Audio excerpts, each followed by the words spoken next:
Hey guys, welcome to the stream. This is Arriagada coming to you live from the Hangar, Billiards, and Sports Lounge.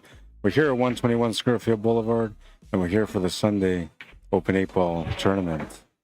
This is an A-side semifinal matchup between Deidra, BORUS, and Cornell McLean Jr. It's race to 8 for Cornell McLean Jr., who's at the table right now, and Deidra's racing to 3.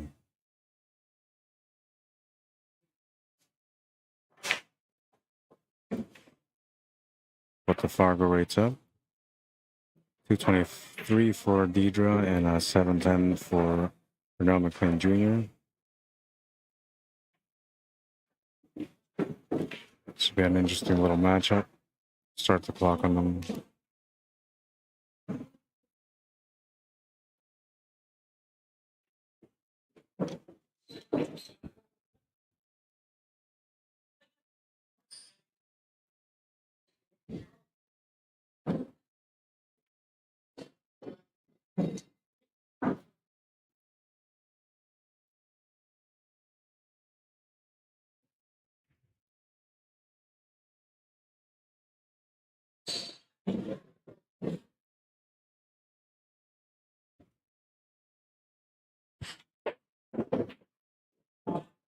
Bit of a funny angle here. He's got to play through to get that 8-ball in the bottom left corner. He's going to play all the way through to the side. That's a good shot. Makes it a much easier shot than shooting it to the corner.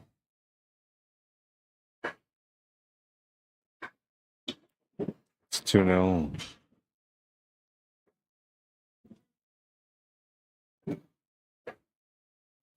Just starting on my day, I had Pool League playoffs today.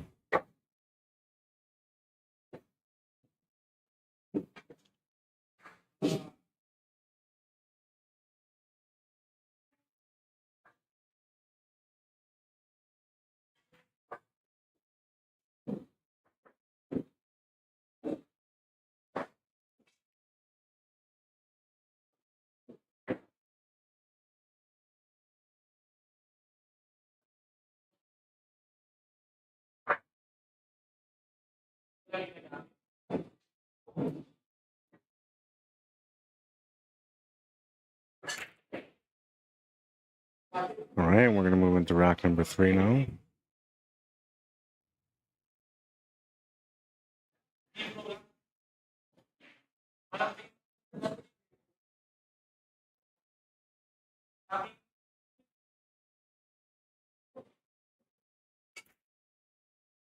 Smash and break from Junior is going to make a ball to the side. Decent table to work with. A little bit of work, though, for both the solids and the straights.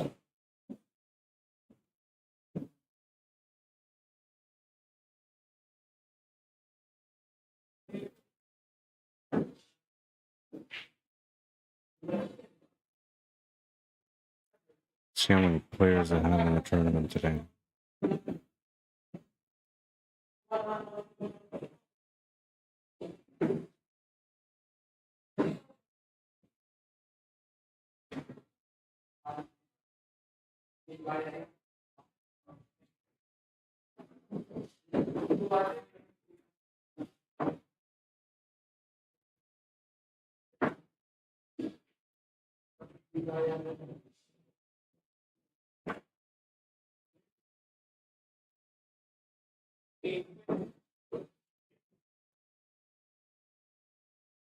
Looks to be about 19, 24 players, something like that. I guess I can just look at the list too. 19 players.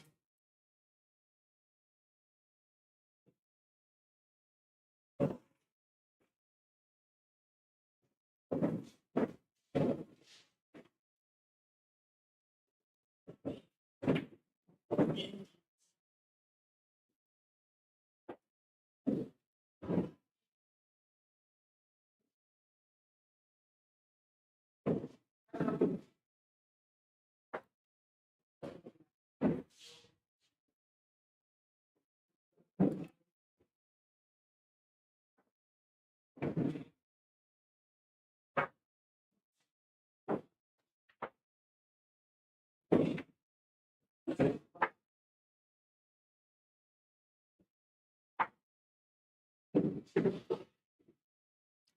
right, and on the B side, we got Blair Lawson playing against Dave Wilkes. They just started their match. They're playing in the back, top right of the screen on that table. Fresh match on that one. And then we have Derek Gledhill, who's a 6'11", playing against Desiree Church, who's a 450. They just finished the first frag. Looks like Derek won the first frag. That's an 8-3 race. And the A side, most of the matches are now done. So we have Gary McKenzie, who just won against Leslie Goodman, is waiting for the winner of this match in the A side final.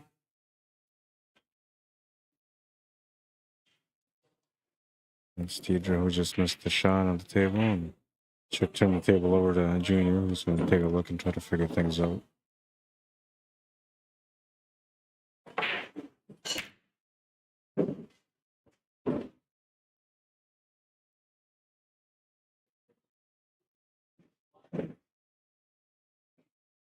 I think he was trying to get into that small ball area to open it up, but it didn't work out that way.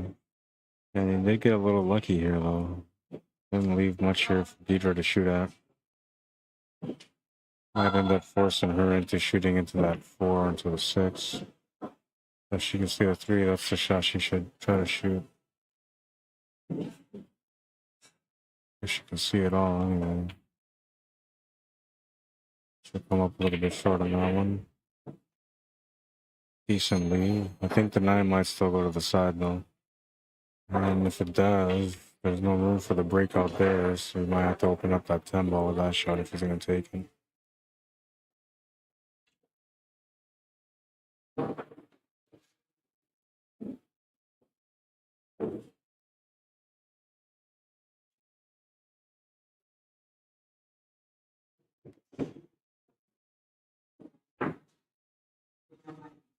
They don't want to push that 7 too close because that 15 ball is supposed to be the breakout for the 12, and if he's got it now, that's what he's going to do.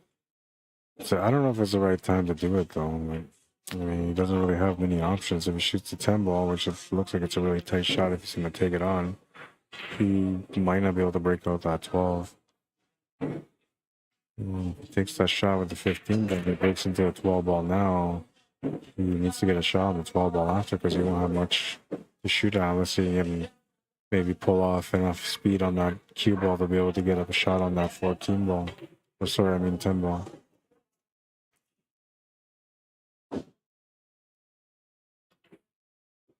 And he's going to open up that ball. That's a good shot. Open it up clean as well. Gonna make a mess anywhere on the table.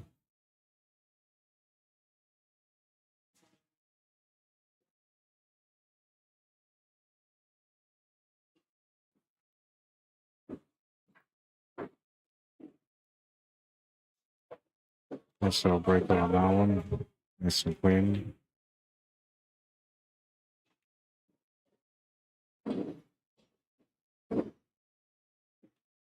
I was going to keep this one clean, just not run into the 7 ball. Looks like he's going to do a power stroke here on the draw. Lots of juice in this one, and running into the 3 ball is going to give him the shape.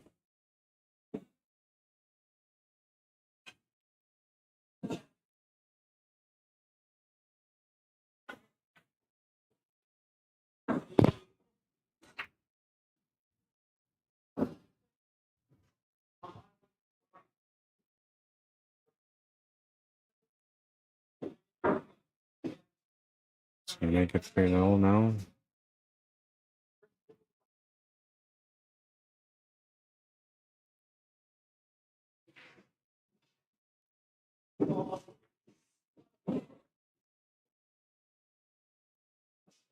And Deidra's going to be breaking next in this one. Still looking to get on the board. Hasn't really had any tables that have really worked for her yet. Let's see if she gets a little bit of momentum perhaps on this one.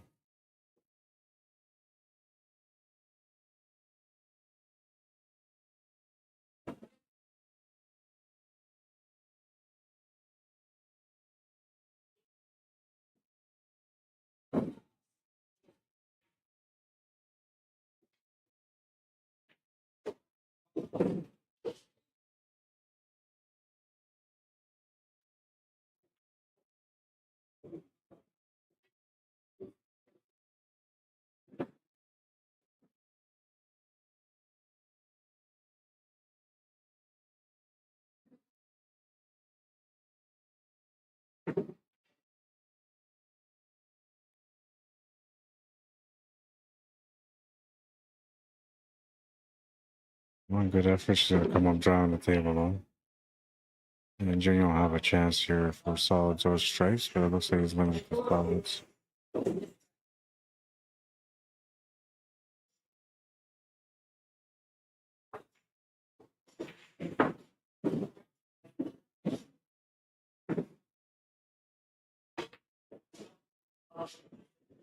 It's got a perfect window on the 6 ball. Can hit it now. That will solve some of the puzzle. We would like to maybe get an angle where he can push that 8 ball open on the shot too, but I don't think he's got that option here. I'm not sure if he's got the option on the 6 ball at all.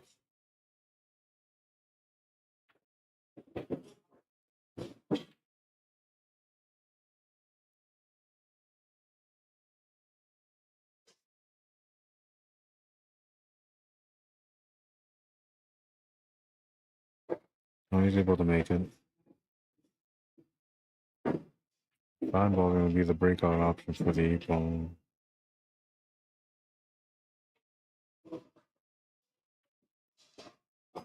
Wanted to open it up a little bit, and if he goes to the top right corner, then he's done what he was looking for.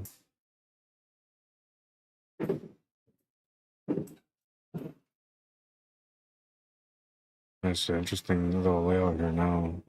He might actually have to take that 2 ball on. I think the 4 ball sets him up. Well, no. I think he can take that 7 or that 4, then the 7, and then finish off with the 2 ball. Because he just needs to get that window between the 11 and the 13 ball, and the 2 ball can be definitely there. And it's going to come up quite short from what he was trying to do. It looks like he wanted to set up for that 2 ball.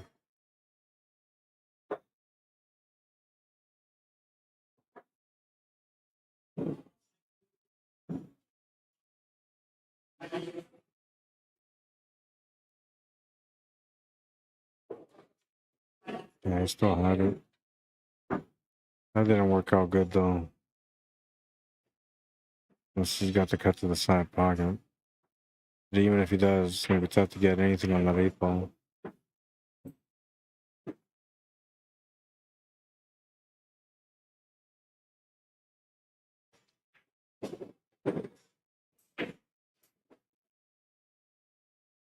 One thing about this back cut to the side pocket on the 7 ball is that it's going to take him directly up.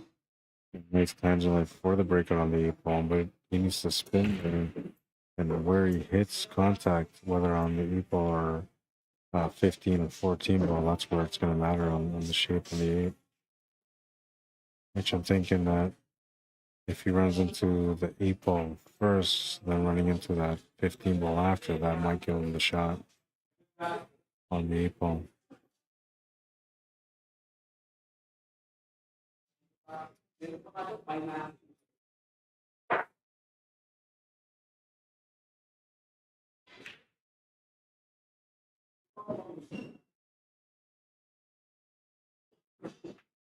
Bank shot. Very nice bank shot. It's going to give him the 8 ball.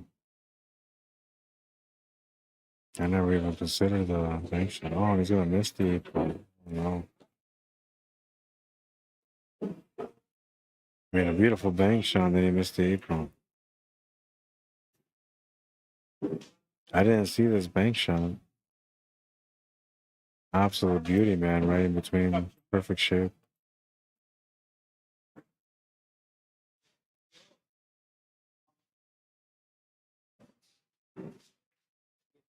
Have a good night, man.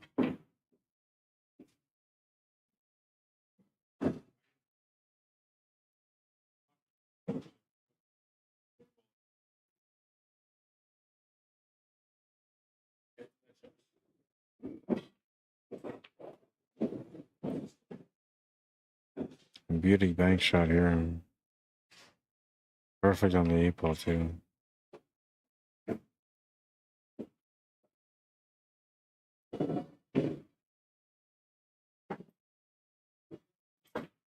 Cornell. Well, it didn't lead to the win, but he did win on it. So does it qualify as a highlight of the day, maybe? Now, what I like about it is the difficulty behind the bank itself, because there was a really tight path to get through.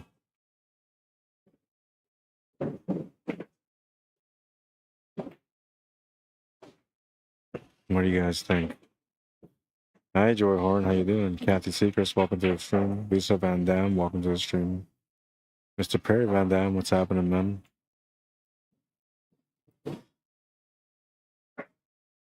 Nice little bang, perfect little window. And the draw to get onto the 8 ball, man. Beauty. Oh, I think so. Smashing the rack on this one. It's gonna come up dry.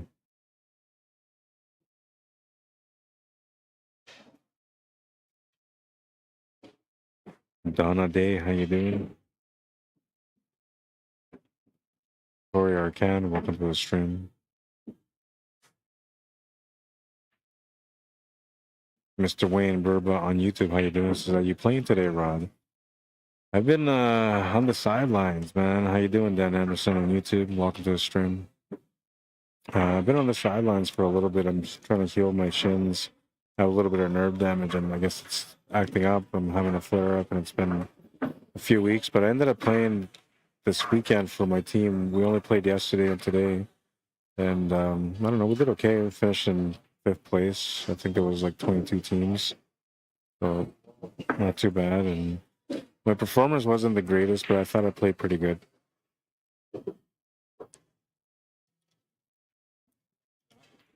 A lot of things there, like the speed of the shot and the speed of the table, like those things were a bit challenging, especially because I don't play on the valley tables often.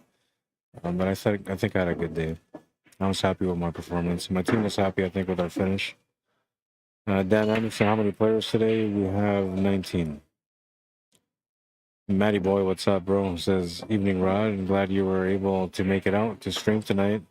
Yeah, I almost didn't. I thought I was going to have some time off, and I got a lot of work to do, like a lot of work to do, man. So I could have used the time off, but there was nobody here to run the tournament, and I figured I'd just go home, grab my stream, and set up my equipment and get going. So here I am. Hope you guys are enjoying the coverage so far. I'm a little low on energy, but that's because I've been playing pool all day long, so I'm kind of worn out, man. Not a you problem, it's a me problem, you know?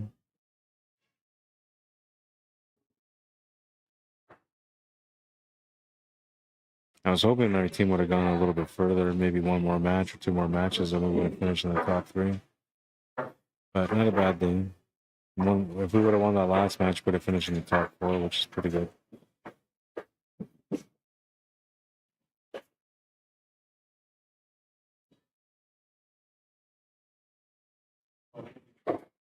I call it 15 ball. 3 tight slice here on this one.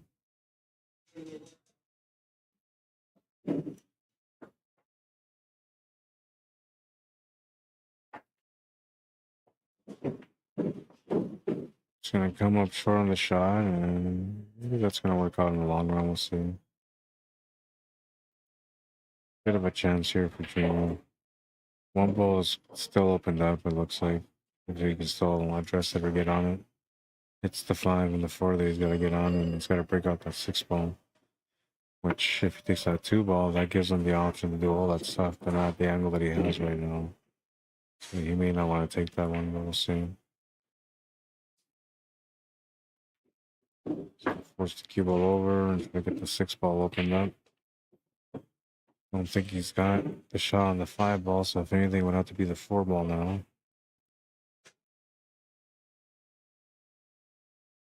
It's going to be 2 balls tied up in that bottom corner. Or I guess the bottom rail, technically.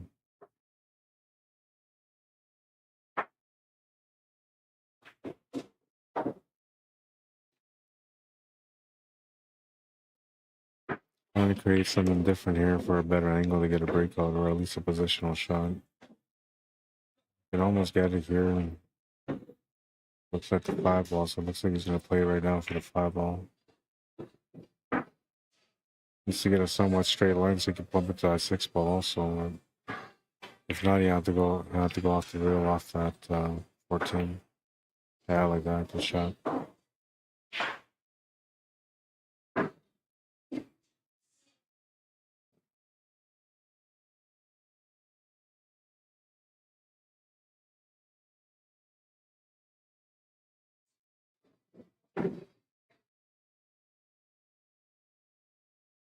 I think it's tough to find that small window on the one ball, and I almost think that he has to go into that 1 and 8.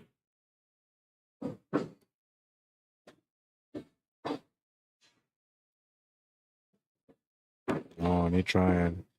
Didn't quite get the shot on the one ball, but he opened up the one ball quite a bit.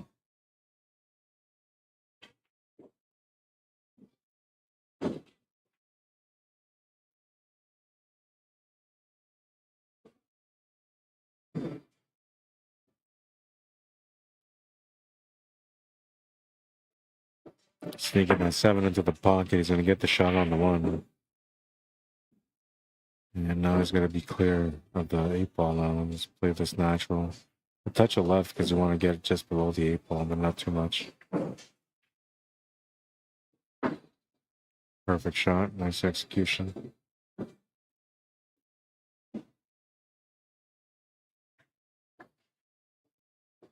5-0, needs 3 more to win the match. And the winner of this match will play against Gary McKenzie, which I think is going to be next in the 8-set final.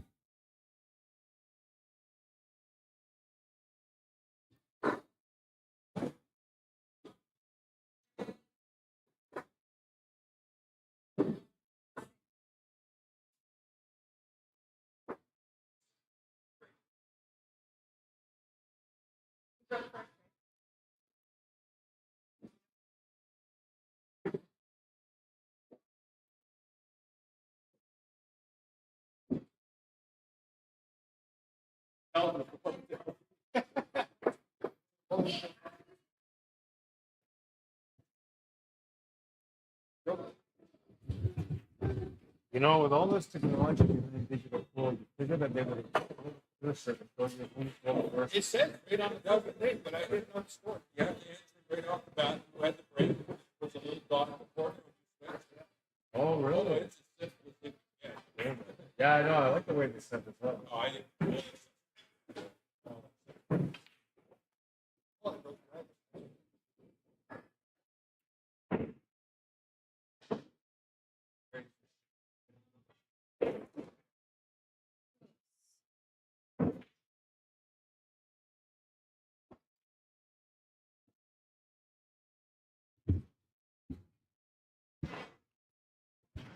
Almost made that 3 ball off the break there.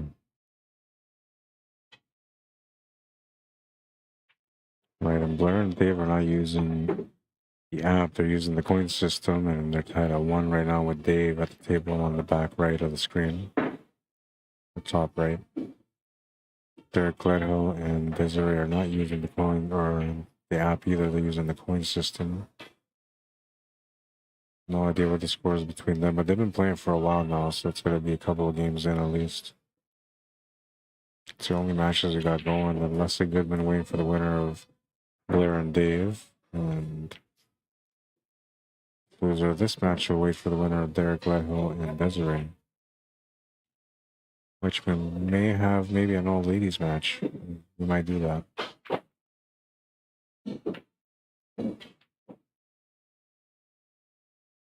But Deidra at the table right now, so she's got a chance to be able to get on the board. As long as she stops the bleeding on this match, she still has a good chance to be able to win this game.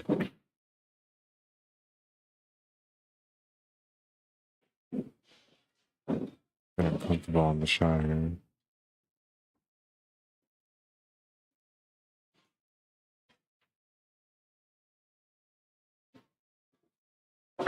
So I'll scratch the cue ball and give Junior a ball in hand.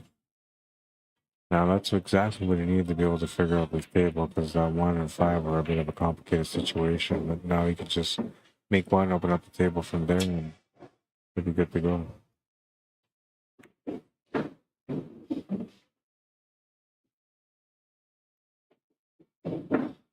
I like that he took that shot on the 4 ball right away, just to open up the 8 ball into the queen.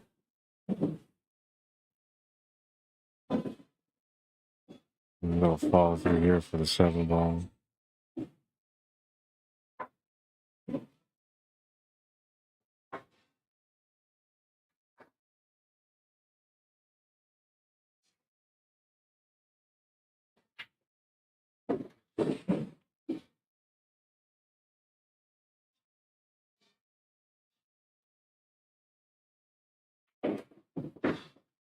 Extra power on that one to come across.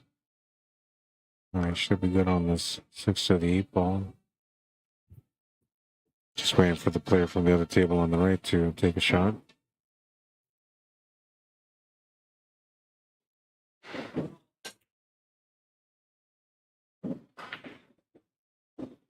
Nice drawback on that one.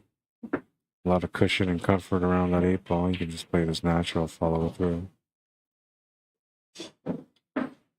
6-0, needs 2 more to win.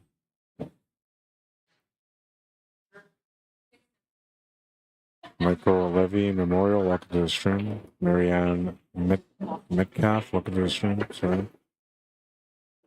Tim Palmer, Rich Morgan, Don Sastad, welcome to the stream. Don Pegman, welcome to the stream. Joff Levac, Stefanich, sorry, welcome to the stream. Greg Murky, what's up, man? Melissa McMahon, welcome to the stream. Christopher Ross, how you doing? Welcome to the stream. Hope everybody's enjoying the weekend so far. It is almost 10 after 7 here in Winnipeg, Manitoba. We're at 25 degrees Celsius and a little bit of smoke in the air. When the forest fires have been going on in Manitoba.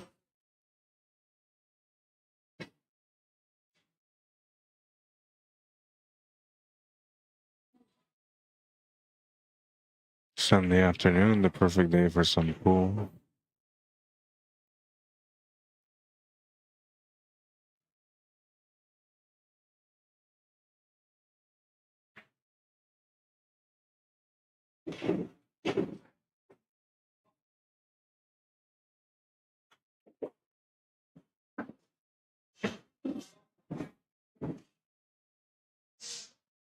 I didn't quite get what he was looking for.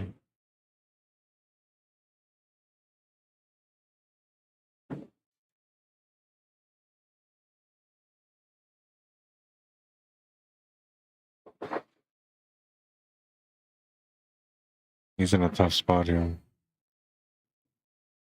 Can still make the 15 ball and play shape to get around, but the finish is much more challenging now.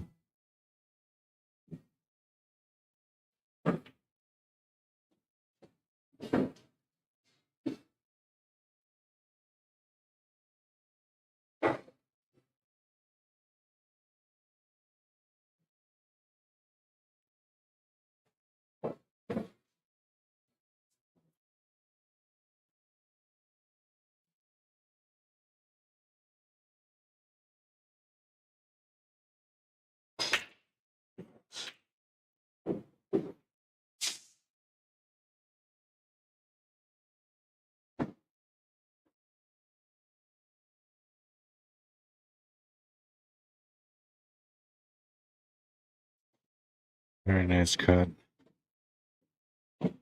Still needs to finish though.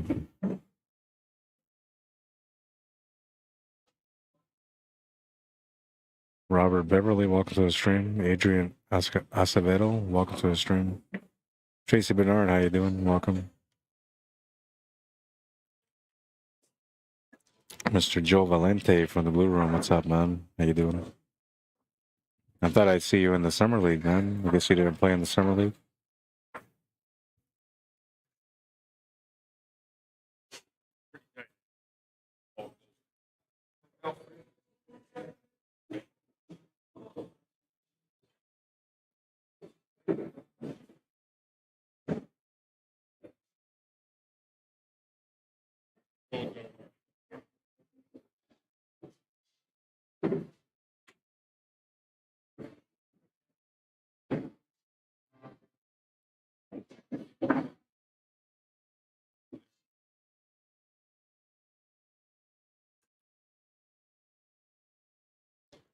Tough table for her. The only shot she really has available is the 3 ball. It's a really tough shot. Plus, there's no real outcome with the cue ball. You can run into a 2 ball at best, which will slide you over. And now, if you run into a 2 ball properly, you might get a shot on the 2 ball to follow up with, and that could work out. But the shot on the 3-ball is still extremely challenging no matter what. I don't think you really want to move that 4-ball from where it is. May give you a chance in the long run.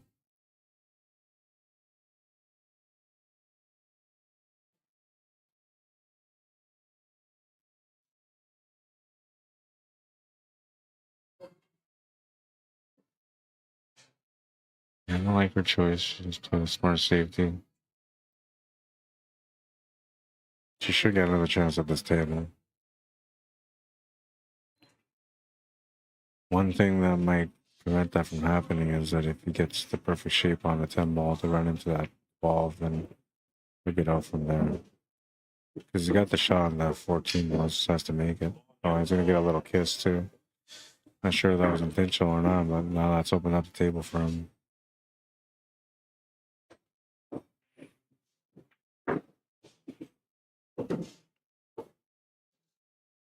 And there's 2 balls remaining to get on the hill. That little bump to open up that pocket was perfect. Alfonso Williams, how you doing? Mr. Holland, what's up, bro? That's going to give him the 8-ball. He's on the hill. 7-0. And Deidra breaks all the even racks, so I believe it's going to be her break now.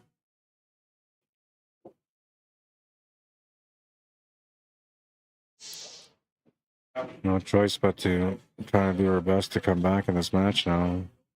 She's got to win 3 in a row, and it's going to be tough to do that against Junior, especially when he's going to get a break in between. But if she can make a ball here, maybe work this one out, get a little bit of a couple lucky rolls along the way, and you never know. Winning the first game might lead to her winning the second one, and then it comes down to a little bit of luck on the last one. She's had some pretty good breaks so far, but it's come up dry.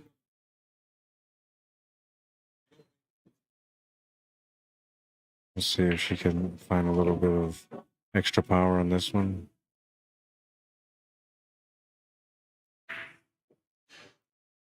Robert Griffith, how you doing? He says, it's great how you see the shots ahead. Yeah, well, that's just, part of the experience. There you go. She made it wrong.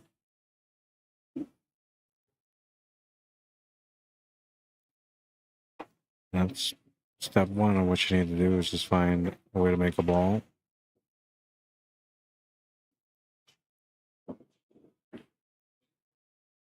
You have to watch that again from the beginning. I like her excitement at the end. She was happy she made a ball there. Thanks for a break.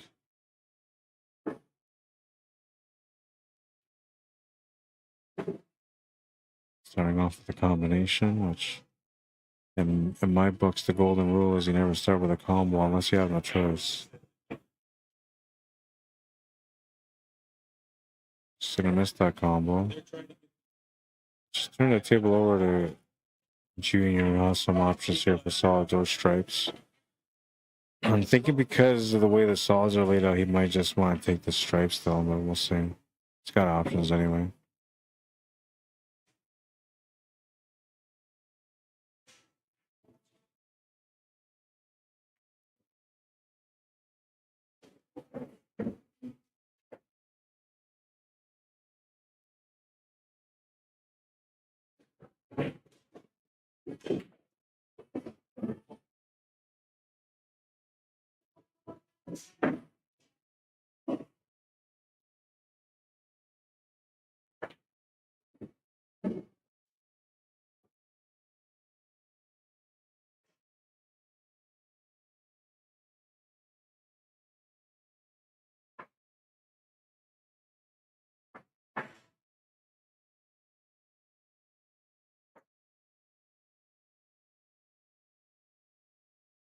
He has enough weight to make it to the pocket.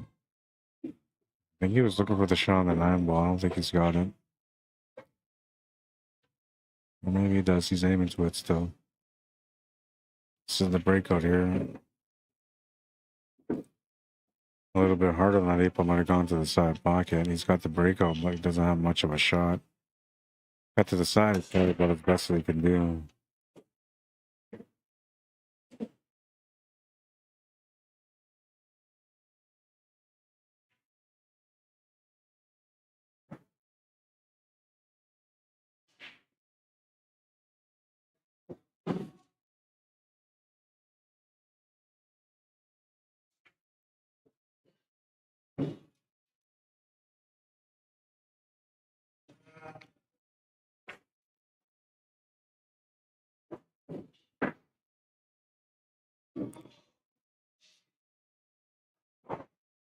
He's able to make the shot. He's opened up the table, and now he's got the finish. It's a little stun draw shot here, and big drawback for the 14. I'm just going to just stun draw settle for the side. 5 balls a cushion for the 8 ball.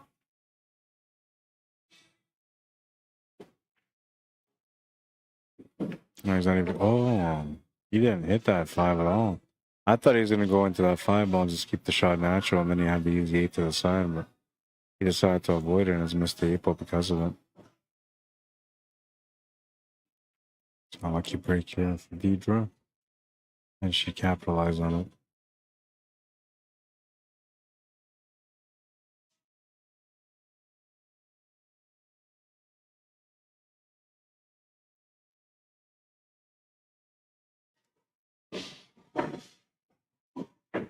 It's going to have a tough 7 ball here.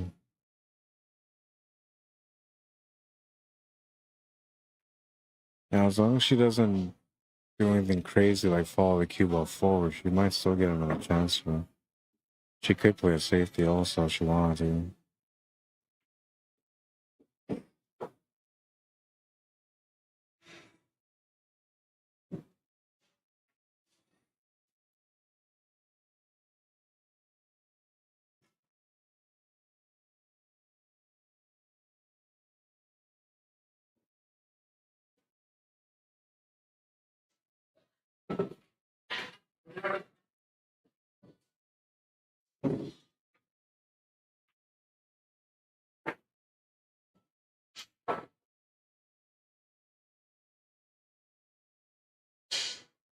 I don't know, man.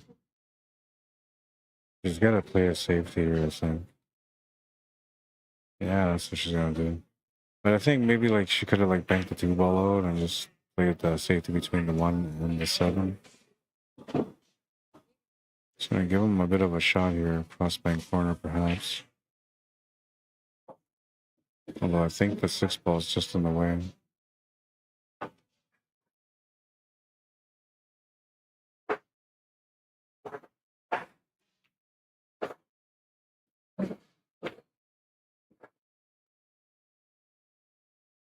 He's trying to go to the side and almost made it. A little bit short. Pretty decent lead too. Didn't really sell out. Gave her too many chances.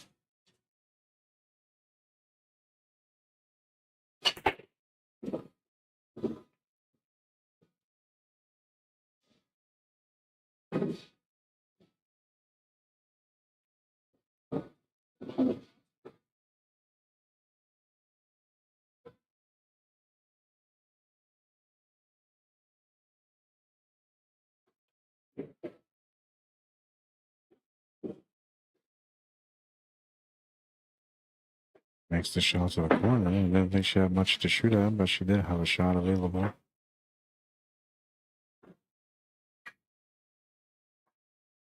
And check off the rail here with a little bit of drawing. Just gonna play it with some forward spin. She can draw back off this one here.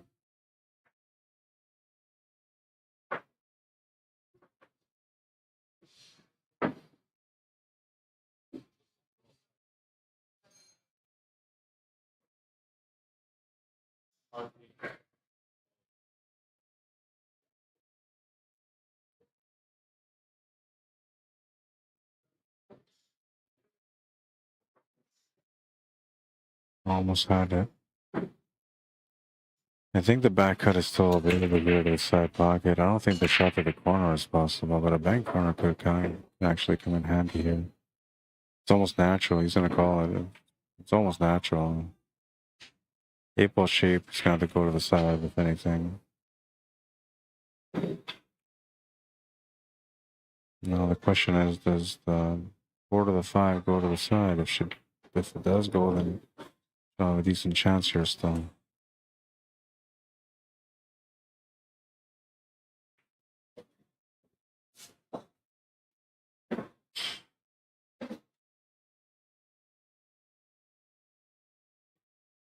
If you're not sure, you could always just play a safety here.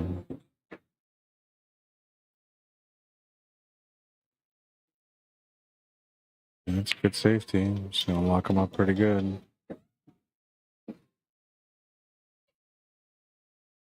Smart, smart, very smart. Little.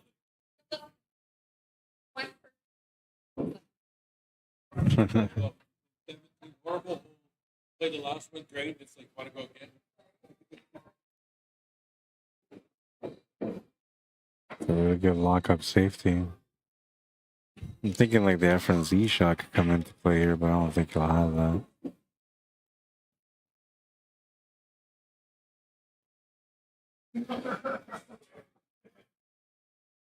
This is a heavy spin and do shot just to get the hit.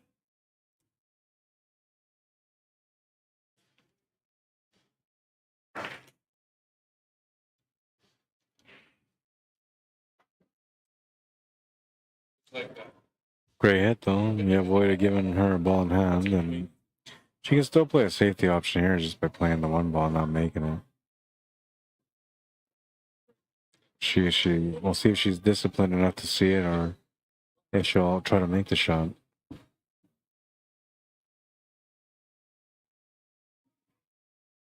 If you decide to go for the shot, then you got to find the perfect window on the 5, because I don't think the 4 goes past the 5 to the bottom right corner.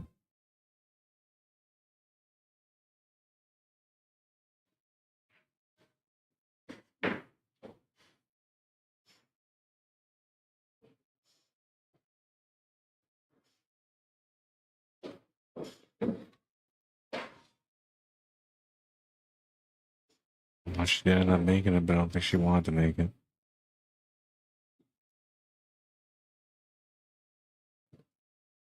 A challenging jump shot here for Junior, and even if he makes it, not gonna be easy to get a shot on that 8 ball unless he makes good contact on the jump and gets some draw action off of it, or if he cuts it thin enough where he gets a little bit of a fall through angle on it, then he might be able to find the 8 ball.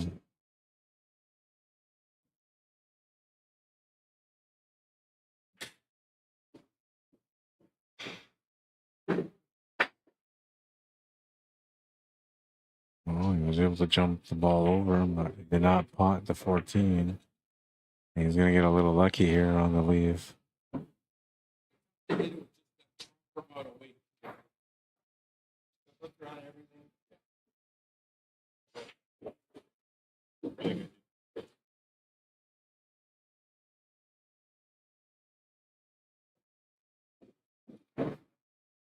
Really tough to get out here, and she needs a little bit of luck, not just to hit it, but to also hold the cue ball against the 4 ball to take away the shot.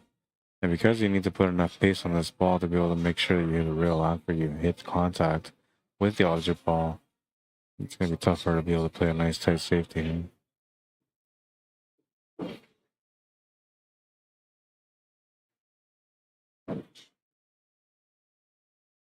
Well, it's not bad.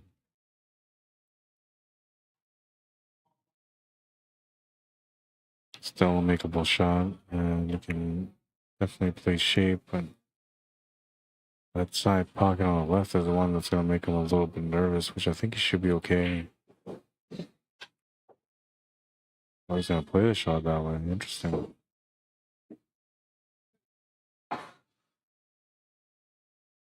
Deidra gets a good opportunity now. She's got the 4 and the 5 available. Just roll up this 4 ball to be able to get the shape on the 5 to the side. Take the 5 ball with a little bit of draw and draw back for the 4 ball. Not sure how comfortable she is with that, but that could be an option.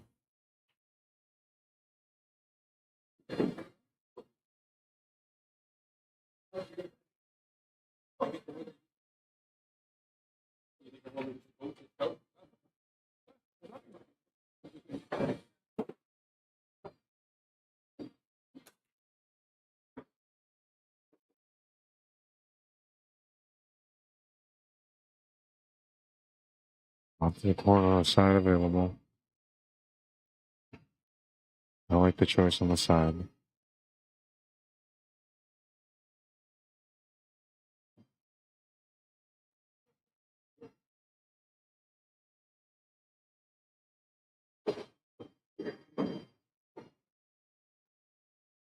Bit of a tester on this one.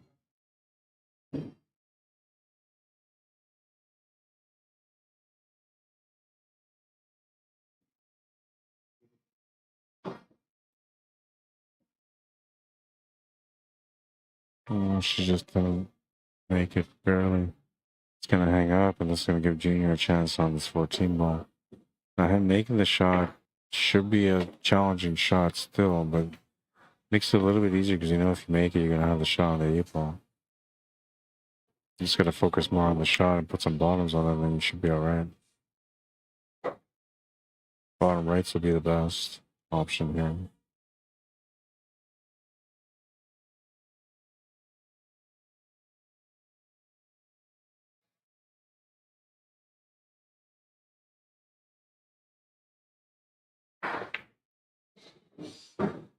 It's not going to make it.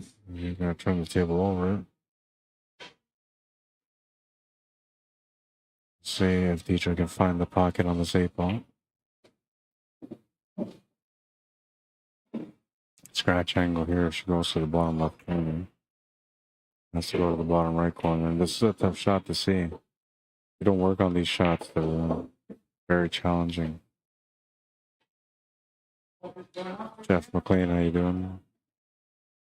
Bill Denham, welcome to the stream.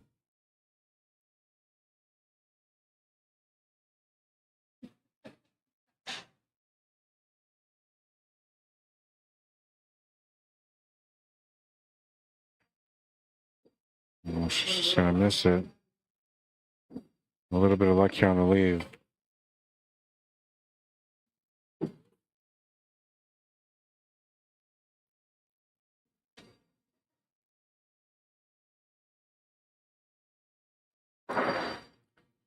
Just waiting for the player on the right to take their shot. You should be able to make this 14 ball now and to get out on the 8 ball.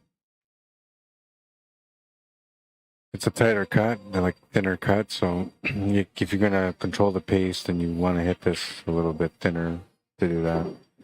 But I think you're gonna want to go 3 rails back and forth to be able to get onto the 8 ball here, so you can increase the pace. Yeah, and he did the right thing, he just missed the shot. But he had the right idea, and that's what he was supposed to do. It's gonna give Deidra a shot on the 8 ball, and this time it's just the 8 ball remaining.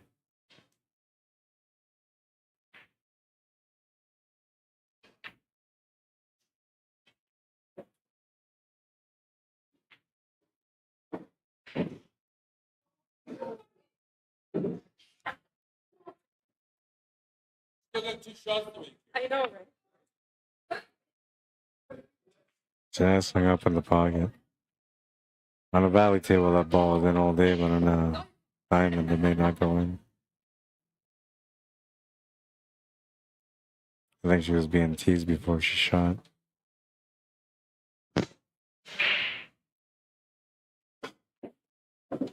Lots of juice on that one, and that should be the match now.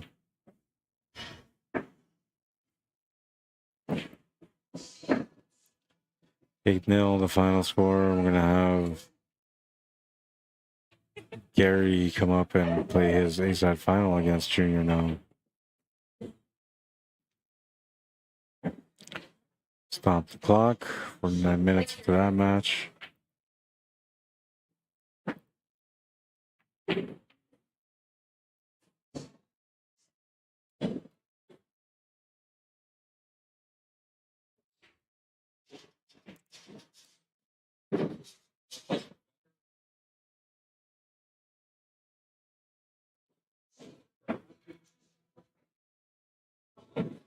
All right, so that's going to put Junior up against Gary McKenzie next. 6-12 against a 7-10.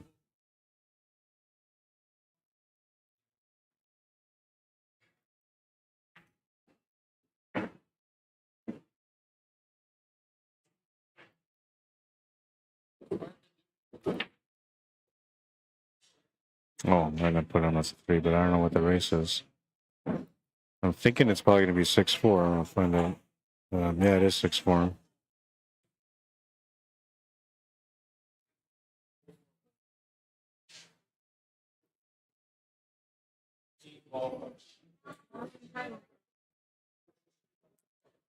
Deidra will wait for the winner of Derek Gledhill and Desiree. Against Des, what was the score? 8-0.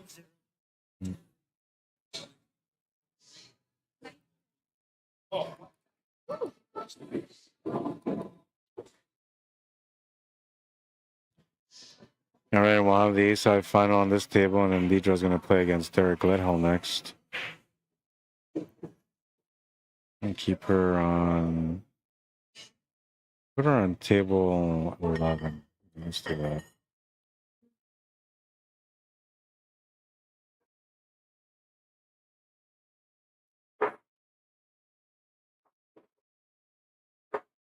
The match between Blair and Dave is at 3-1, and a race to 5 and a race to 4.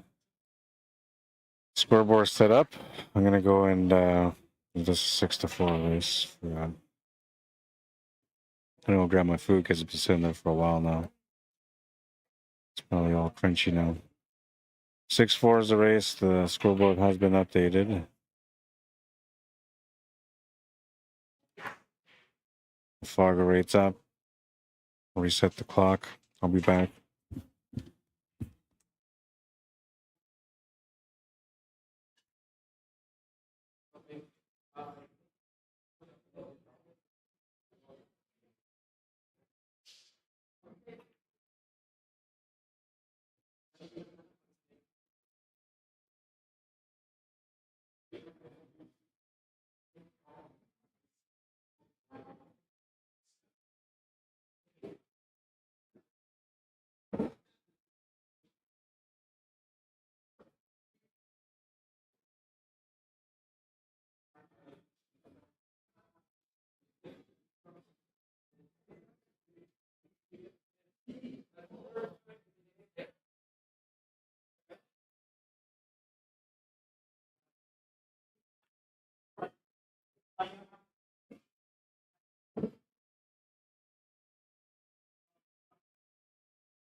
I'm thinking these guys went out for a smoke break because they're both smokers. So as soon as they finish smoking, they're going to get back in and we're going to get this match going. Inside final coming up. We do have a match on the top right of the screen right now, and that match is at 3-1. That's Blair at the table playing against Dave. Blair's going to 5. He's at 3. Dave's going to 4. He's at 1. A bit of a tight match on that one also. We'll kind of watch that for now until these guys come back in.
We got our second matchup getting set up right now. Derek Gledhill against Deidra BORUS.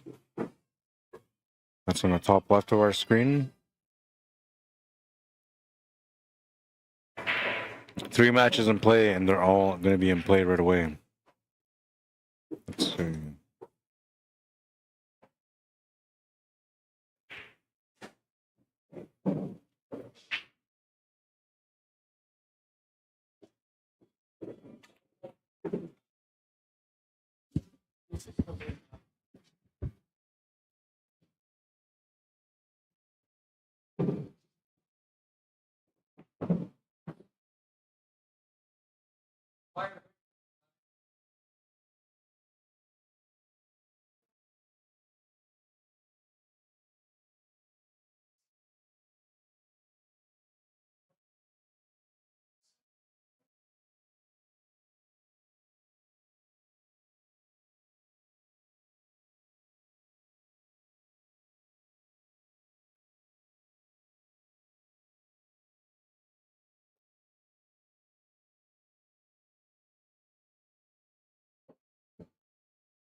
Well, those guys are not coming back yet. I'm still waiting for them. That match on the top right is now Hill, and Dave Wilkes at the table.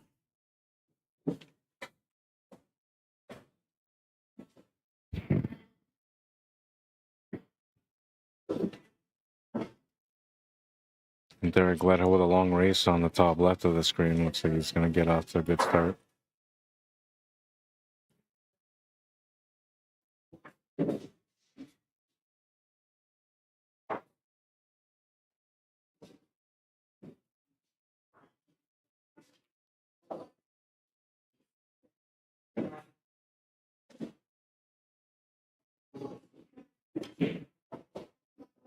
Dave plays a safety on his table. Blair Lawson with a chance to close out.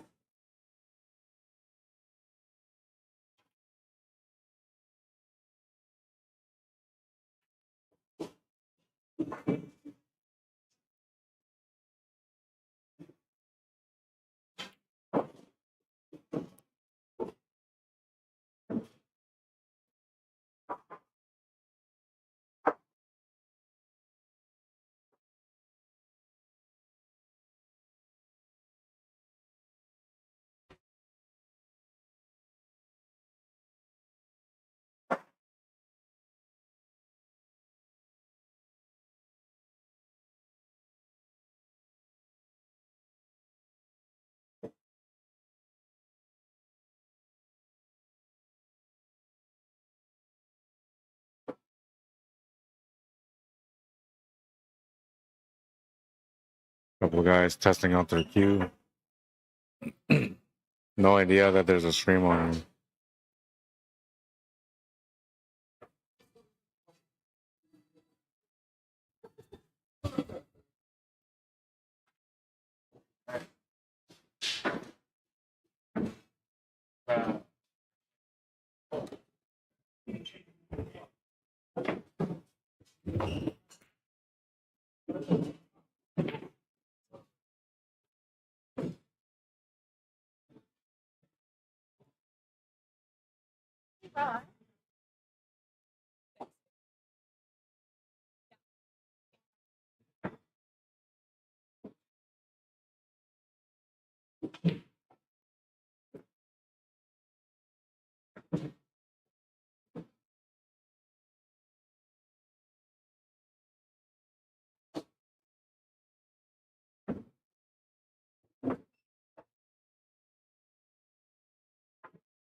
Made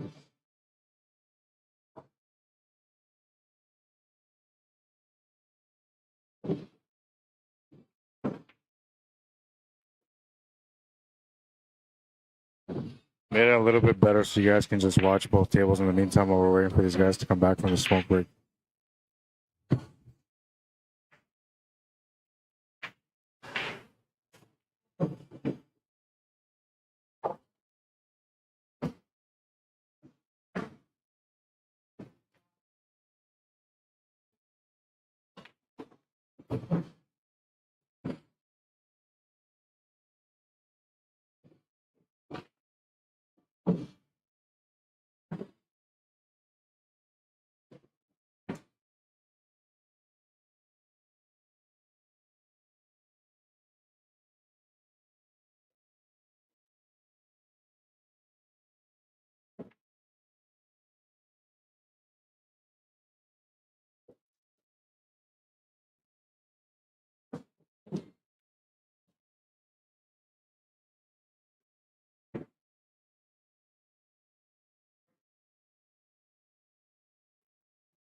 Dave, play Leslie now. Same table.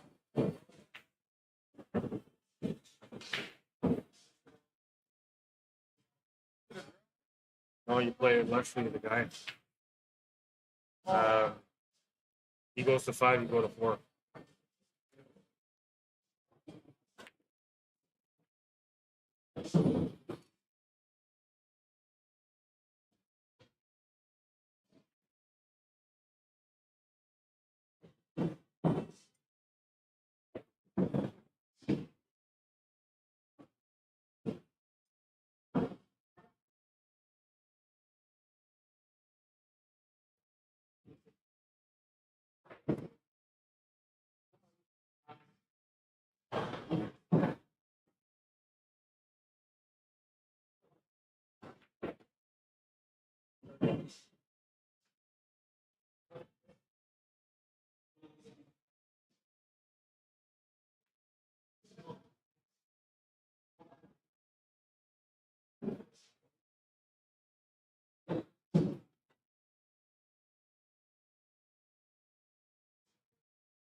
How you doing? Good. Running tournament? Oh, yeah.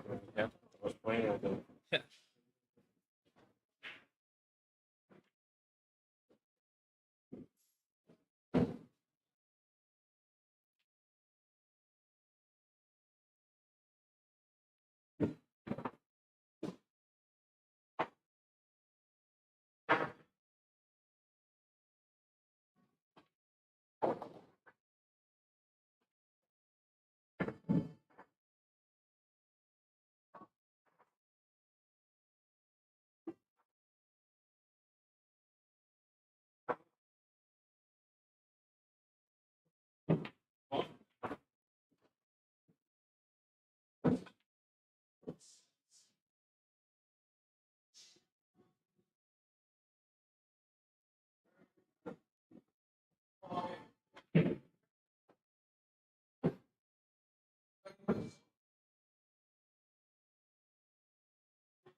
Going home.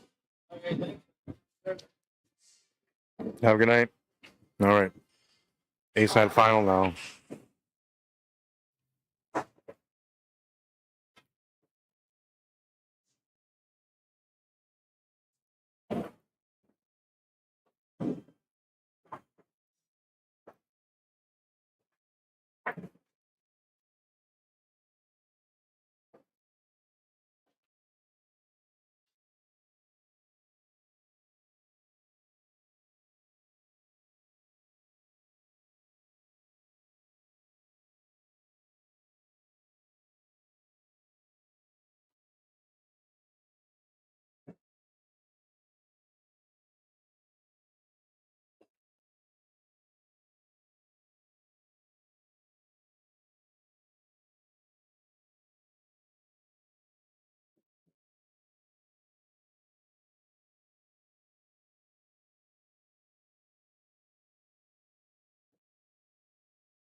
Make it official here. All right, so score is 0-0 in this one. A-side final showdown between Gary McKenzie, who's a 6'12 FargoRate, and Cornell McLean Jr., who's a 7'10 FargoRate. Gary McKenzie at the table right now. A little bit of work left at the table still. It's part of it right there. The other one is getting onto that 6 ball.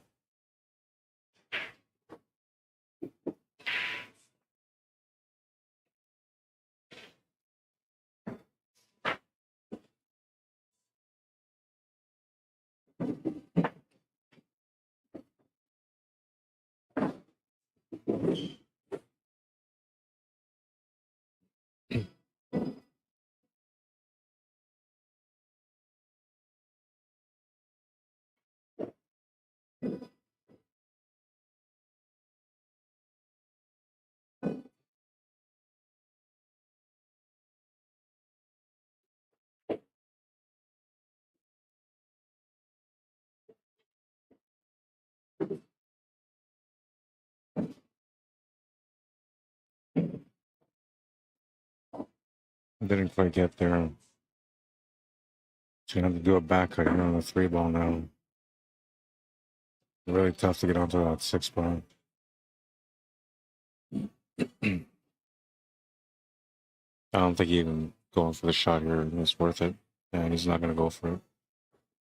Did it make sense? There wasn't really anything there for a finish or anything for a safety. So why make a mess of a table that could maybe work out to your advantage? Just leave it as it is.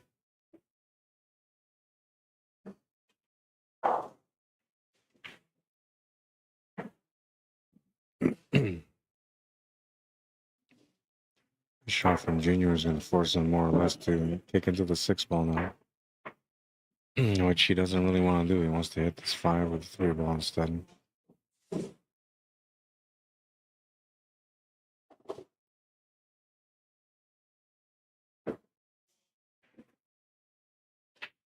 Just going to hit the 5.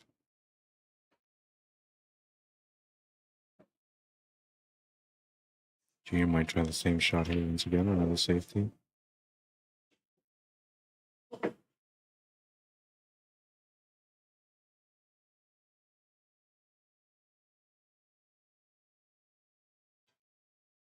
Trying, but he's left a bit of an opening here.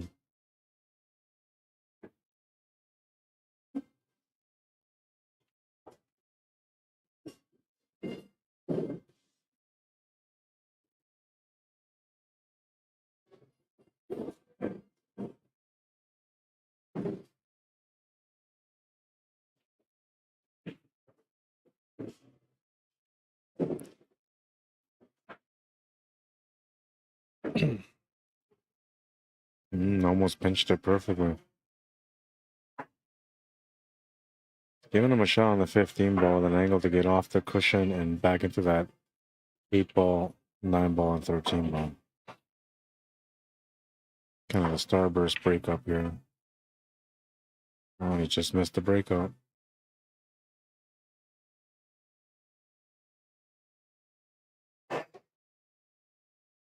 Mr. Bruce Jensen, what's up, man? How you doing? Welcome to the stream.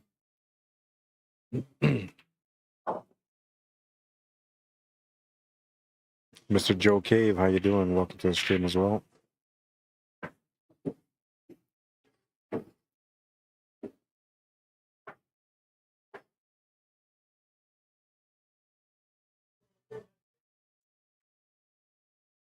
Nice cut on that one. Needs to get a nice breakout shot now on that 8 ball. Got a nice line, so he can try to get in there, no problem. But whether or not he's going to get a shot to follow up, I guess that all depends on the contact point and how much power he's able to transfer off the shot back down, which it should be pretty good. I don't think that's the way he wanted to go. And I'm pretty sure there's no option here for the 8 ball.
Two-game spot between these guys, and it's going to be a 1 game now.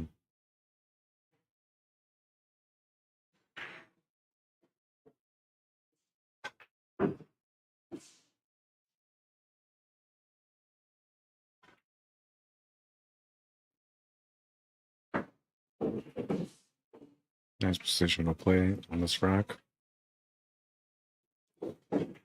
It's going to get on the board first with that 8 ball. 1-0. Here, McKenzie breaking next.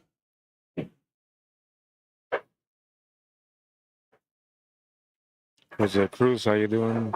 Petra Jane, welcome to the stream. Jose Ramos, welcome to Manitoba. David Ramos, welcome to Manitoba. Hope everybody's having a good weekend so far. We're in the A-side final right now of this tournament. There's 19 players to start the day. Down to, the last 6.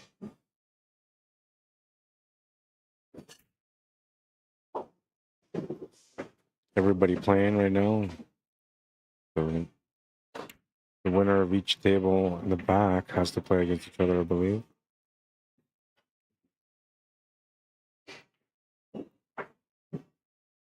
Yeah, the winner of each table in the back has to play each other. And then the winner of that has to play against the loser of this matchup.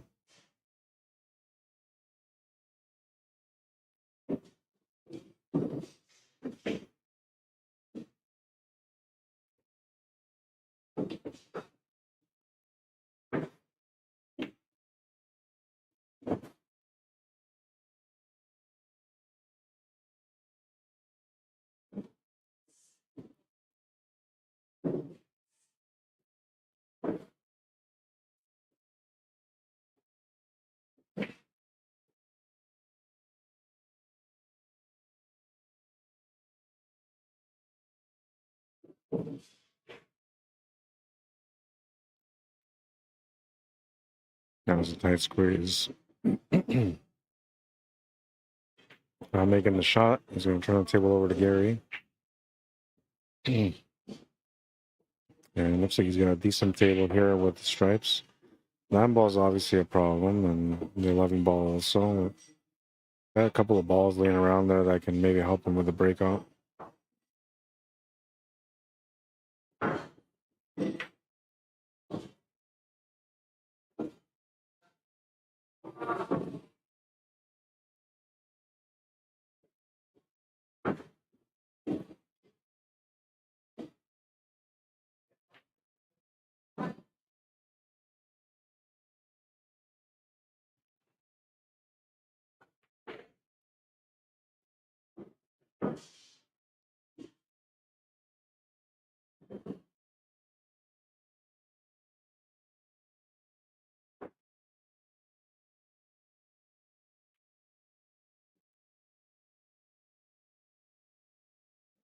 Safety shot.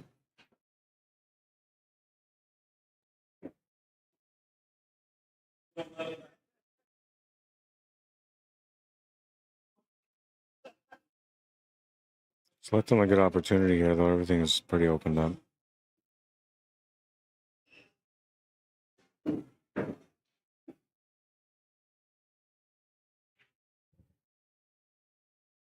He's got to find that window for the one, because like it goes to the pocket, but it's the getting the cue ball past that 12 ball once you make the shot on the 1 ball. That's what he's got to try to figure out. He might just try to move something here. Like bump out that 12 ball off the rail, something like that. I don't think it's worth it for him to run into the 1 ball, but if he runs into that 12 ball funny, he might run into the 1 ball also. I decide not to.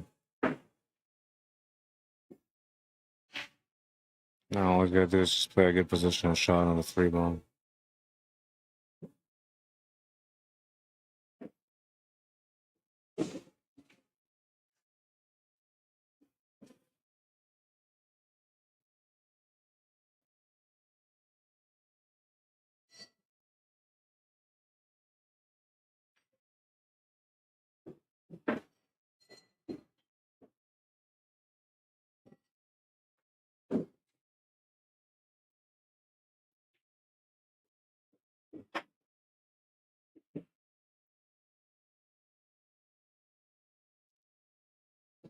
I'm thinking we should settle for a slow roll-up shot here, but he can power stroke this. I'm thinking just a small roll-up shot can do. Yeah. Because he could have power stroked it, but then like no guarantee he's going to get a nice shape shot on the 7 ball. And then if he doesn't get something proper, it's going to be tougher to get onto the 8 ball. But settling for a short range, or sorry, not short range, but a short shot with a longer range pot on the 7 ball, I think that helps him to get the finish.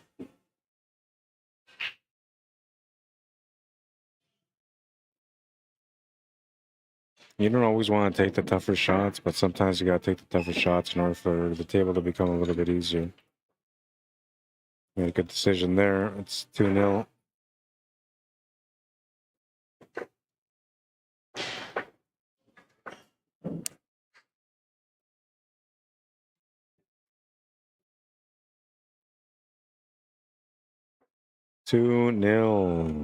Moving into rack number 3 now.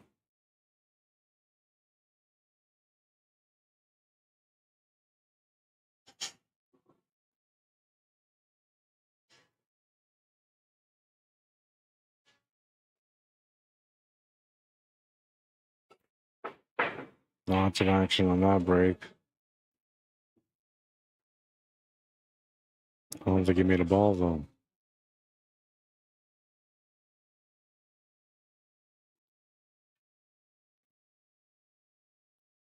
Deidra still playing against Derek. And are they updating the scores? So Dave and Leslie are tied at 1. That's a table on the top right of the screen. And Derek and Deidra 4-0. Top left.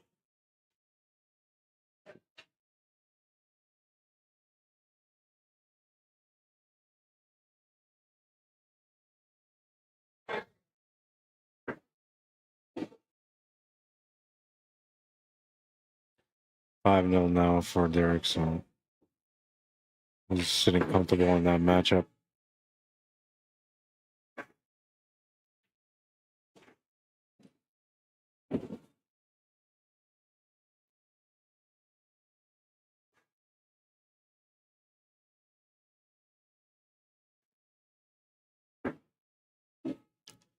Upward angle. He doesn't have to break anything out here, so it's just cue ball control. Maybe trying to get somewhat straight on the 9 ball. I'll almost take a dip. It's got just the perfect window, because now I can roll up for that 10 ball, I think it is, on the top. Then play with a 15 ball for the finish. It might be the 12 ball that's up there. Whatever the ball is, that's the one he's going to take next year.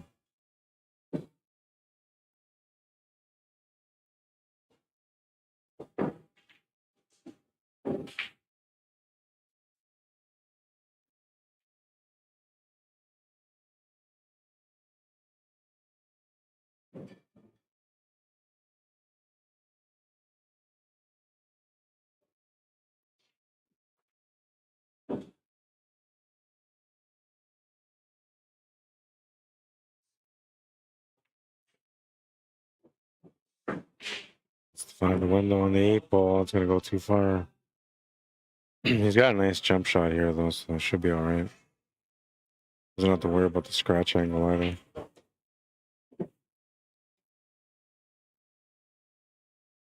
either. Shanna, Spear, Lewis, how you doing? I think I had you on my old Facebook, Shanna. I might have to add you again. I have a new Facebook account, so I can't remember, but I'm pretty sure I had you on my old Facebook. Yeah, it's gonna be a pretty standard jump there for Junior. 3-0.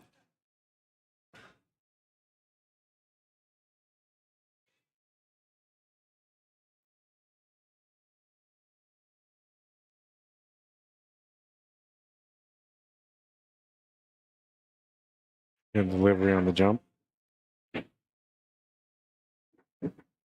Rezel Fernandez, welcome to the stream. Mike Bacelas, Charlene Maines, Edgar Sepulveda, welcome to the stream. What's up, Ricky Miltonberg, sorry. I know that, like, I don't know why I know him as Patrick, but sorry for mispronouncing your last name there. Héctor Collazo, ¿cómo estás? Bienvenido. Elsa Maria Pereira, welcome to the stream. And Gary Hawk, how you doing? Bruce Jensen's doing good, right on, man. Good to hear. David Ramos, it's good to be back. Welcome back, man. Yoyi Leoncio, how you doing? Stacy Hamar, welcome to the stream. Ian Letta, Tanya Bear. Hope everybody's having a good weekend so far. Enjoying yourselves wherever it is that you were doing throughout the weekend. Here in Canada, we're like starting to run into the last days of summer, so fall's on its way, and then the dreadful winter. But that's pool season here in Manitoba, so it's going to be pretty exciting for the pool players.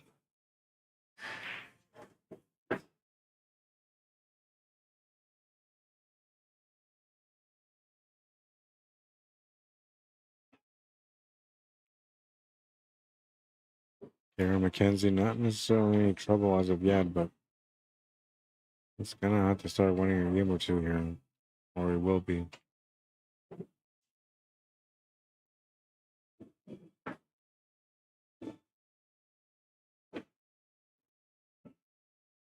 He's got the perfect table here. On the 11, he gets it up with a 13 ball right now. Maybe a bit too much pace. I'll have to take the 9 ball instead.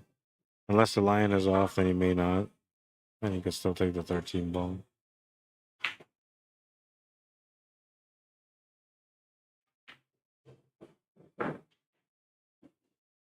Got a little funny on this one. Good potential to run to the 3 ball.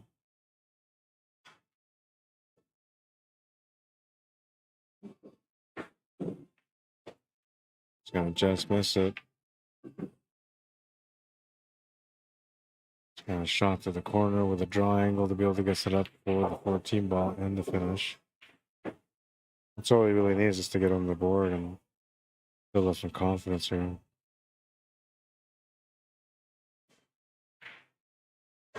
Makes the shot.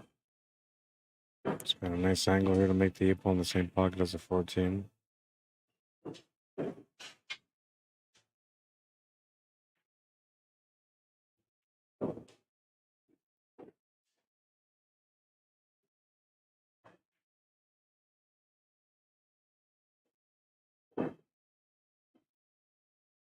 Yeah, we'll get on the board on that one, and it's a 3-1 score. Gotta feel good. As long as you're striking and making balls in the pocket, you're gonna have a chance, and that's what he's doing so far. It's on the board 3-1. Kyle Oliver, how you doing? Kobe Exhibit Murdoch, welcome to the stream. Dante Smith, Don Sasted, sorry. Jen Gong, Raymond Byrne. I got that wrong, sorry. Michael Ishibashi, welcome to the stream. Hope everybody's enjoying the stream coverage so far. It's been a little chill, you know. I came in after playing pool league with my teammates today for the playoffs, so I'm a little worn out. I'm a little mellow on the mood, but I'm thinking that these guys are going to end up waking me up with their energy because right now they're getting into this matchup. Race to 6 and an 8, race to 4. So it's a straight race to 3 right now in the front. He's going to smash to break, but he's going to lose the cue ball. It's going to go to the side pocket. Ball in hand behind the line for Gary McKenzie. And a pretty decent table here, too. All depending on which way you look at it, but I'm liking the stripes, actually. And I would actually start off with a combo on the 2 to the 14 if they're wired. We'll see. We'll see what he decides to do. I got to go to my car. I'll be right back.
Yeah, right here. For the runner-up in this match.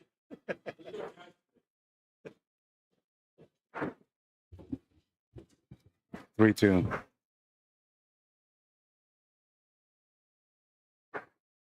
Came up with some teddy bears. I want some teddy bears. My wife doesn't want me winning teddy bears anymore because I got like 120 of them at the house. But I get them for my baby, for my little guy, right? He likes the, I don't know, every time he sees a toy, he always has a big smile and loves it. So.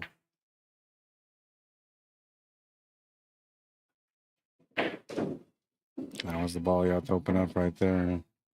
Worked out okay, I think. The 11 ball's the other ball he has to open up now. Could open it up right now by taking that 13 ball. No guarantee he's going to have a shot unless he had some extra pace on it. That's what he's going to do, a little bit extra pace, and needs a little bit of luck on the leave, and he's going to get it. Has the shot on the 9 ball. Position available here to get onto the 11 ball. I think you play this through and set up for the ball to the side pocket next. Or the 11, I guess, in this case, since you got that hit. A little bit of a breakup with a nice line on the 11. Just got a natural stun line to get set up for the 15 ball next, but we'll see if that's what he does. Well, it is what he's going to do.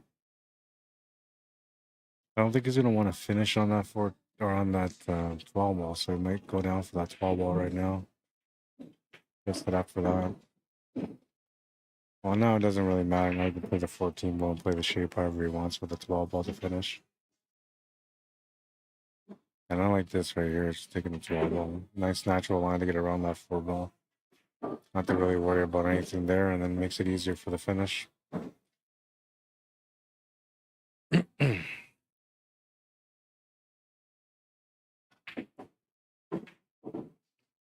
Smooth stroking.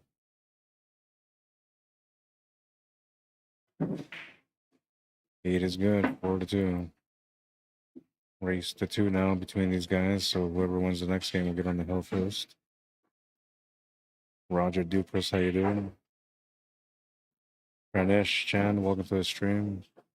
Bruce Stewart, Jeff Nelson, Chad Martinez, welcome guys. Mario Francoeur, welcome to the stream. Jamie Bartlett, hey, how did you guys make out, man? Did you guys end up winning the tournament? You guys won the last, I think, 3 teams standing, right? We finished in 5th, so we didn't do that great, but it wasn't that bad. Jerry Rebus, how you doing? Jonathan Kano, welcome to the stream. Dan Wilson, what's up, man? Legs Leon, Jeffrey Jugs, that was it. Ducks, welcome to the stream. Sorry. Lots of familiars tuning in. Hope everybody's having a good weekend so far. I know tomorrow's a dreadful Monday, but instead of dreading the Monday, maybe you should just embrace it. Have a better day because of it. Let's see. Dan Anderson, good job as usual run. Did they do the 10 ball run yet? No. I have to find out what the payout is for that too. Puckinswa, how you doing? Says, hey Ron, how's it going? Not too bad. How are you doing? How are you, Puckinswa?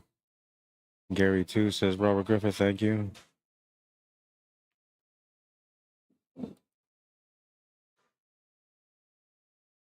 I gotta find out because I think Junior won the draw for the 10 ball break, so he's got a chance to be able to break and run it for the pot. I'm gonna go find out how much it is right now, actually, because maybe we'll do that right after this match is over here.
All right, Gary at the table.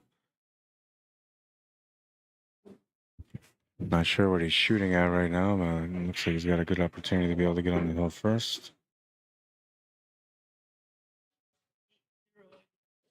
Okay. You're waiting for the winner of Dave and Leslie.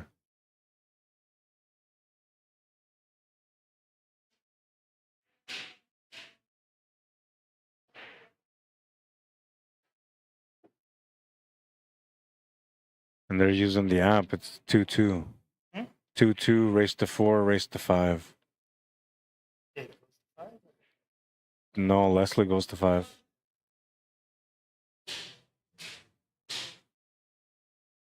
What's Fargo? 570.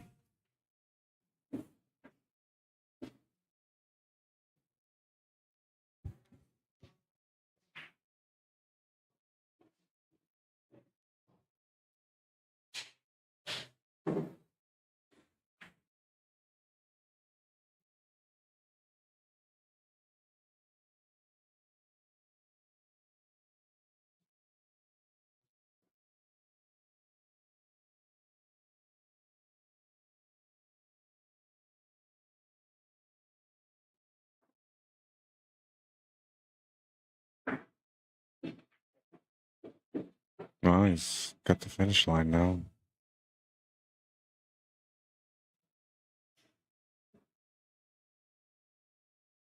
Just gotta play this nice and natural and try to get past the 5 ball without running into it. If he gives it a little nudge, it won't be that big of a deal.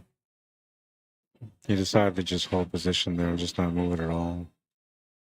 I thought he was gonna try to just roll up there to get position on the 5 ball. No need for it, he says.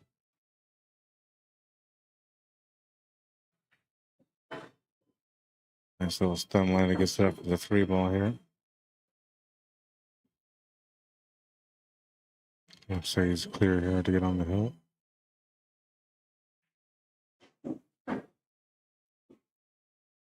A little bit off angle on the 2 ball, but should still be okay.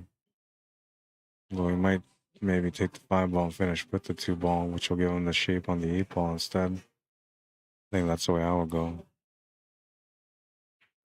Originally, it was a setup for the 2 ball, but shape for the 5 to the 2 makes sense for the 8 ball. He just wants a little bit of a stun draw angle, which he's not going to get. He's going to have to power stroke this through and come up to the right. Big stroke shot coming up on this one.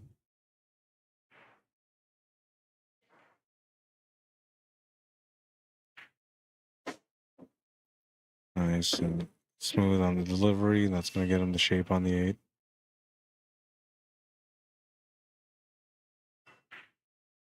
Makes the 8 ball. He's on the hill.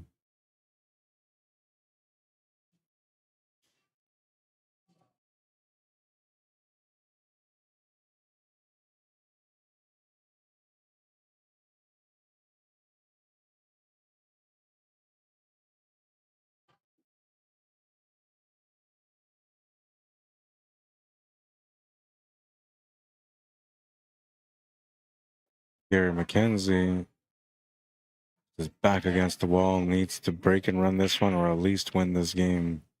Or else the winner will be the A side winner, and everybody on the B side will be in trouble because they have to double dip them if they want to win the Sunday Open today.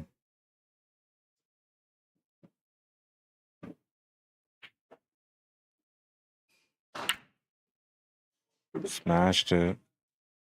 Made the only ball he didn't want to make. Junior with a chance to close out now. I'm thinking we're going to go low ball. There's a little bit of work to do with that 3 and the 4, but I think that's the way he's going to want to go.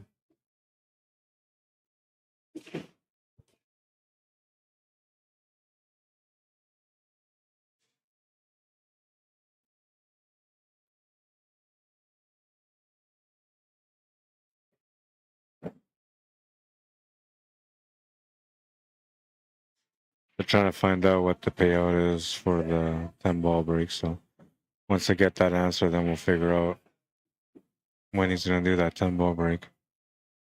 If anybody has a chance to be able to win that pot, it's Junior, because if he makes a ball, he could definitely get along with the 9-footers, no problem. Interesting they ended up taking high ball here. Thought high ball was the hardest way out.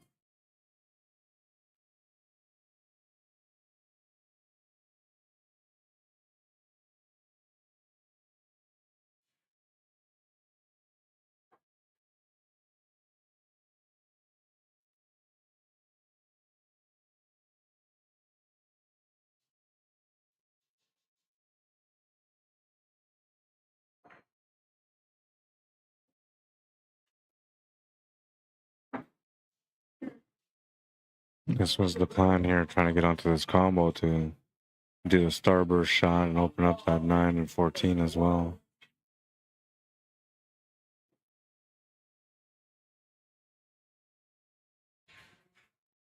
He's asking what he's got to race to?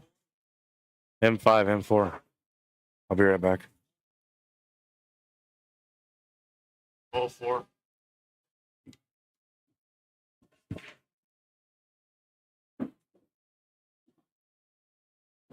It's either 4 or you pot a ball.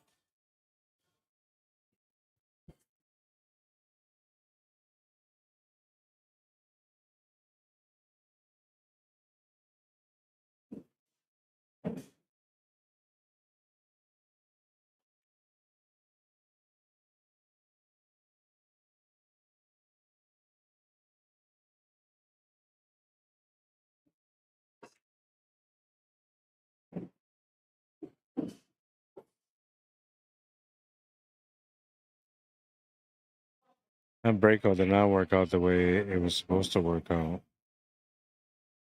I guess he's got to try the bank corners or where's where he's standing. It's the only option he's got. That window to get by. He almost, oh, he did it. What a shot. What a shot. Smallest window to get past that one ball, and he found it. Trusting the line on that one. Trusted the line on that one, and he found the bank.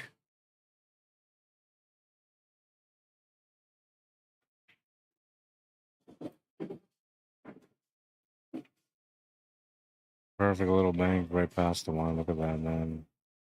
Perfect. Couple of nice highlights there from Junior so far today.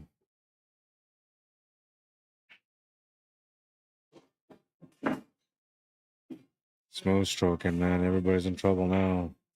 They got to double dip him. 6-2, the final score. And the only match we got remaining now is the one on the top right of our screen.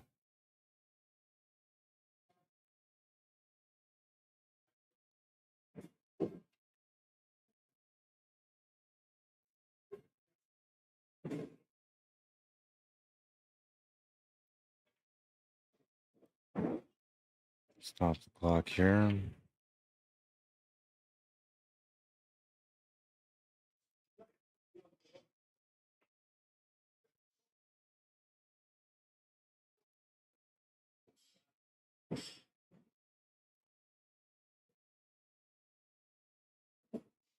Oops.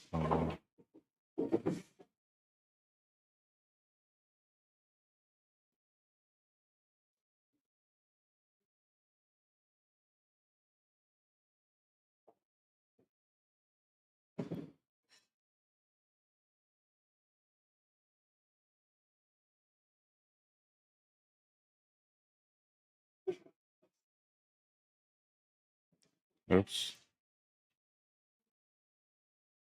What's that? I try to find out. They're going to let me know how much the payout is. No, I don't want you to break till you know, right?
right, so Dave Wilkes is on the hill.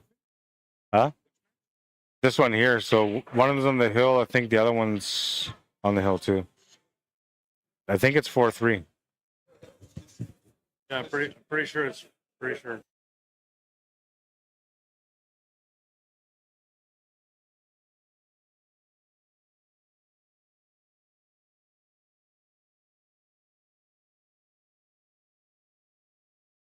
All right. It doesn't matter. I can rack it. I'll rack it. I'll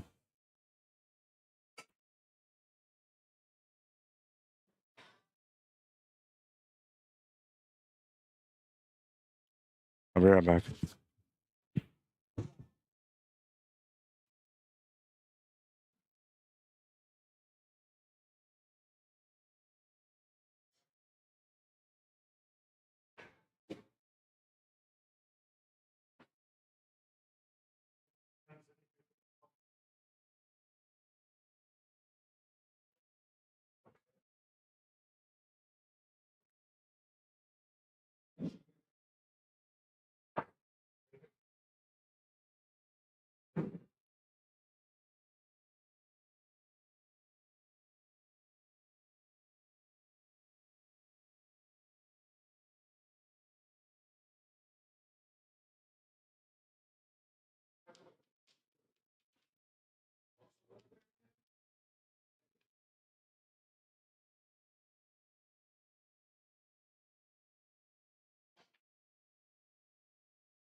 Oh, all good. You get Sean to rack it for you. It's like racking yourself.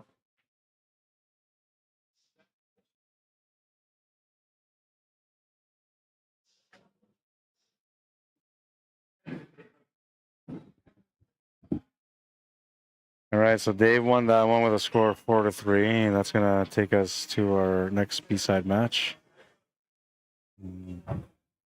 4 updates. So it's gonna be him and Derek. We'll bring back the camera here.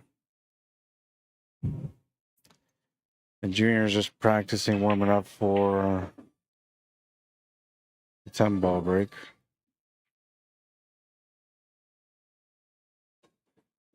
I just called up the match here.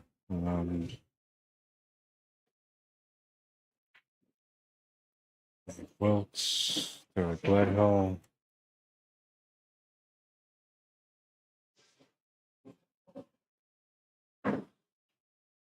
All right, and I think it's going to be a 5-4. It might be a 6-4 race. Let me check here.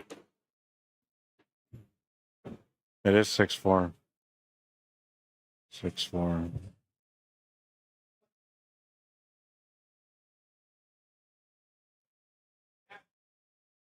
All right, that's the B-side semifinal now. The winner of this plays against Gary McKenzie.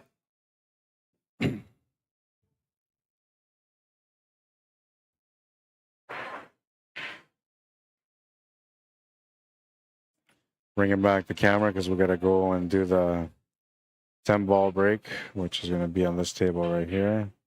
It's Cornell McLean Jr. just warming up. Waiting for Dave to come back from the smoke break, so that'll give us enough time to do this real quick. And the table camera a bit more.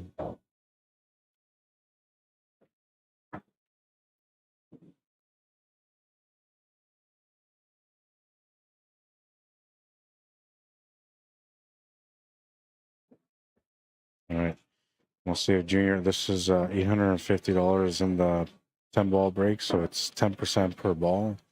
The balls made off the break don't count unless you pot a ball legally. Then it does. All right. And we'll see who, I'm going to give him the option whether I can rack it for him or Sean can rack it for him. So if Sean wants to rack it for him, I'll let Sean rack it for him. No magic rack allowed for this. I'll be back.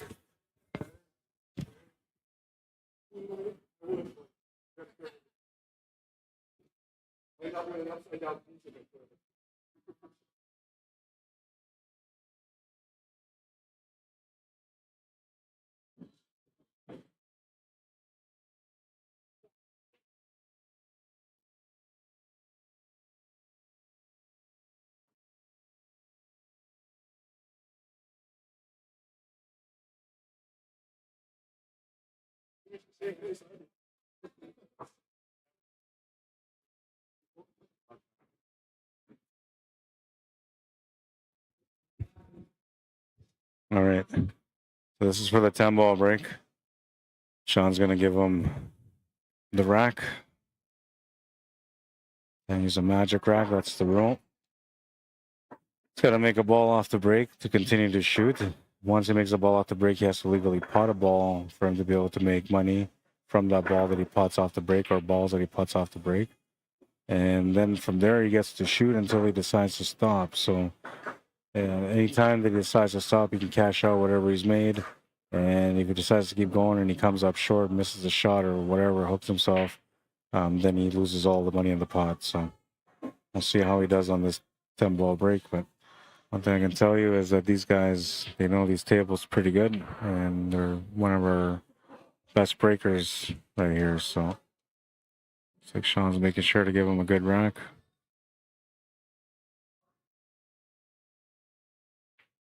It's a little finicky, man. That front ball wasn't sticking. That's why I said, Sean, you can go ahead and give him the rack. I didn't want to be the one to be blamed for not giving him a good rack. And I figured Sean will give him a really tight rack if he was racking for himself. That's what he's trying to do there.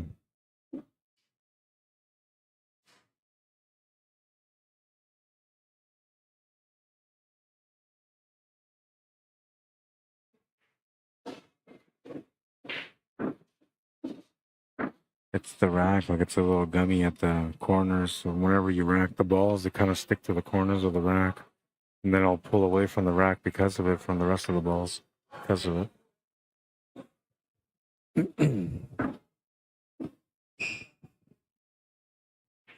Looks like they found the rack. And he gets one crack at it. $850 on the line. If he can break and run the rack. I'm gonna smash it. Oh, it's going to the corner. It's gonna roll out. It's gonna come up dry on the break. So we'll resume our match now, and it'll be Dave Wilkes against. I'm gonna go get him for you. Dave Wilkes against Derek Gledhill. Let me just fix this up here. And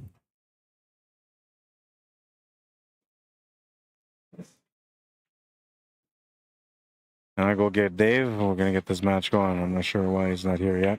I'm assuming it's because he's still smoking. I'll be right back.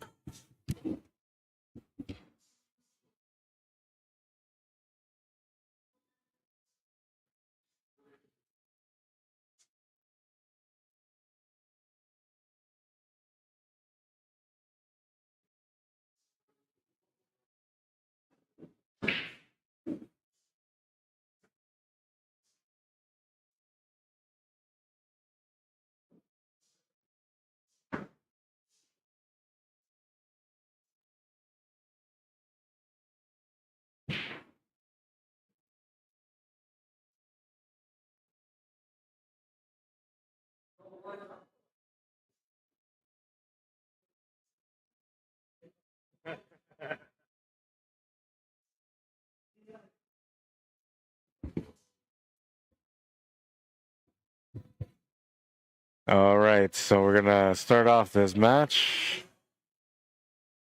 Let's see where we're at.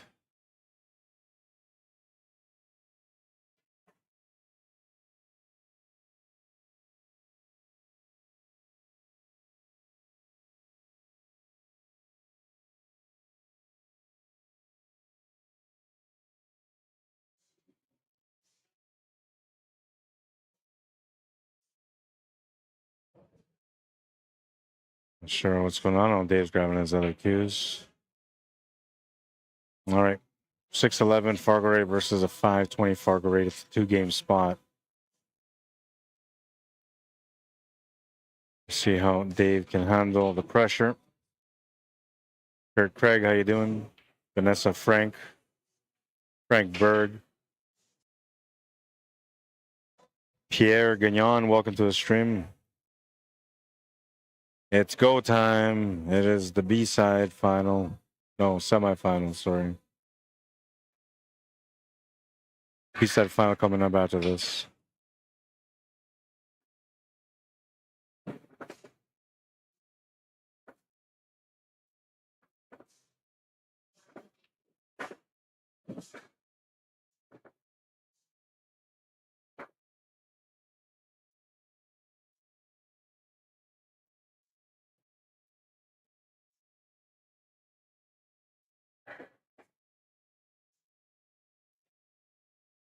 All right, looks like Dave's going to break first on this one.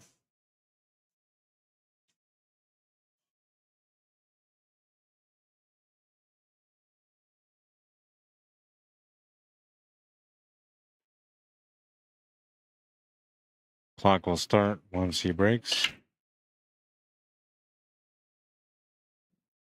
Some power behind that break, but no friends. There, Gledhill with the first crack at the table.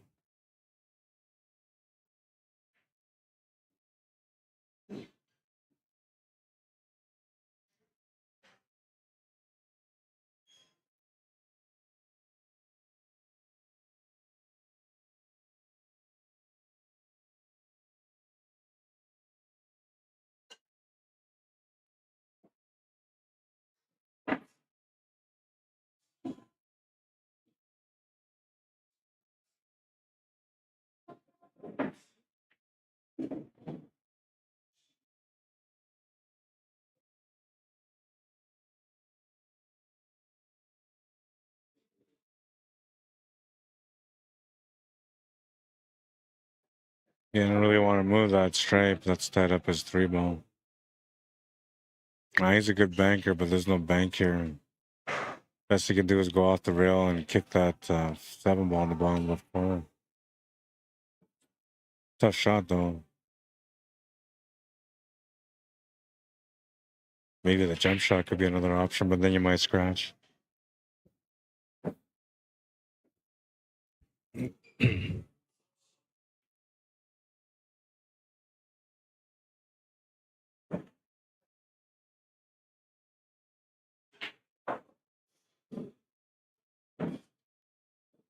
Yeah, that's probably about the only option he really had.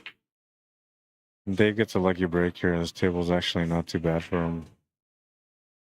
2 balls that he has to address. Well, 3 balls, I guess, if you want to include that 14 ball sitting next to the 3.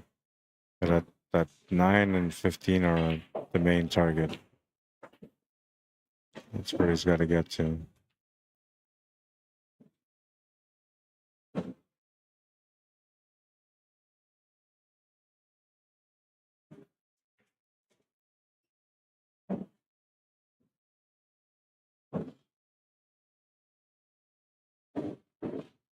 So he's got the shot on the 9 now. 15 ball is still a problem, and so is the 14, but he can get up there right now to deal with all that. He's going to lose control of the cue ball a little bit. Still has a shot on the 13 ball, I believe, to the bottom left corner. That might give him the angle to slide over for that 10 ball, which would give him the breakout on the 15 and 14, but looks like he's just looking to play safety on this one now. It's not a bad option. Likely he's just going to take a jump shot on the 6 ball or a mass save. He can swerve around that 15 ball. If he even has to. Yeah, he's able to hit it straight to the pocket. Might have got that lucky bump to get onto the 3 ball. That's the trouble ball for him. He is a banking type player, so if he can see the face, he might even try to take the cross bank. I don't think you're gonna get too many turns at this 3 ball, but if you can find another shot, that'll help you to get positioned to get back up on the 3, and then you're good.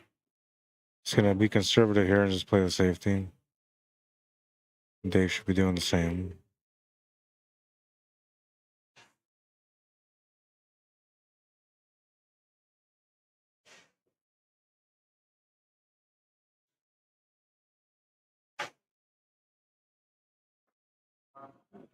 Not much you can do.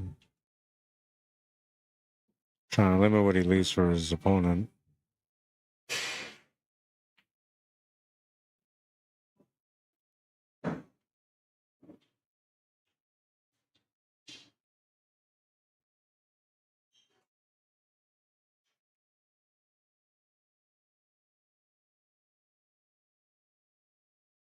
Trying to be patient on this one.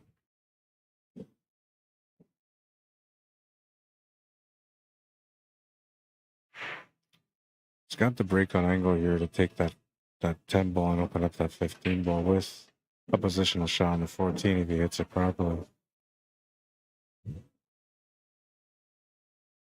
I'm not sure if he's gonna see it or address it if he does see it.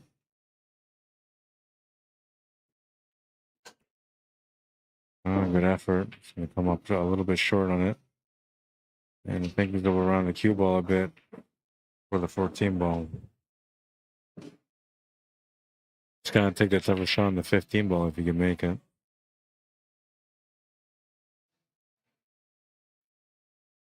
Stephen Valley, man, what's up? Says doing well. Right on, man. Thanks for tuning in.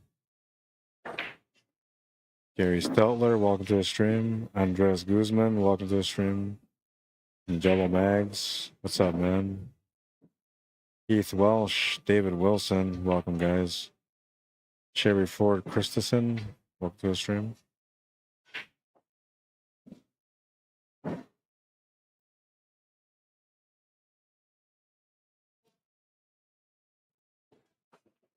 Linda Clay, how you doing on YouTube? Says hi, Rod.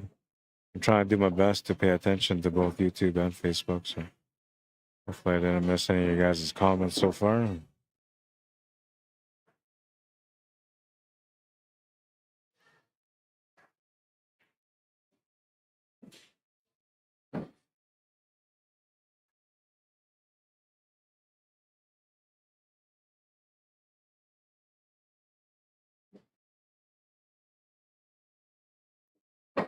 Oh, Dave's gonna strike first on this one.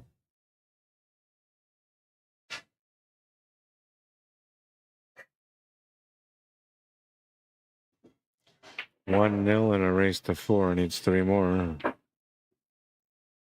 6.5 minutes into that first rack. It's about pace. It's about average pace.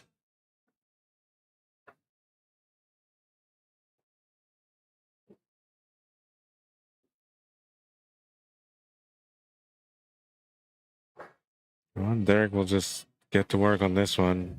He's got a break coming up here in rack number 2. I like to be able to make a ball off the break to maybe push this match to a tie. It's early in the match, so no worries about anybody taking off on the scoreboard yet, but you want to do your best to keep up. Keep the scores even. He's going to hit a nice little break on that one. 8 ball's tied up, though. Very nice break.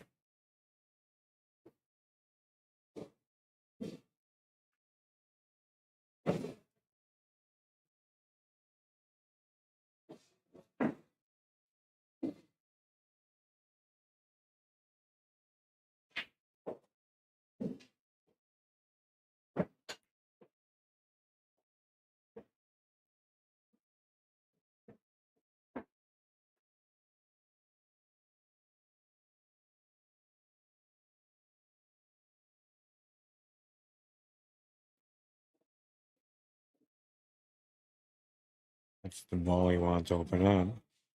Eight ball still needs to be opened up also, man. It's got a nice little setup going on here for all that. Because all he's got to do now, I believe, is get the angle on. Well, maybe not.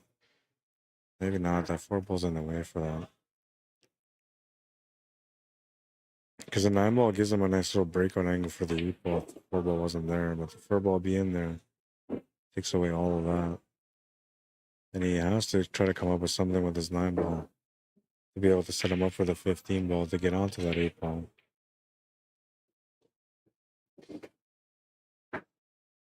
Looking for a sliding angle. Looks like he got the perfect one. Might be able to just bump the seven ball away from that eight ball. He's gonna bump the eight ball and instead he'll miss the shot. He walks with a chance to take a 2-game lead in a race to 4.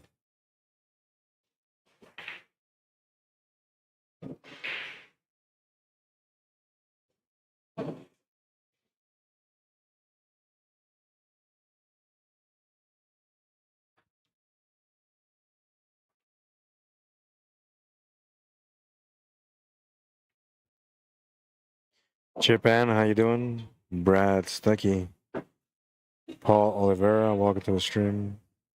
Give me 1 second here, I gotta mute the mic.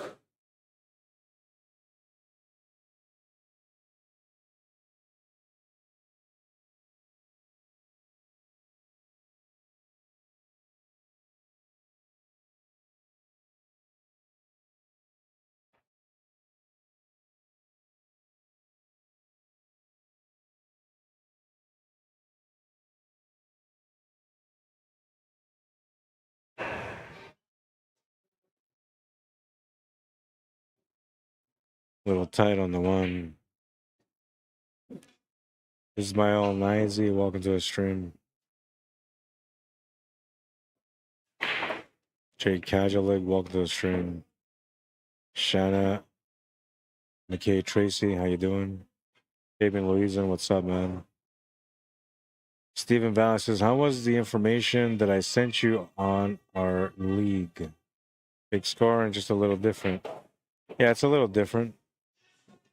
Sorry, did not read it before I sent it. The information that I sent you on our scoring for our league.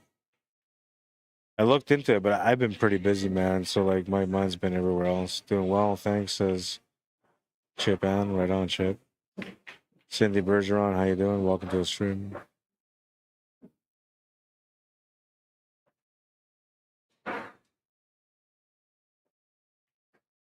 I've been steady going, man. So, like, one of the things about, like, when I work is that I like to do things above and beyond, and I haven't been able to do any of that in quite some time. I want to say like November last year was when it all started. It was at Andrew Thomas Memorial where it all started. From there on, like it's just been steady, man, nuts and busy. And then the times that it's been quiet, I've just felt too discouraged, I guess, to do some of the things that I want to do. But I have like the winners from the Andrew Thomas Memorial. I got to do a write up for them. One for the Gordo Black Memorial. I had to do a write up for that. I still got to do a write up for Mike Delgado, who won the King of the Hill recently. That was his first one in a few years, so he deserves a write up too. Just been too steady, man. Too busy. Miss shot there from Dave is going to give the table back to Derek Gledhill, who will be happy with his chance at the table.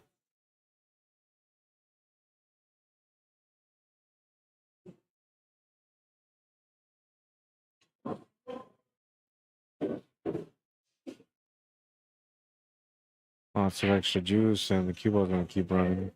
Leaves them fitting over top of the ball on the 3 ball.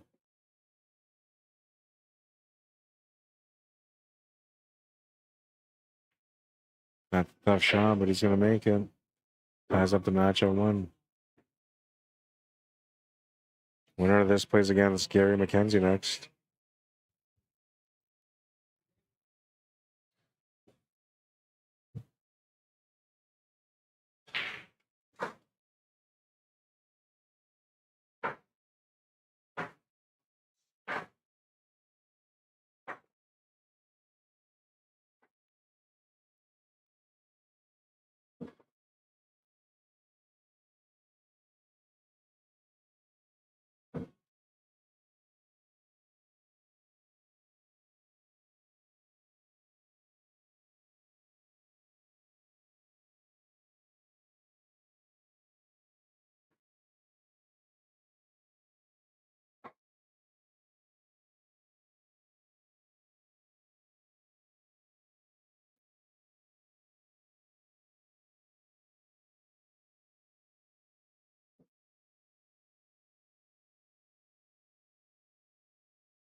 Battle's just begun in this one.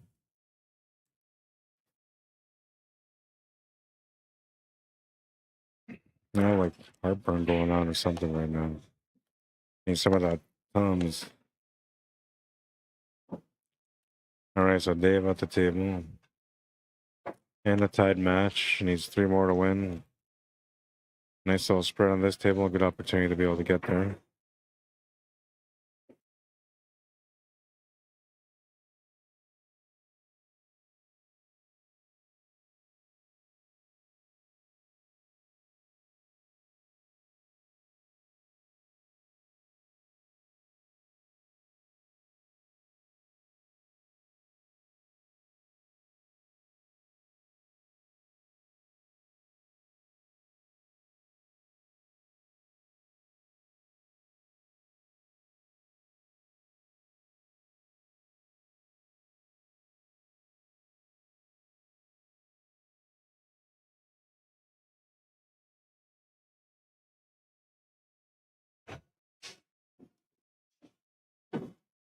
Well, he's almost got it figured out. I don't think this is what he wanted for the 5 ball, though.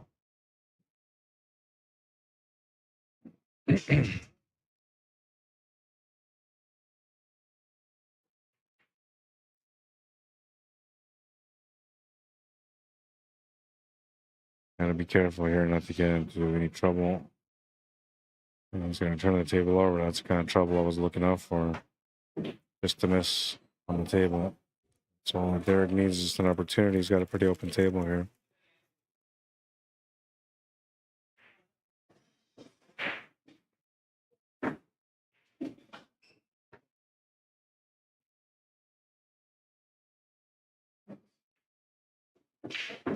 It's gonna come up a little short on the shape for the 12 ball.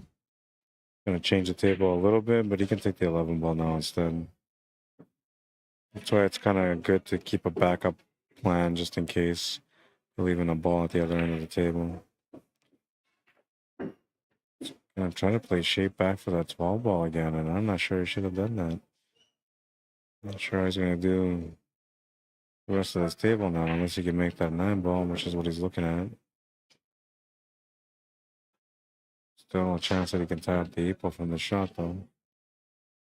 Just playing, I think he was playing, I don't know. Maybe he just scratched the shot because he missed the shot, but I thought he was playing safe there.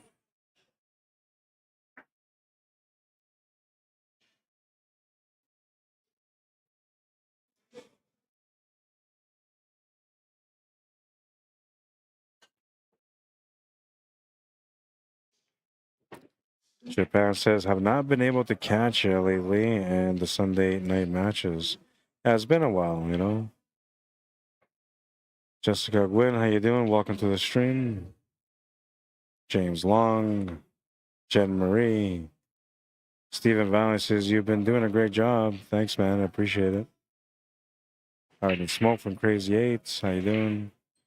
David Walker, Marcelo Carlos Tejena Rivas, bienvenido. Welcome.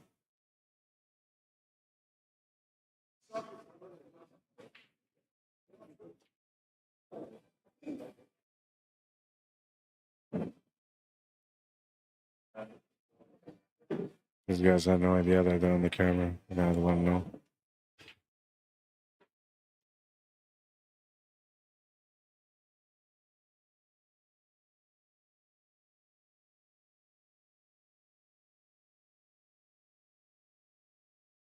Yeah, they had no idea the camera was there. I was kind enough to let them know. Dave with a huge break on this table. It's starting to pick up now that the regular clientele is starting to come in now. All these people that come in on Sunday nights. Tables are starting to get busy. We're down to 1 open table right now.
All right, moving into rack number 4 now.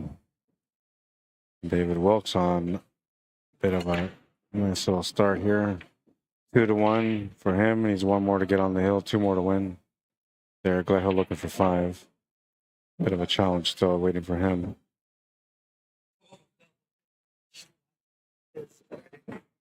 I didn't see it, man. Oh, yeah. Yeah, it does, yeah.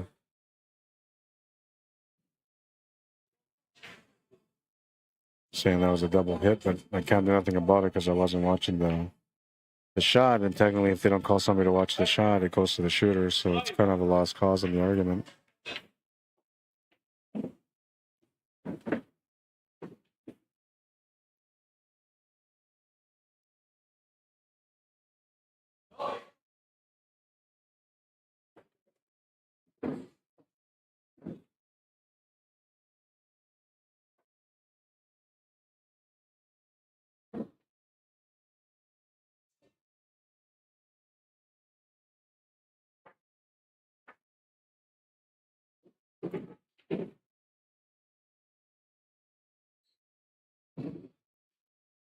He's got a pretty open table. Should be good to go on this rack.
Dave with a chance to get on the hill now.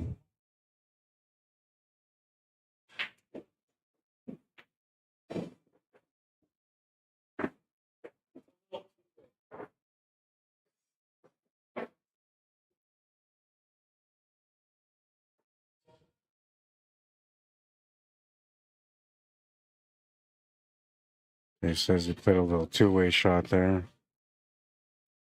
That's what he was looking for.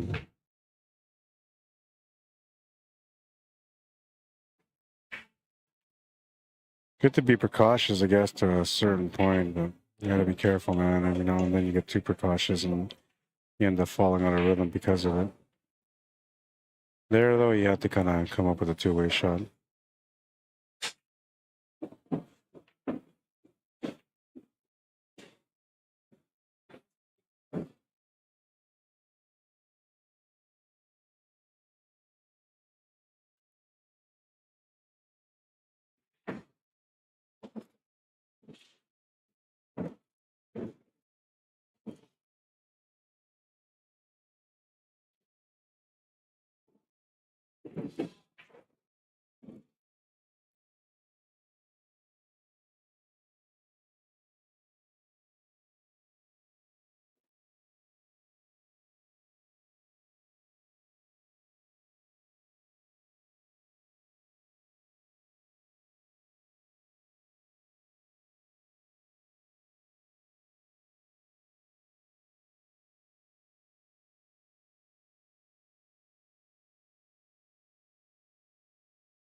Bit of a back and forth here.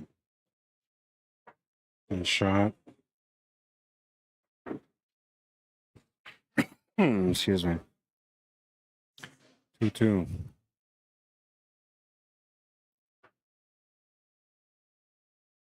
Nice and smooth on the kick shot here. Boom, all pocket. Some decent highlights today. Can't complain. Junior's put on a clinic sort of with his highlights so far today. Some really nice shots. Derek there with a nice kick shot as well.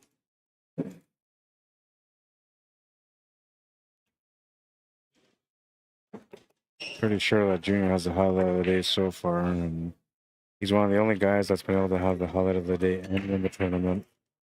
Okay, it looks like it could be another day for that.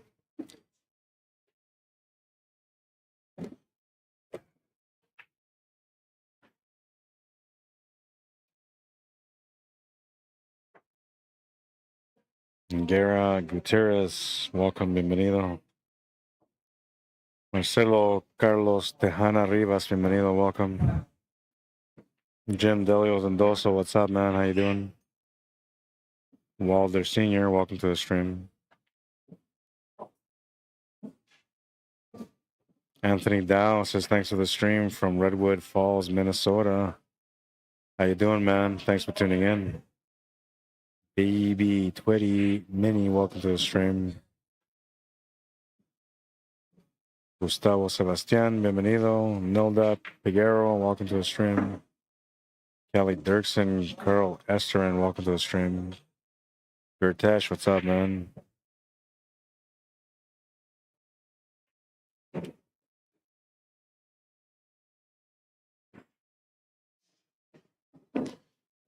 Going back to YouTube, Drew, what's happening, man? He says, wonder if they're discussing the double hit he just had. So I think that's what was going on, but it goes to the shooter. So that what's his name came over here, Derek, and said, yeah. So basically, it goes to the shooter, but he's like pretty sure that was a double hit. But it goes to the shooter, so nothing you can do about it. And Drew said, there's no way the cue ball would have come out of that corner with that speed if it wasn't a double hit. Never mind. Guess they were. Definitely looked like a double hit because of the action on the cue ball. No, it definitely was. And the only problem is that he didn't call anybody to watch it, so there's nothing he can do about it. Because it goes to the shooter, right?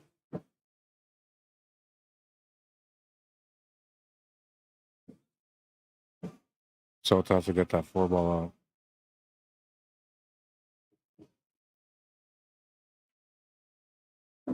He didn't get the shot that he was looking for here. I don't think he can get the breakout.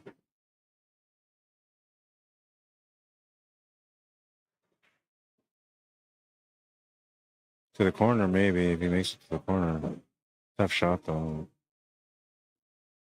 Yeah, that's the only way he was going to get that open.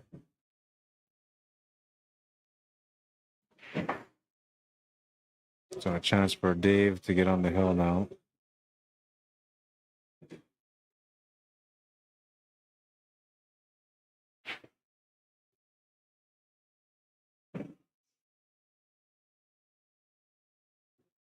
Almost didn't make that one.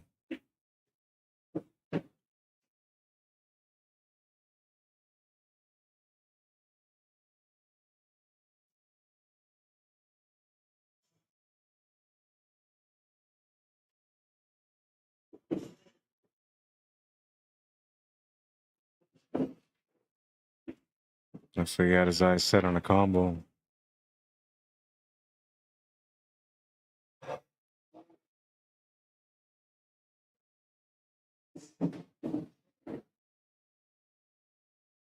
Shape on the 15 is going to be a challenge, too. He's got to get pretty straight on it to get the finish on the 8 ball.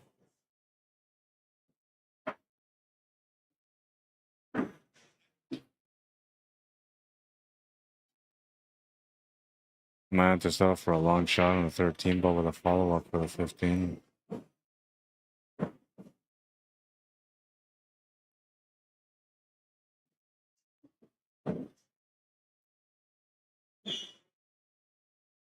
That's it? You're done training? Come here. After woke up, I come here practice on playoff. And I thought that is come to me. Oh, yeah. So you practice for like 5 hours? You practice 5 hours? And me, I was about to leave. That was my expected limit. Oh, I see. Yeah, he's going to turn the table over. I kind of figured that was going to be a problem up there. Simple safety here. Oh, he's left him on the edge of the ball and might be able to cut it to the side. So what are you doing now? What's going on? Already exhausted. Yeah. And he taught me how to do a drill I cannot do. Oh, okay. Bayou is picking you up now? Or you drove yourself? Oh, okay.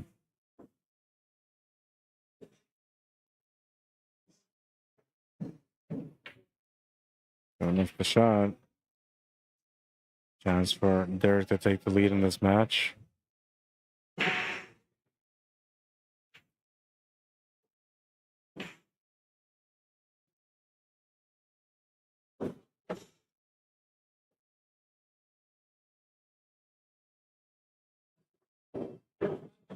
That's a banker, so it looks like he was trying to set up for a bank shot.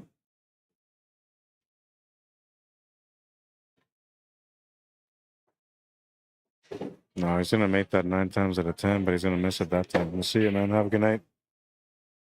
9 times out of 10, whenever he banks, he's usually on the spot.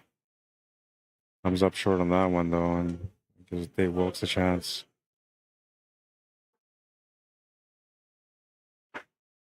Once again, to get on the hill.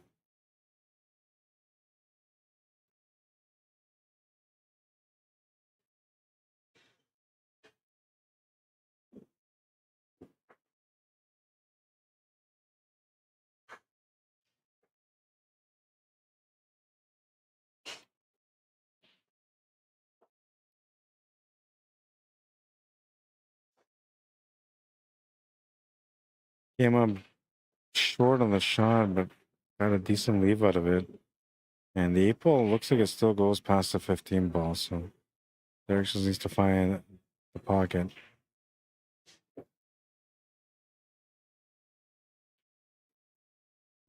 Just gonna slightly overcut that one.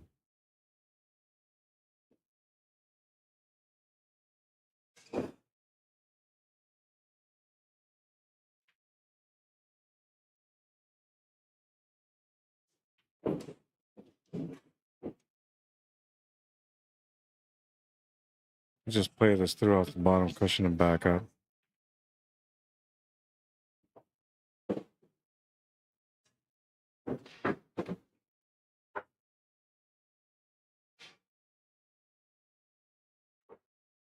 Makes the shot to the corner. And he'll take the lead. He's on the hill. 3-2. And Drew says, and thanks for another Sunday night stream. You're very welcome, man. Thanks for tuning in. And same with everyone else that's tuned in, either through Facebook or YouTube.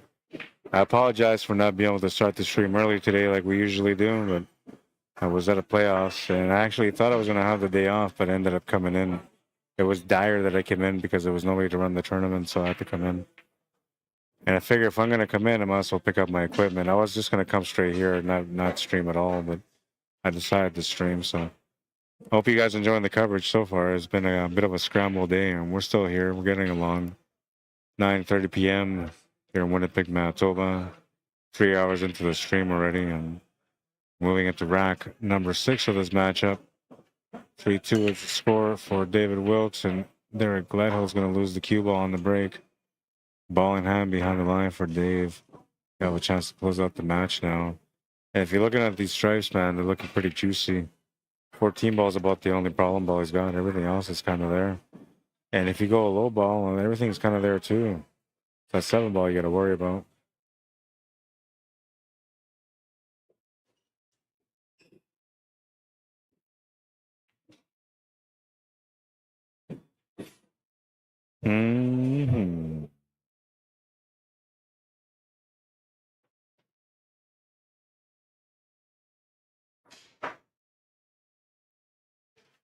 Sometimes having a world of possibilities is the worst thing that can happen to a player. There's just too many options, not enough strategy behind it.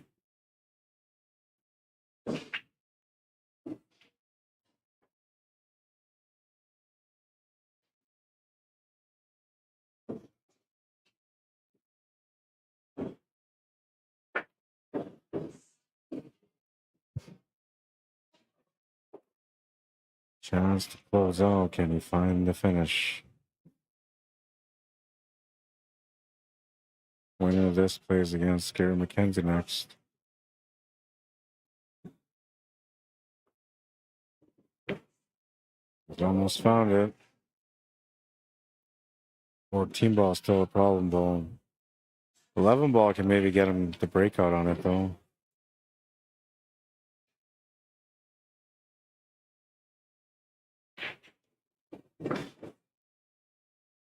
I'm surprised he went that way. He had a lot of control on that table.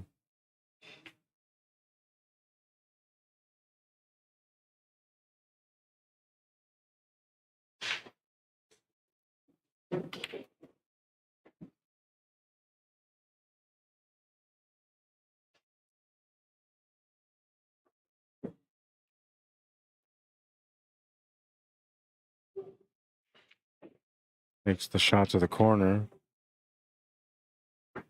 He's got the breakout angle now. The only thing he's got to watch out for, though, is running into that 4 ball. And if he's going to run into that 4 ball, he's got to run into some pace. Oh, that's going to work out perfect.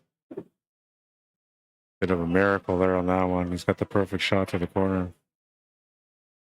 There's going to go take a look to make sure that's going to be clean. Dave is going to make sure he makes the shot to the corner, and all he's got left is the 8 ball for the win now. He's going to hit it a bit too hard, a little bit too excited on the finish. Lots of body movement on that one, man. You can tell he was nervous. Huge break here for Derek Gledhill. Should have been over. Looks like it might get pushed a little bit further.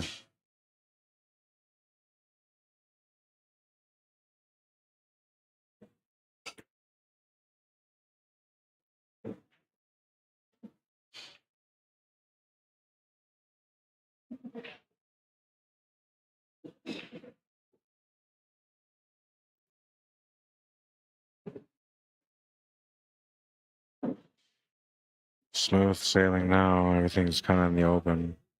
7 ball is still a bit of a problem, but he can actually take it out with that 6 ball.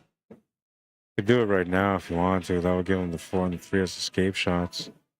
But he might be thinking that he needs a better angle on that 6 ball, and then maybe take the 4, then the 6, break out that 7, and then take the 3 balls and escape shot.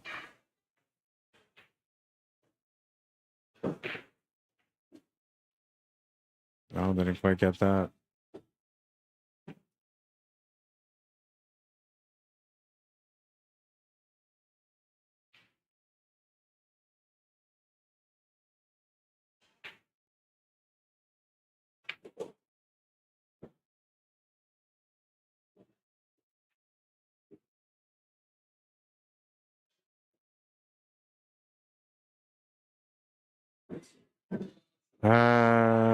Brett White, how you doing? So what happens when you jump on your shot and use elbow English? Elbow English? What do you mean? Like when you push through the shot, you mean? That would be a foul. If that's what you meant. Sam Jane, Baby Che, welcome to the stream. I love you, Baby Che.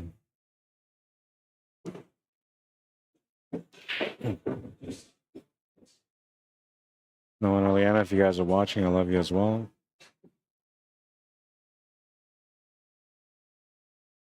Toughest shot on the 7 ball, but it's not bad. Natural shape for the 8 ball. Just gotta pot it. That was a surviving rack for their Gledhill. Could have been some trouble there. Instead, he's gonna tie up the match at 3. And the battle shall continue in this B-side semifinal. 40 minutes in, and we're moving into rack number 7 now. Leo Purcell, how you doing? Angelique Damstrom, welcome to the stream. Don Papoy, Nick Manuel, how you doing? NQs, Nick Q's. Dusty Warner, welcome to the stream. Eugene Pereira, Julie Ann, welcome to the stream. Corey Rain, Amber, is it Housey? Welcome to the stream. Elijah Esti, Bill Lynch, welcome guys. Brett White says the 8-ball he missed. He jumped up on his shot instead of staying down and twisted his arm instead of stroking straight. Oh yeah. That was just because he was thinking about the wind. Can't do that, man.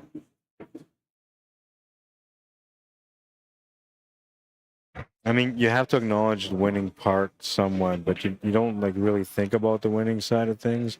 If you start thinking about winning and losing and who you're beating, then like, the more that you put into it, the more you're gonna have problems at the table because you're gonna be overwhelmed with background thoughts and stuff like that, which create body movement and in turn create some shots coming up short on the table.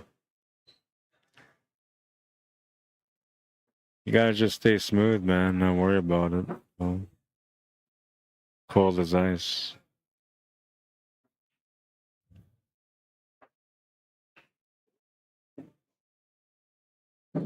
You can't think about like what it means either. You know, a lot of times people put too much of a base on what's going on the table, and so it's like, oh, I'm beating this guy that I never beat before. Oh, I'm winning for whatever $1,000, or the team's gonna go on to the next round, whatever the case. But you just give it too much, you know. Like it should never be about all those things. It shouldn't be about who you're beating. It shouldn't be about what you're playing for. It should be about just you and the shot. It's okay to acknowledge all those other things because they are part of the game, right? But it's more important to be able to deliver a proper technique every time that you're shooting at the table. And so you got to simplify it as much as you can by resetting and, you know, zoning out on the right steps of the finish of the rack. Because it's pointless to play really good shape if you're not going to make the shot, and it's pointless to play a really nice breakout if you're not going to finish the table, right? So you got to make sure you're delivering, not just making shots, but delivering the finishes you're looking for. And that's a crazy turn there. There, Gledhill turns the table over to Dave. He's going to have a tough 9-ball, but other than that, he's got a decent chance at this table.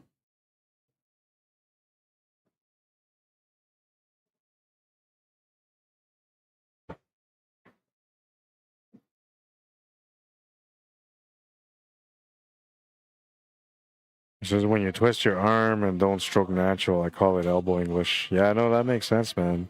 I call that the chicken wing. But yeah, no, that's one of the things you gotta stay away from. And a lot of that has to do with like background thinking, body movement. It can all be corrected. It can all be corrected. Trying to force the cue ball to do something with the twist of your arm. Yeah, so then some people don't know what the spins actually as well. And so they try to create spin by like inducing stroke behind it, like forcing it at will type thing. That's not how you do spins, you know. There's no body movement involved whatsoever in a spin shot other than the stroke process itself.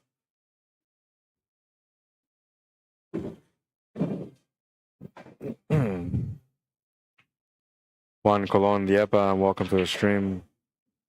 Soledad Gomez, welcome, bienvenido. Bon Hang, welcome to the stream. I'm gonna find that finish. He's gonna come up short again.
Shane Van Boning, Fedor Gorst.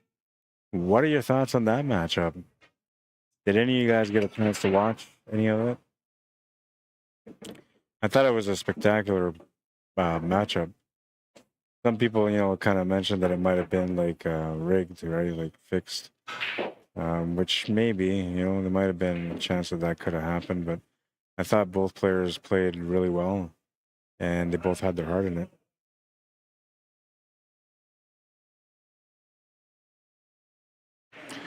I gotta watch the shot. They want me to watch the shot. I'll be right back.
Yeah.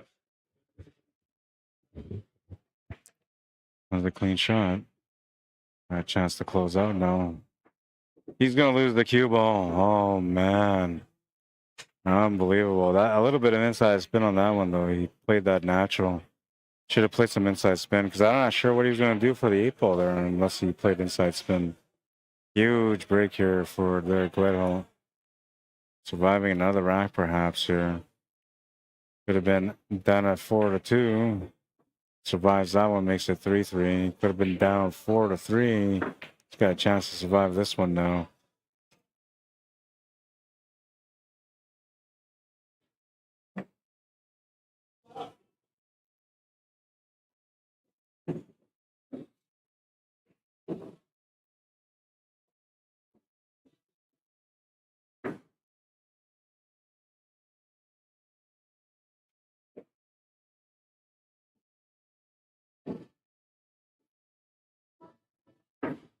Here, McKenzie waiting patiently for the winner of this match. He's been watching it.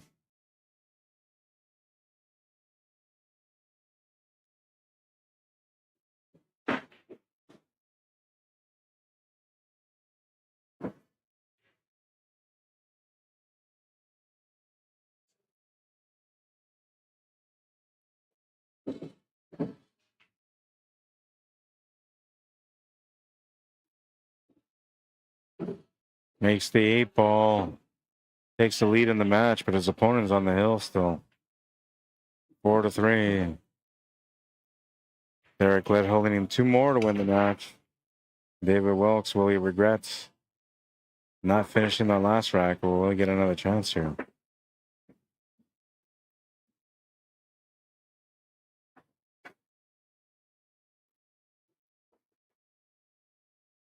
Brett Weiss says the match quickly became a classic with both players demonstrating great determination. However, the real victors were the fans who experienced the event. Yeah, so and not just the people that viewed like I did through like the stream, but like the people that were there that were able to watch the match. Those are the people that were really lucky, man, to be able to sit there and be part of such a great exhibition. And I'm thinking they're going to do it again. I mean, regardless of, it was a long race, and you kind of figured that it was going to come down to the last day. And I'm thinking that the match was close to the point where they're going to want to do a rematch. And I think the rematch will draw in double the crowd.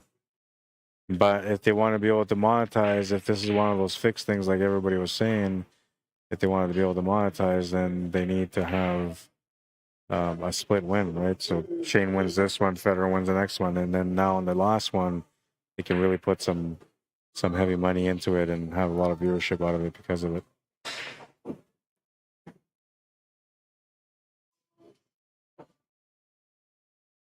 Tough to beat Shane though, man. Once he gets going, once he gets in stroke and he figures out the break, that's the biggest part. Once he figures out the break, man, he's off. You know, and it's tough to keep up with him. Tyler Torres, what state is this tournament in? This is in Winnipeg, Manitoba, Canada. So we're not in a state, we're in a province. The city is called Winnipeg, the province is Manitoba, which a province is like a state. See you, man. Have a good night. And we are in the middle of Canada.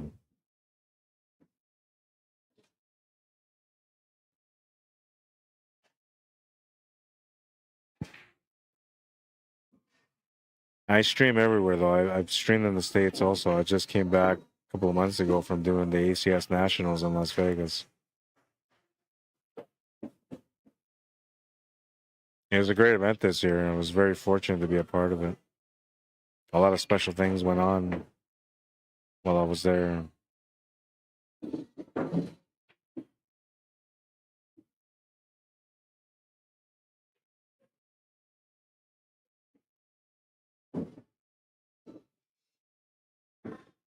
It's gonna have to take that 2-ball.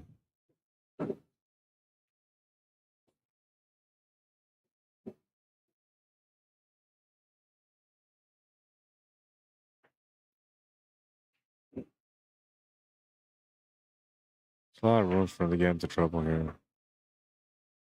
Looking at the 6-ball, which I don't mind that option.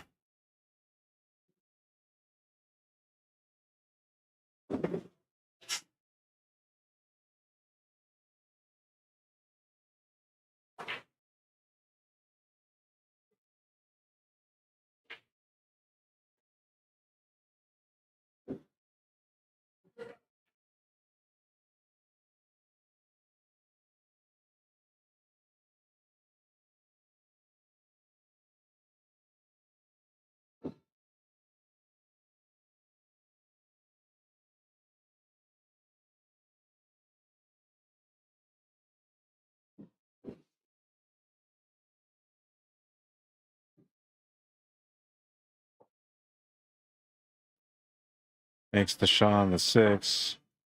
And now he's kind of tied up things around the 2-ball, and he's got a shot on it right now. So I don't know if he's going to take it, but I feel like it might benefit him to take it. However, you're going to have to do a bit of a power stroke here, because I don't think you can set up for the 5-ball. I think you can only set up for the 4-ball.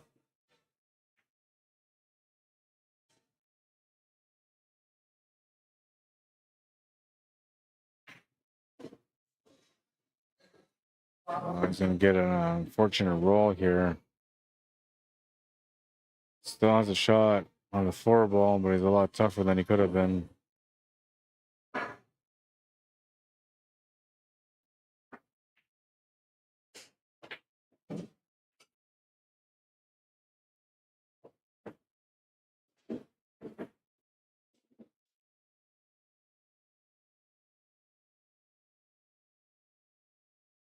Jazz finds the pocket.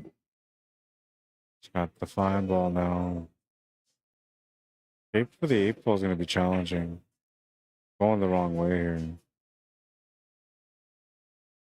Gonna have to solve for a longer shot with a bit of a back cut, I think.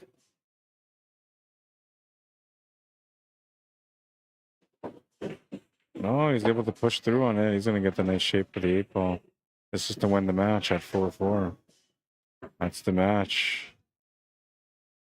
4-4, the final score. We'll reset everything here, move on to the next match right away. Dave's got to go for a smoke.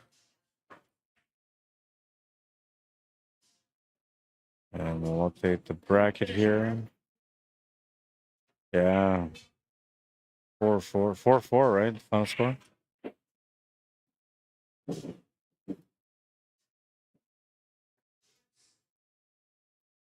Four, four.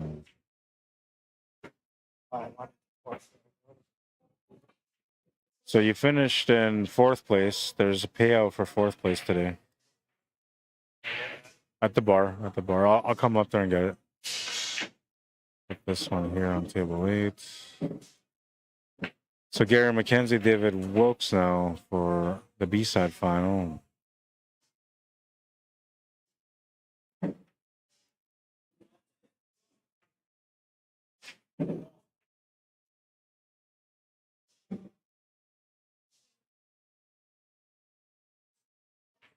6-4 race, so we'll keep that as that.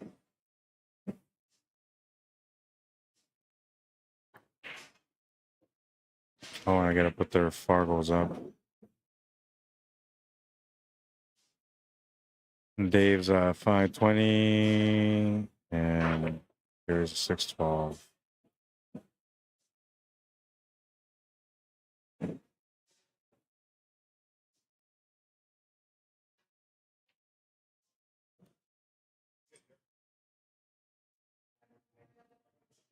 All right, the Fargo rates are up. We're gonna reset the clock.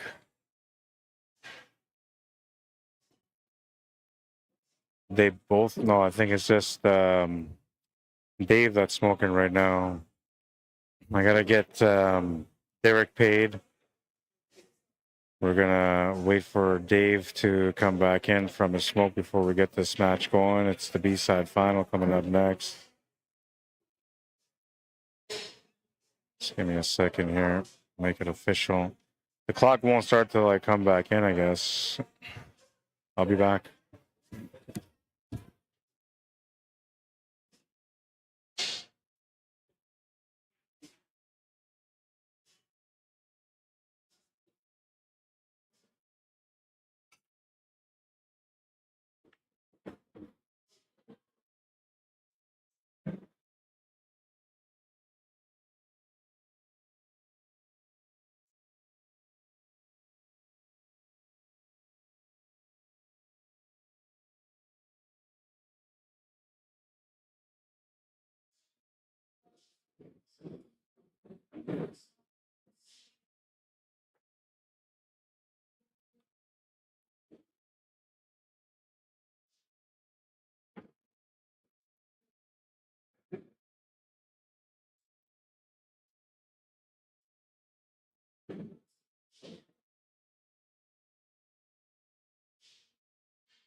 All right, so these guys started this, and I'm gonna take a break here for a few minutes. I'll come back and update the score when I get back. We do have the fresh timer on. Hopefully, I don't miss any crazy shots. It's 0-0 right now. Rack number 1, Gary McKenzie wearing the hat. Forward in the gray hat is at the table right now. He's a 612 FargoRate. He's playing against David Wilkes or Dave Wilkes, who's a 520 FargoRate wearing the white shirt and the blue hat backwards. And all right, I'll be back. This should be a good showdown, though. Winner of this has a try a double dip junior.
It's 2-0 for him.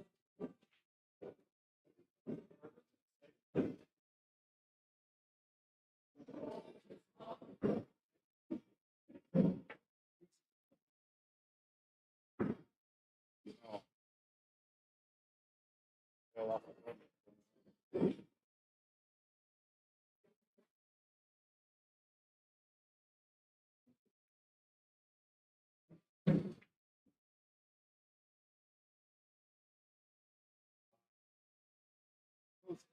That's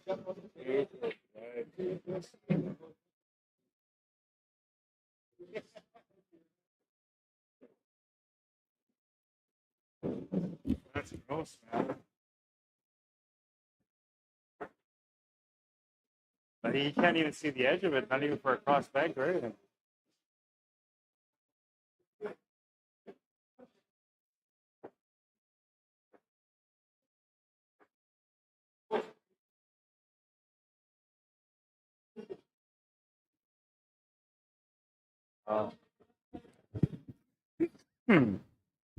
Watching, excuse me, watching the Shane Van Boning and Federer match on the big screen, for Gary. And they're at 116 Shane, 114 for Federer. And Federer just made the shot on the 7 ball, which is a nice shot. And then Junior's telling me that I guess Federer hooks himself, freezes up to the 9 ball. Freezes up to the 9 ball to get himself hooked on the 8 ball completely. And so I'm looking at it, I was like, well, the only way you could do it is if he went off the rail and then into the 10 ball. And sure enough, that's how he did it. He played the 7 ball, cue ball comes off the rail, runs into the 10 ball, and the 10 ball kisses that cue ball perfectly with the right amount of speed to freeze it right up to the 9 ball. Take away all the shots. And this is a crucial point, right? Like, I mean, we're at 116, 114. So if now Federer doesn't get hooked on that 8 ball and he's got the 8 ball to the side pocket, it's 115 to 116. He's got a chance to be able to close out because his winner breaks. This is basically the TSN turning point of the match.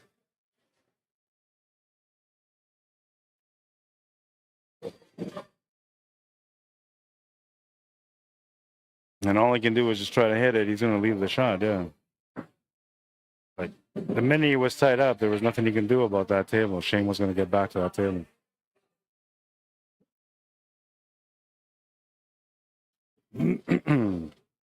Looks like Dave got back to the table on this one. See if he can get back into this match now that I'm back.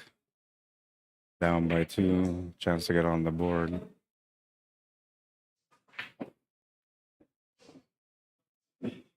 Oh, man. I thought he was going to hit the other horn, but he hit that one instead. And look at that. It worked out perfect with the side. It looked like he was going to get tied up there. But somehow, the ball keeps rolling, sets up for the side pocket. It's not quite straight. The shot is there. He's safe from scratching. Just has to make it.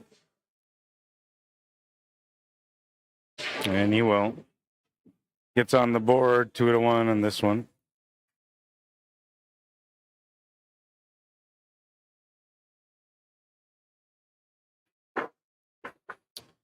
And we continue here at the Hangar for the Sunday Open. Dave Wilkes breaking next, got on the board now, is going to get a little hungry. And if you're a little hungry, you can come check out the Hangar for their delicious grub. They're located here in Winnipeg, Manitoba at 121 Scurfield Blvd in the south end of town, right where Route 90 and Scurfield meet. On the right side, you'll see a Shell gas station. On the left side, you'll see a Dairy Queen parking lot. That's where you're going to find the Hangar. And if you want to give them a call, maybe you want to just call ahead of time, book a table for you and your crew, give them a call at 204-560-2929. Smash and break from the washrooms. If you go straight to that wall at the end, you turn left, it's the door at the end.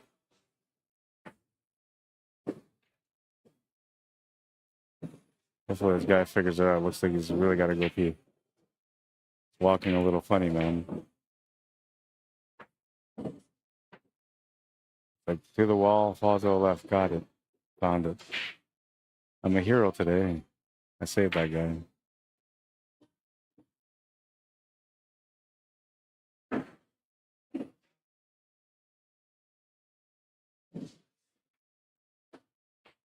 Oh, and he's working this table up pretty good. I like that he's going for this now, but I don't like the fact that it's a little risky here with a 15 ball, possibly getting into some trouble. He's going to have to hit it with some pretty good pace just to try to get the shot in and have something to come back to the 15. Yeah, that's going to be a problem, but you might get enough here on the 11 ball for the breakout right now, too. And however, I think you're going to want to go for that 13 ball. You don't want to leave that 13 ball here, and you want to get a better angle here, perhaps for the breakout, and just settle for the breakout as a finish.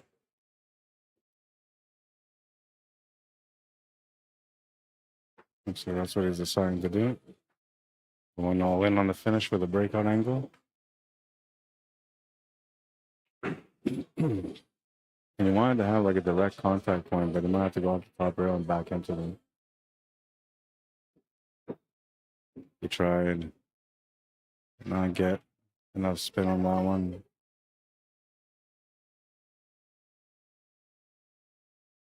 Tries to just hit the ball, and they'll turn the table over to Dave. He'll get a chance to tie up the match now. He's a little hyped up every time he gets to these situations. Let's see if he's feeling that way or if he's nice and calm, cool, and collective. Right now, it's looking like he's got some discipline behind his game. Walking through the shots, trying to figure out the plan.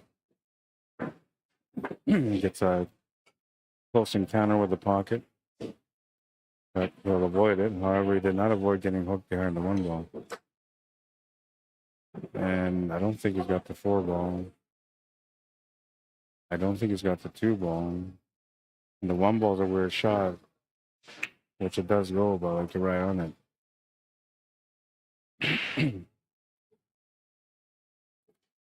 He needs to find a way to play a safety here somehow. Or go for the 4 ball if you can see it. Even if you could see the 7 ball, he's in a dangerous area with that 7 ball. Still end up with a scratch. If he's got the 4 ball, though, he can play the 4 ball, come through, run into the 8 ball and the 6 ball. That will give him a shot no matter what afterwards. He's looking at this 1 ball like he's committed to have to take the 1 ball. They might call me here for a ref. Yeah, they're going to call me up for a ref. I'll be back. Rule says as long as he raises his cue at 45-degree angle, it's a good shot. I'll be back.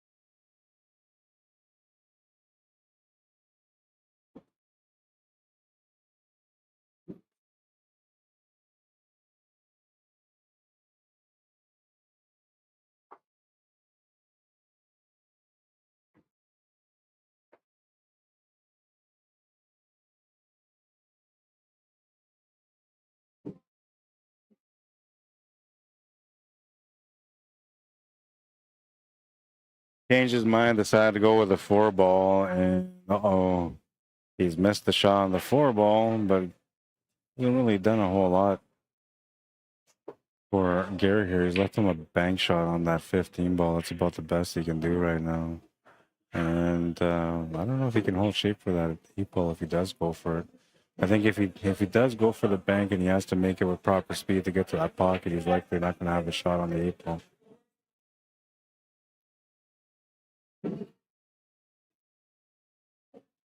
He tried the bank. Go for a bit of a lucky roll, and that 15 ball will come into play a little bit. Not really a problem for Dave per se, but 15 ball's gone in there anyway, and could maybe create some troubles in the long run.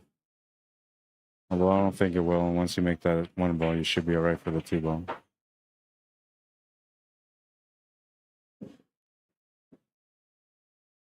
Yeah, I enjoyed the Federer Gorst and Shane Van Bonen match. It's unfortunate the way it went for Federer at the end, but and I don't know, like I like Shane, right? I think Shane's a great player for sure. Captain America, right? But Federer, to me, like Federer is the guy that's going to be the guy, right? Like by the time he's done his career, we'll be talking about how great of a player he was and all the great accomplishments that he got along the way. But you can't dismiss Shane. Like he's the current era top American player, and he's going to be there for a while. And I hear stories that Federer was like talking apparently in the interview saying how when it got to a certain amount of games, like he was exhausted. Oh man, I can't believe Dave's going to miss that shot. Turns the table over to Gary, but look at this. Does the 7 ball block the 8? He's taking a look right now. Might go past, might go just past. If it does, I don't know. You got two options here: follow through or draw. I like the follow through, but some players will take the draw here. I think I'll go with follow through. He's gonna do the draw. And it looks like the able does go past the 7 ball. He's lined up for it. And he's gonna survive a scary rack there, 3-1. It's a race to 3 now. Winner of this has to play against Cornell McLean Jr. next. And if they can win the first set, then we'll have to take him on again for a second set. Otherwise, if Junior wins the first set, it's over. And he may not be getting battle tested right now because he's not in the middle of a match. He's just warming up. But he's a good player, and his stroke is going to be on point. And then the switch over because he's warming up on the 9 foot right now. The switch over from the 9 foot to the 7 foot is going to be an easy transition for him. So I think he'll be ready to go for the first set. I think like if Dave wins this match, I think Dave might have a chance to beat Junior because of the handicap. Probably end up being like an 8-3 handicap. But if Gary wins the match, then it would be like 100-point difference. It would be a 6-4 race. And in a 6-4 race, I'm thinking that Junior's probably going to come ahead of that. I'm going to say 8 or 9 out of 10. Because I think Gary's a good player too, but he's going to run into troubles where Junior won't run into trouble as much. And I think if you have to like go into a safety battle between both of them, I think it would be a lengthy one. First of all, I think Junior will take the edge in the long run in the safety battle, but I think it will be a lengthy one because I know that Gary's talented at his kick shots and his bank shots.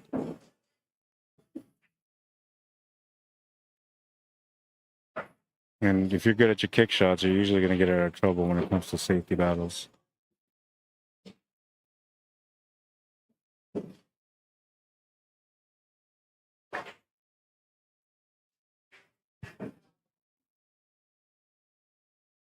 I'm surprised that Dave didn't make that 4 ball, though. When he took that 4 ball to the corner, he missed it and pushed that 15 ball over, leaving the bank corner shot. I thought he would have made that shot for sure because the table was there. Had he made it, it wasn't a big deal. He could have figured it out. And I think that was an important rack. I think if he wins that game there, it's 2-2. He's got the edge to like maybe get into Gary's head a little bit and create a mistake or two. But here right now, how things are, like he needs to deliver on this one now because if he doesn't deliver on this one, Gary's going to have the open table for him to be able to get up 4-1.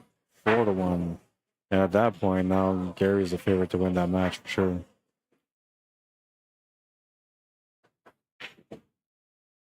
Just got enough room for the 13 ball. It's got a shot on the 9. He's going to have to play a shape for that 14 ball as a finish. Needs a little bit of angle also to get across for the 8 ball, so he needs to come around where that 5 ball is. Ooh, a little bounce, and it's not a lot of angle, but he's got some angle. Gonna have to play as a full topspin now, I think. He's trying to punch it off the rail. I would have played that full topspin. Just a touch of side spin, maybe.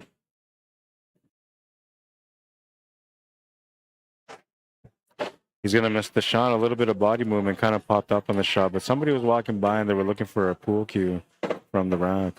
And I think that might have distracted him.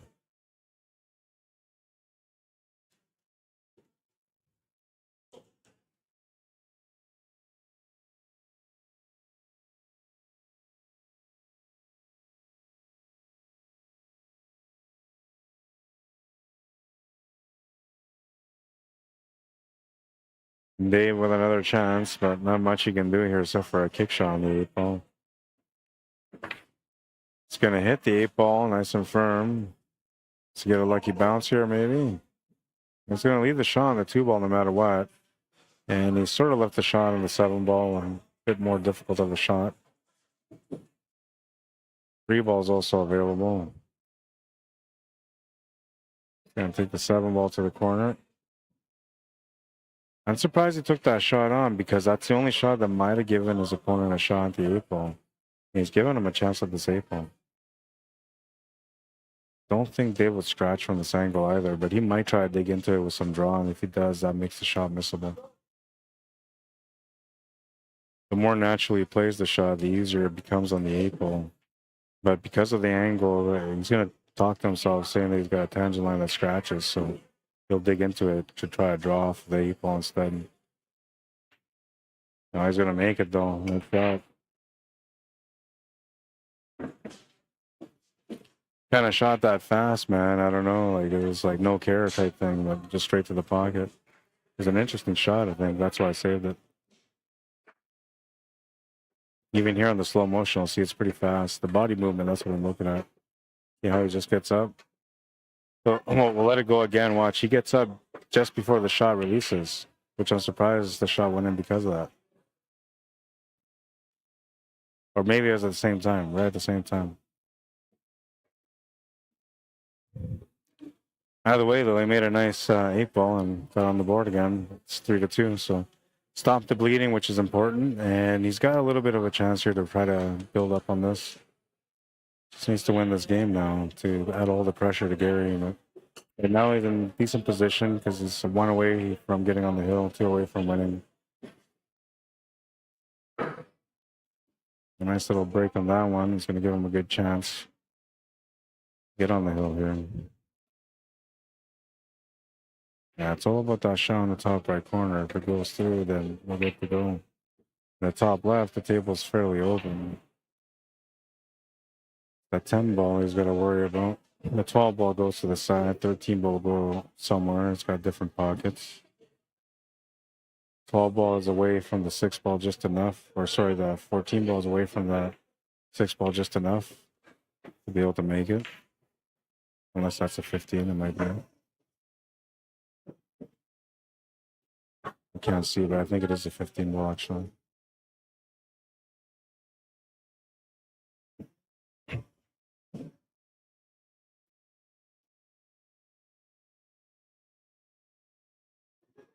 Going into that 15-ball area now. Not hard enough. He's got a shot on the 9-ball, but he's not looking at it. He's looking at the 11-ball, committing to it. He's very lucky. He had a nice straight shot on that 9-ball there. He could have taken that instead. That's kind of his problem ball. And he had that straight shot on it. He just didn't see it. He didn't look for it. That little tight squeeze shot here, and then the 15-ball shot after that. Can't do too much here when it comes to power. You got to be very precise. He doesn't like the shots, so he's looking at the 15-ball.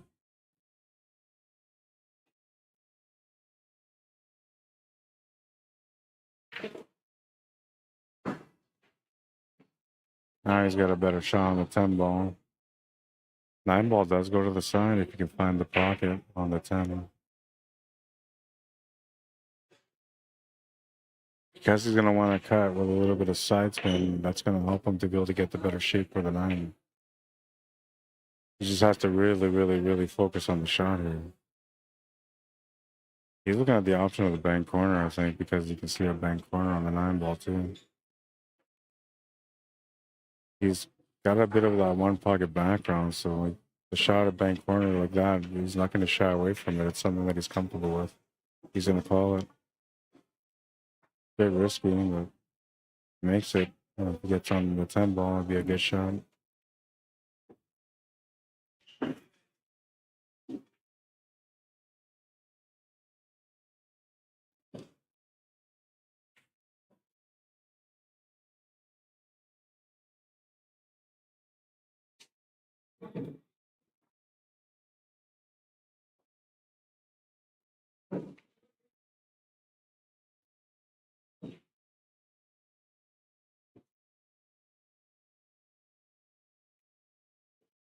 Makes the shot on the 10-ball, and he's got the 8-ball available. This is to get on the hill. Breathes in, and he makes the shot to the corner. It's tied at 3. David Wilkes is on the hill. On the hill, on the hill. And somebody says to me the other day, like, hey, listen, man, like, I love the replays. But I can't remember who it was. I said, I love the replays, but you gotta stop doing the replays on the 8-ball, man. Because I do the replay, and then we come back, and then the 8-ball's already in the pocket, and nobody got to see the finish, right? I don't know. I never think of it, man. This was nice, you know. To make this bank was risky, right? But he, like I say, he's a one pocket player, so he's got that experience. He looks at the shot and says, "You know what? If I make the shot, I'm out." And he was. Could be the shot of the day, I think. I mean, it's a high risk shot. Got him the reward for the finish. Got him on the hill. And if he wins his match now, it was the beginning of him winning the match. Or do we give it to Junior? Junior's got some really nice shots as well. Santiago Arsadon, welcome, bienvenido. Jared Ross, Zach Urbantrail, what's up, man? Quinn Armstrong, how you doing? Welcome. Chad Cleary, Amber Housey. Oh, I said hi to Amber earlier. How you doing? Just gotta watch out not to make too much of a mess on the table. It's okay to change the table somewhat, but you don't want to change it too much. What's up, bro? It's got a shot to the corner on the 10 ball.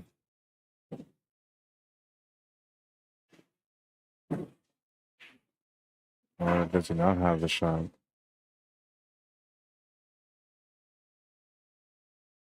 Might be one of those tight squeeze situations.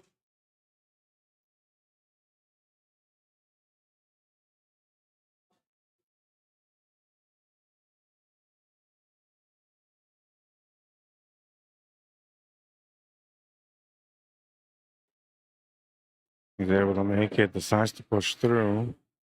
Has the shot on the 14 ball, and now he's going to have to maybe run into that 12 ball intentionally. But he also has a 9 ball. It's tied up to the 3 ball right now, so he doesn't have an out yet. He kind of has a chance for an out, but it's not quite there yet. Now, because he's a banker, he can maybe take care of that 9 ball a different way, but right now he's got to come up with a tough shot on this 14 ball, which he does make. He's going to get the 12 ball set up with a nice angle to be able to get a breakout, but there's no breakout available. And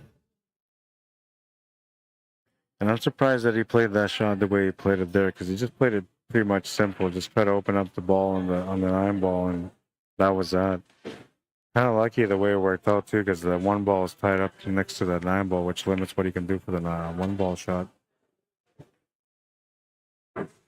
Though he does have the 6 ball right there, so that can give him the breakout whenever he's looking for that option. Could take the shot at the breakout now with the 3 ball. 6 ball could be the escape shot.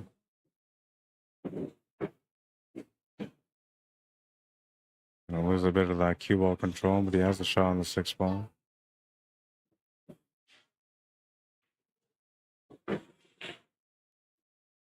Oh, the 1 ball must go past the 9 ball.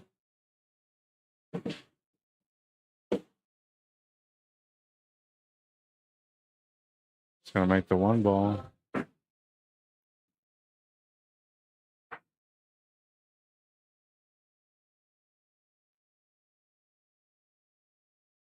Perfect angle here to get set up for the 4, and he's gonna. I think he was playing shape for the 5 ball, but I thought he would have made that shot to play shape for the 4 ball. Either way, he's turned the table over, and Dave has a chance to close out now. He's got a 12 to the corner. Set up for the 9 is not quite natural, but it's available. I think if you play it with right hand draw, like 5 o'clock spin, you would be able to go around that 9 ball. We'll see if he walks away and gives me a chance to show you guys here. He might just take it. Excuse me.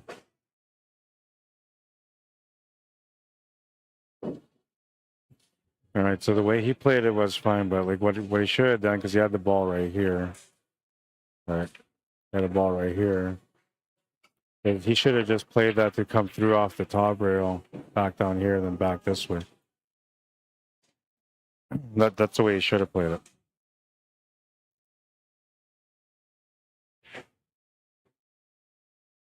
He still has a chance to pull down, but he's in really tight on this one.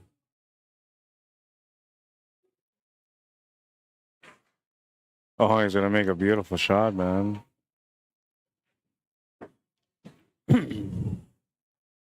Very, very beautiful shot. We're going to wait for him to make the shot on the 8 ball.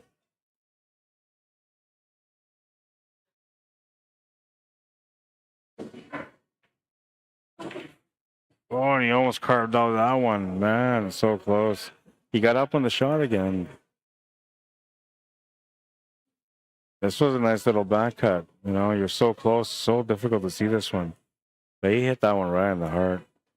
No rail. And turns the table over to Gary, who's going to try to work this table out. He's got the 4 ball still, and he's on it. Bit of a back cut. Gonna watch for the pace on the cue ball here to make sure that he gets a decent shot on the 5 ball. Gonna just get enough for a cut to the side.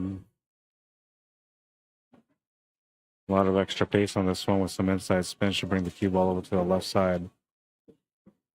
Oh, he's gonna hit that horn. Oh. 4-3. Things are heating up at the hangar, and I don't know. Sunday night magic going on here. Dave Wilkes to break on the hill still. Gary McKenzie 1 away. 1 away from getting on the hill. Look at this face. Look at his face. The relief on his face. Oh.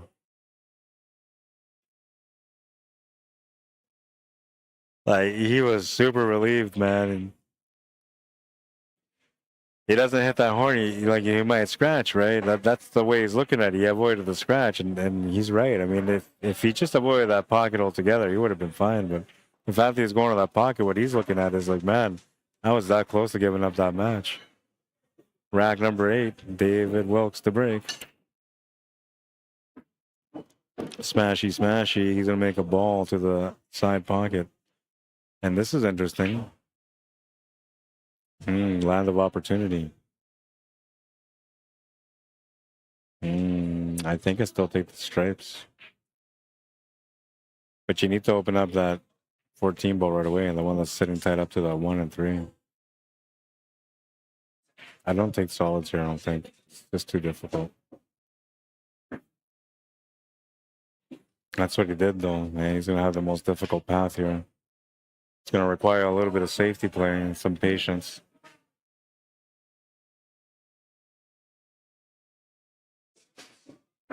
Now what he was trying to do. There, McKenzie, chance to strike in this one. Tie it up to the last rack.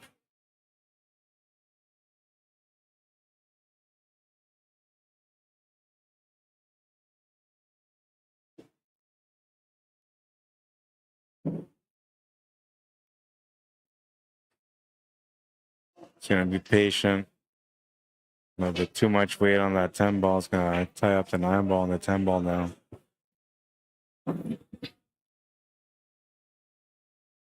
If I'm Dave, I'm playing a safety here. That's going to be a foul and a ball in hand. I would have just played a safety, man. Just off the 4 ball, try to get the cue ball on top of the 15 ball, freeze it up to the 15 ball. Now he's giving him a chance here. Trying to get the breakout. And he's going to get it opened up, but not enough to be able to make a shot on it. And I believe he's got the shot on the 12 ball still. If not, he's in some trouble right now. Especially because he's kind of lined up that 3 and 2 ball now as a combo. Don't really want to turn this table over. No rail. He's going to get the table back with a ball in hand. Oh, man. Dave Wilkes with a chance to close out now. Golden chance. I turned on the fire, though, man. So I'm telling you, like, Gary McKenzie has to win this game. It has to go to the last rack now. We're destined for that. Otherwise, I'm not using the flames no more. They failed me twice so far, 2 weeks in a row. Can they do it again?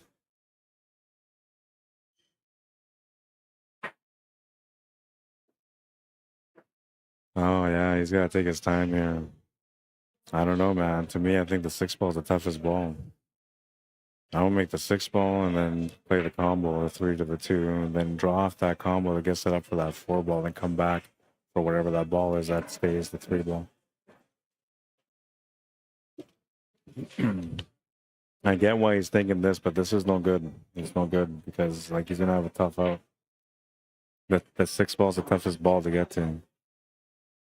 In a perfect world where you play perfect shape, maybe not.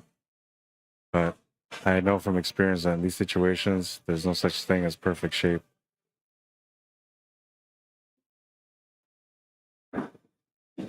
He's gonna have to play perfect shape though. Gotta get onto the 6-ball. If not, he's got at the very least get onto that 4-ball. So he's got the shot to the corner past the 8-ball. That's the setup here is that. And if he wasn't sure about it, he's got the angle on the 4-ball for the breakout. If he needs to break it out.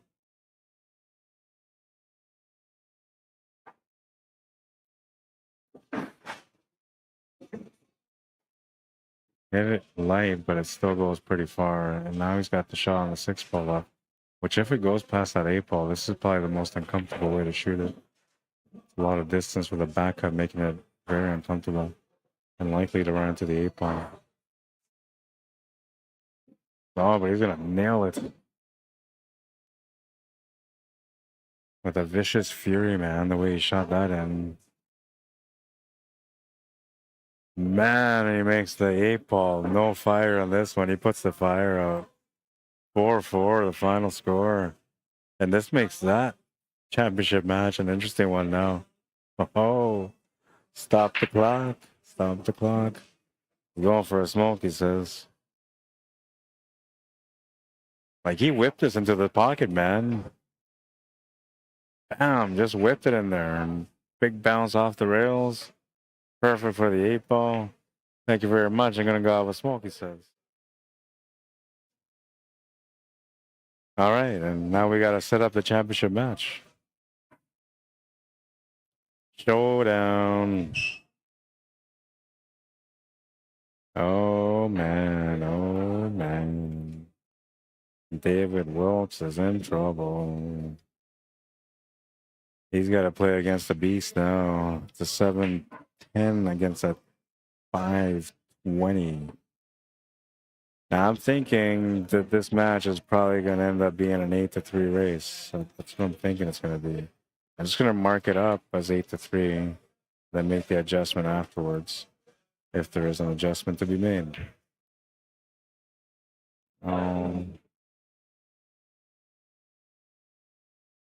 Now, I said, technically, Dave Welsh could be the guy that can beat Junior because I think it would be an 8-3 race, but I could be wrong. We'll see what it is.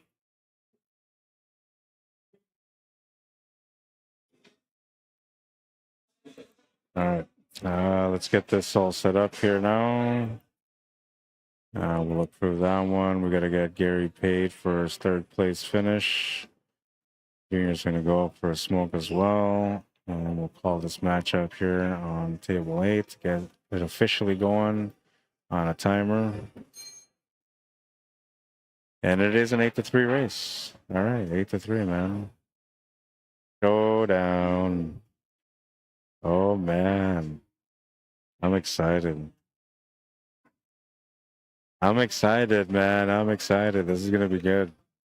8-3, okay? Like, you guys just seen how Dave shot, right? Like, Dave's not shooting like a 3 at all. He's shooting like a 5 easily. So the fact that he's getting, a 5-game spot from Cornell McLean Jr., that's huge. That's huge. That's like a, oh man, Dave. All Dave has to do is win 1 rack to put a lot of pressure onto Junior. So like, he's got a good opportunity here, and because he won the match just now in the B-side final against Gary, he's kind of warmed up and ready to go, man. He's battle ready, right? And Junior's just coming off. He's coming off the 9-foot, getting ready to play, but he may not be ready, man. Anything could happen here. Who do you guys got to win this match? Cornell McLean Jr. or David Wilkes. Let's say the first set only. We'll start off humbly on the first set. Who wins it? Junior or Dave? They're both locking in. Well, Junior is anyway. Get your vote in. Get your vote in. Once this match starts and we get a rack on the board, it don't matter no more. There's Junior.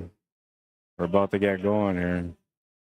Who do you guys think is going to win the first set? Now McLean Jr. or Dave Wilkes. I mean, look at this shot, man. No pressure, this guy.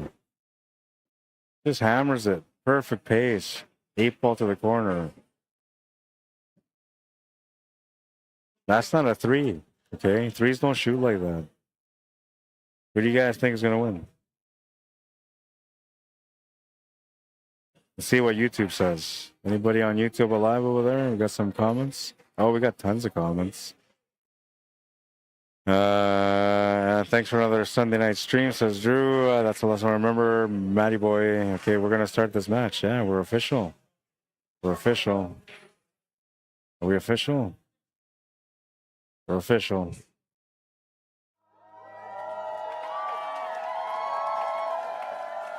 It's the championship match at the Hangar.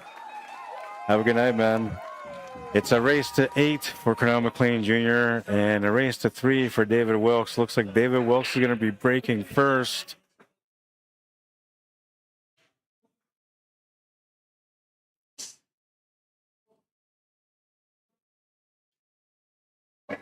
Crowd's ready.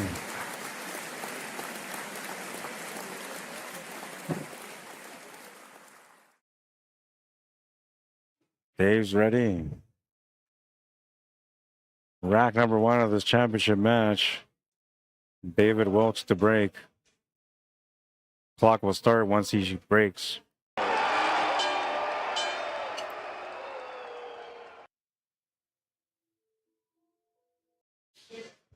It's on. It's a dry break and a bit of a scramble on that table. Yeah, I'll get you your money right now. It's at the bar though, but I'll get you their money. Fargo rates. 7-10 Fargo rate for Cornell McLean Jr., who's at the table right now. 5-20 for David Wilkes. Race to 8 for Junior. Race to 3 for Dave. I'll be back.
Alrighty, I'm back.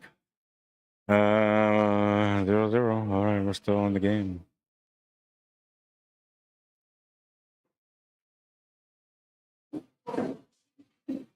Oh, a little bit of mispositioning here.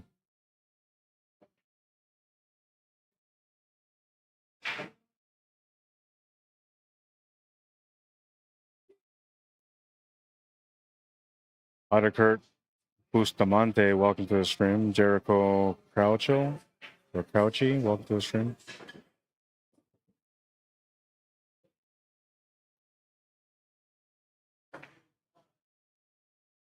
Just missed it. Had the shot on the 10 ball next too. Lucky break here for Dave.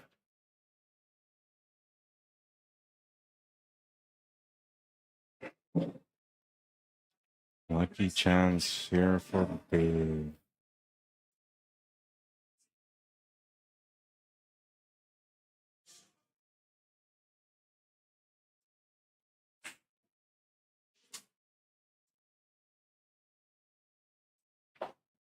He can find a way to strike first in this match. He'd come a long way for him. Now, if you notice right now, right off the hop, there's a different pace to his game now. Right, he's really working things out, taking his time, trying to make sure. And this isn't the way that he's been playing. He's been playing a faster paced game. So it's slightly out of character. And we'll see if this changes the game for the better or not. It should, technically. But when you fall out of rhythm from what your normal rhythm is, then there's room for things to change in your game as well.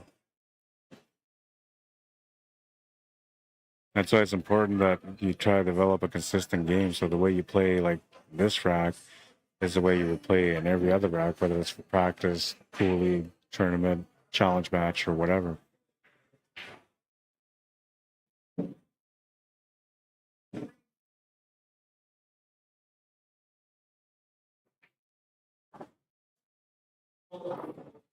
Once you develop a consistent rhythm, then you have something to rely on.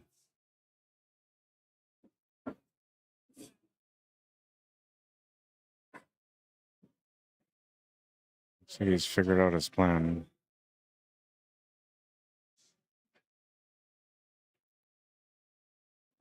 A little straight on the one ball, but he's got some angle to work with still.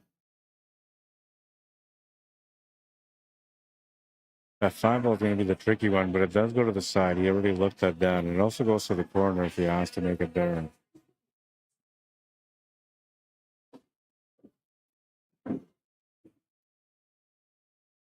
Gonna get the angle here on the 7 ball. Should set him up for the 4 ball now. And that's what he wants to do. He just wants to play this right across. If anything, you're trying to stroke this cue ball to try to get somewhere where that 12 ball is.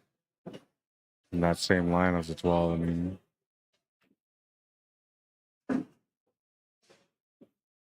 I can still make the 4 ball here.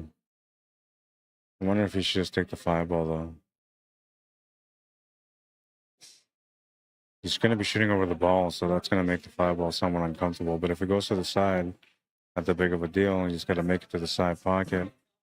You should have the shot on the 6 ball, but the shot on this 4 ball from the 6 is going to be challenging, I think.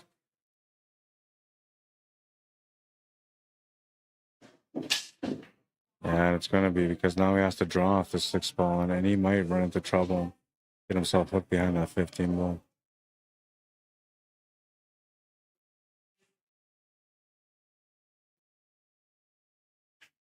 Oh, he's going to come around clean. Good shot.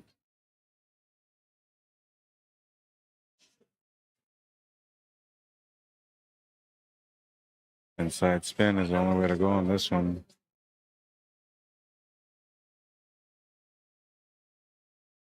And it's up to him. If you put some tops, you thin out the angle even more. If you play center, then it just comes out wide. So I would hit this like edge to edge with full left-hand spin center. And then the cue ball will come right in between that 15 ball and that 8 ball, setting me up for the 8 ball in the same corner as the 4. You could take the run at the 8 ball too if you feel like that's the way that you want to go, but I prefer not to move anything here in this situation.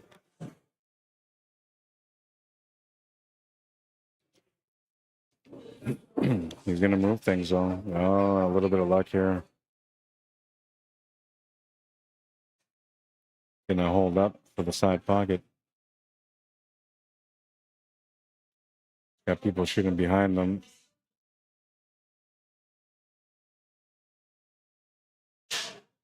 Gotta jack up his cue anyway for the shot. Gotta watch out not to jack up too much and scratch on the left side middle pocket.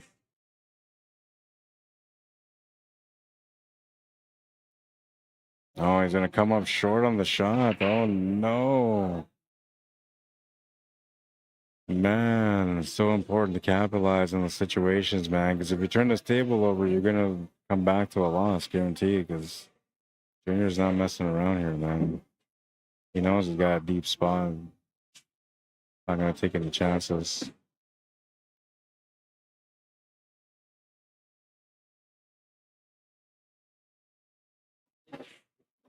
And now in the psychological battle, the psychological aspect of things when it comes to the battle, Junior's got a bit of an edge here because his opponent had a chance to win and he didn't. And because Junior's going to have a chance to win and he's going to likely going to win this rack, now he's going to have a mental edge over his opponent.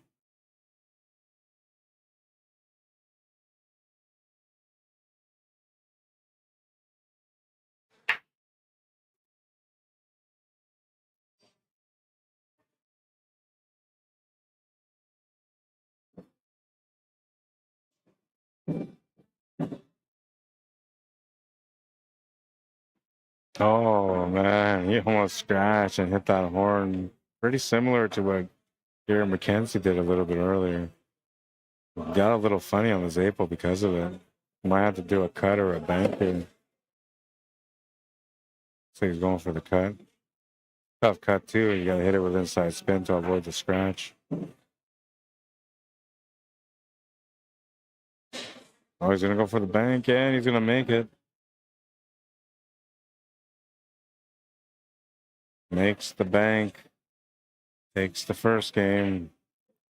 Right when it looked like Dave might get another chance, Junior's going to end up making a bank to win the first rack. Money shot. Like he was just going to miss it, but off the horn and in the pocket it goes.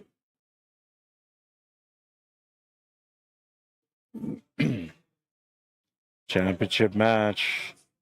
Rack number 1 is in the books.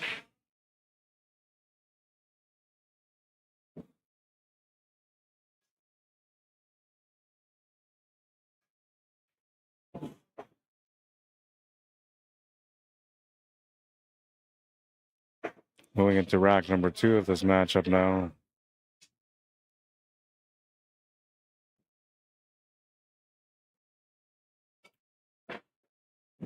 Smash and break. He makes a ball off the break. He makes a couple of balls off the break, and he's got a decent spread on this table. And I have to maybe take the stripes here and then eventually go for that combo on the 13 and 11. Personally, I'm not a big fan of having to do anything with combos, but I think that's the right route on this one. You could easily play this out with the solids, though. I mean, it's not that tough with the solids. But I think the stripes are much easier. The only thing is that combo, which if you're going to set up for that combo, you might want to address that 10 ball right away and get set up for that combo with an angle to get set up for the 9 or the 12 ball afterwards.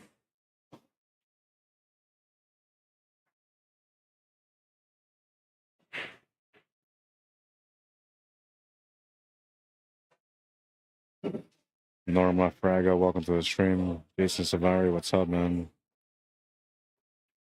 Jose Amlasqua, welcome to the stream. Bienvenido. Junior's going to turn the table over.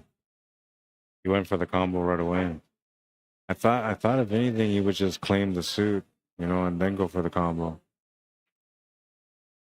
I wonder if Dave's going to do the same thing, make the same mistake, or if he's just going to solidify the stripes by making a shot.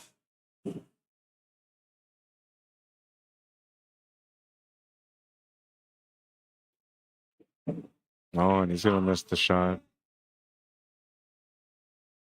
He's going to change the table a little bit, but not by much. Gives Junior a shot on the stripes, though. Leave the 8 ball there or come off the 8 ball if he wants to. I think he's going to go off the 8 ball, but let's see. No, he's going to play clean. I thought he'd go off just to open up that 8 ball a bit more, but I guess the way he's looking at it, he's got a couple of options. Maybe with this 9 ball, could be one of them. Maybe play the combo now with the breakout.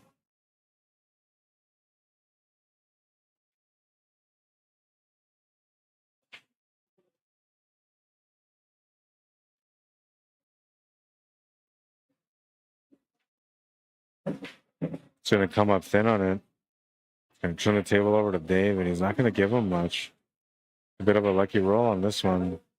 Didn't give him anything on the 3. He left him on the 7 with not much on the 4.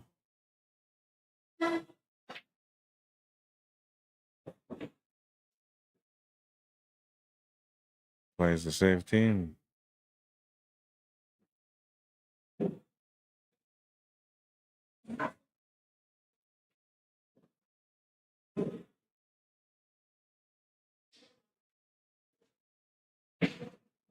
Nice try, Junior. Came up short on the bank. Table's turned over to Dave, and he's got to find an answer on this table still.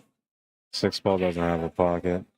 5 ball needs to be opened up away from the 8 ball. And then he's got a cluster of balls kind of at the bottom rail waiting for him as well. Able to play things on the precautious side, but I think he's left a shot to the side pocket and it's ball ball.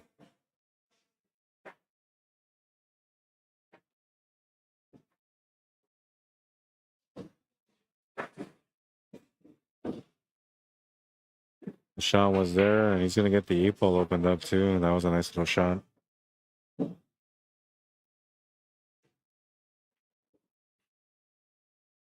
Nice little shot. He's got the 8 ball open. He can play the combo here. He can try to follow through that 13 ball to get 9 ball left.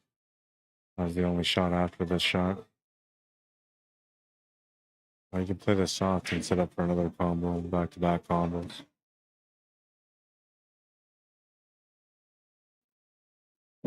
I have to watch this one from the beginning again.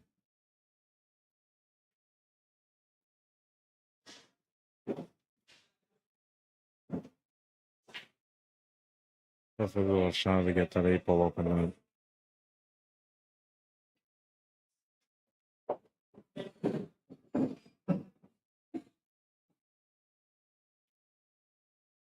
He played the combo, and it looks like he's going to have to set up for the 13 ball as a finish ball.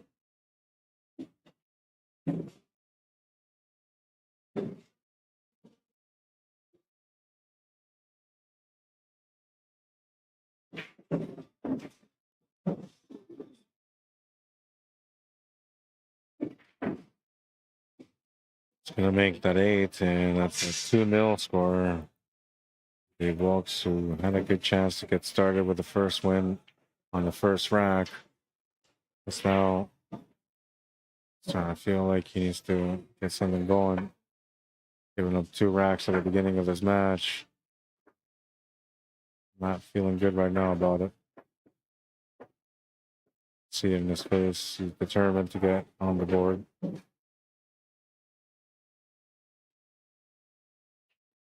Lisa Funk, how you doing? Mini Pack Thork, Andre Nolette, welcome guys. That was a tough shot, says Bruce Jensen. 6-4 combo, in my opinion, said Evan. Tyler Torres says, we'd have to give him 2 games. He says he used to have ACS by me in Ohio, not no more. Why, what happened with ACS, man? Nobody wanted to run it anymore?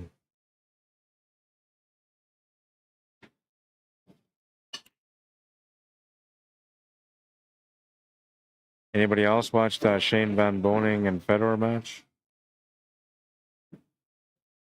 How many of you guys wanted Federer to win?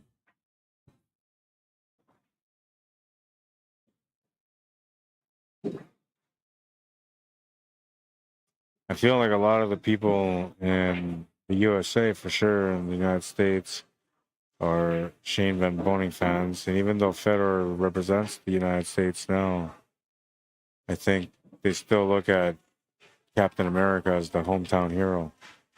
I think a lot of the pool players from the States were rooting for Shane Van Boning, but I think a lot of the people that watched all the pool events going on and have been keeping an eye on Federer felt like maybe Federer was going to be the one that wins that match. I'm one of them. I thought Federer was going to win that match. Captain America proven to be just too much of a challenge. Once he gets the break going, man, that's it. You're in trouble, right? You can see it's all about the break for them. to make a ball off the break they're out.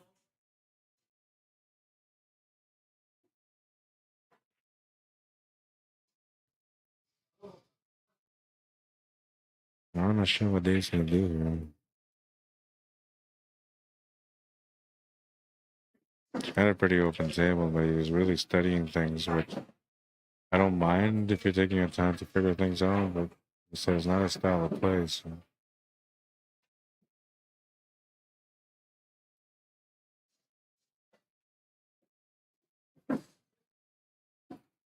I think he still has the shot on the 9 ball to the side. And 14 ball got pretty close to that 8 ball. I don't think he's got that available anymore. He might have to break that open somehow.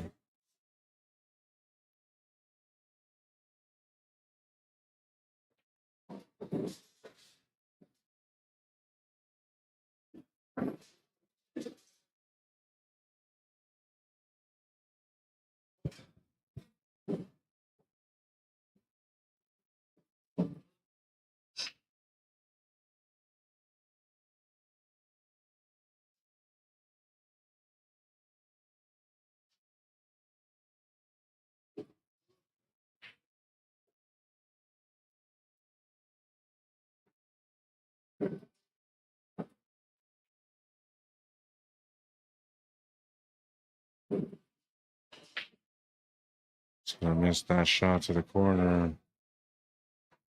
Trying to feel a little bit of intensity here, perhaps. A little bit of pressure. And Junior can smell it, man. He's gonna punish him for this one.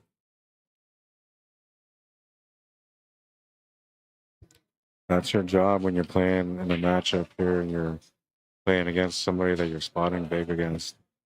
As soon as they miss, you want to punish them. You want to be able to run that table out and punish them so that way they got constant reminders not to make mistakes, and that's going to create more mistakes because they're going to be thinking about that the whole time.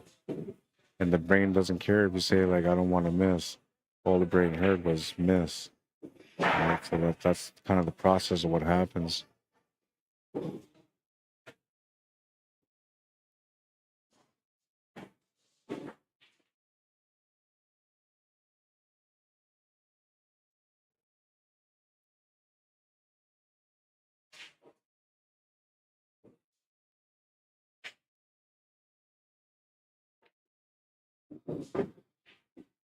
Almost got on it. Safford. In a little bit of trouble, perhaps, here. Got a combo that he's got to play, and he kind of has to play the breakout from there, too.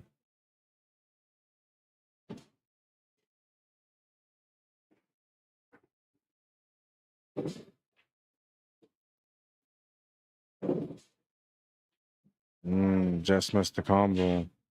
Dave jumps up right away to the table. He's got a chance. He's on it. He kind of likes his odds here. Banking position again, which he's comfortable with those kind of shots.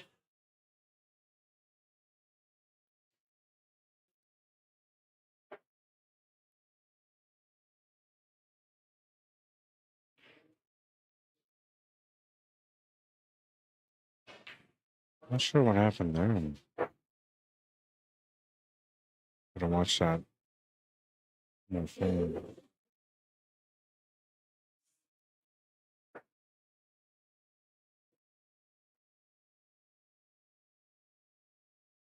Oh, he was going with the bank, but he just got a crossover that he wasn't counting on. Which I think if he had made that bank properly, the crossover never would have happened. And he might be a little shooken up here because he had a chance to win and he didn't. Ever since then, it's been Junior at the table winning.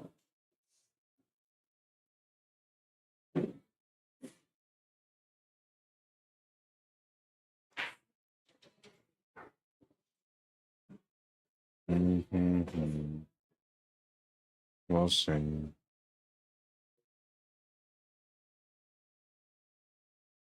I do. Hang on a second, guys.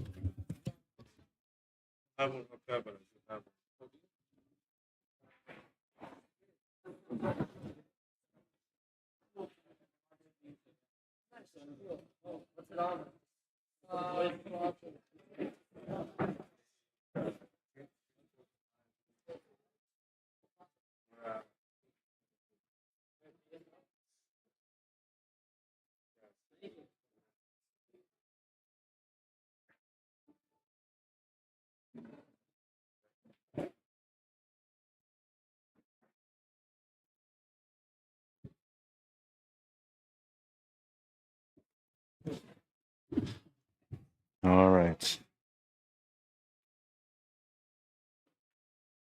Oh, and Junior's gonna miss that one ball, man. That's probably when I was sitting down. I was surprised he missed that shot, but I'm not surprised because I was sitting down. I was standing up and I was in the process of sitting down as he was about to shoot. So there's a good chance that I got in his way. And sorry for sounding like that. I was bending down to have my shoes, like sounding a little funny. No voice effects, no sound effects. But yeah, he missed that shot, and then he was a little upset that he missed it. So I think might have been my fault there. Marv Thunderchild, how you doing?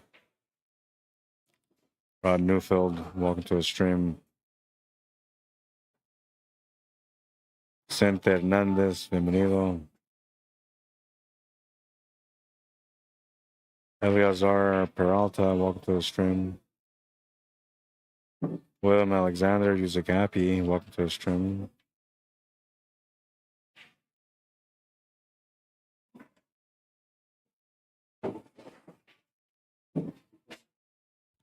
Battle, that's for sure. Nothing wide open about this table.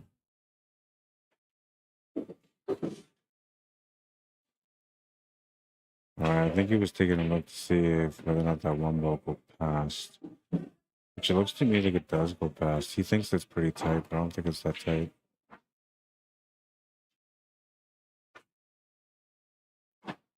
He almost gave him the shot on it too.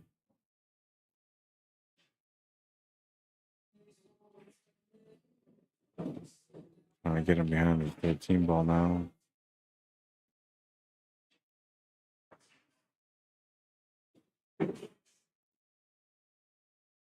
Just left him a shot on the corner for the 14 ball. There's no breakout on the 13 ball yet. Just looking at the safety here.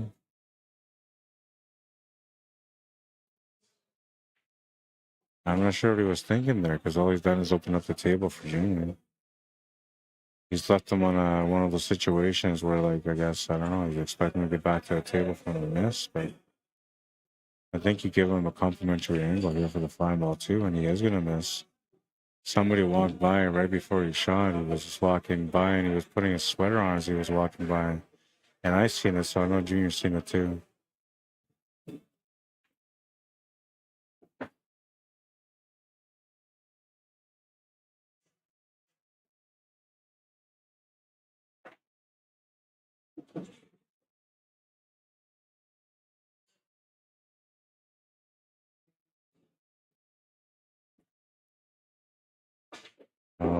Hmm.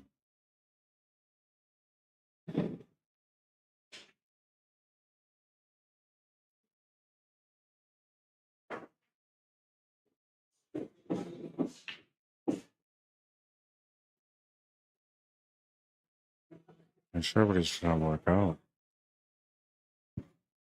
Everything seems to be in the open and the clear to me.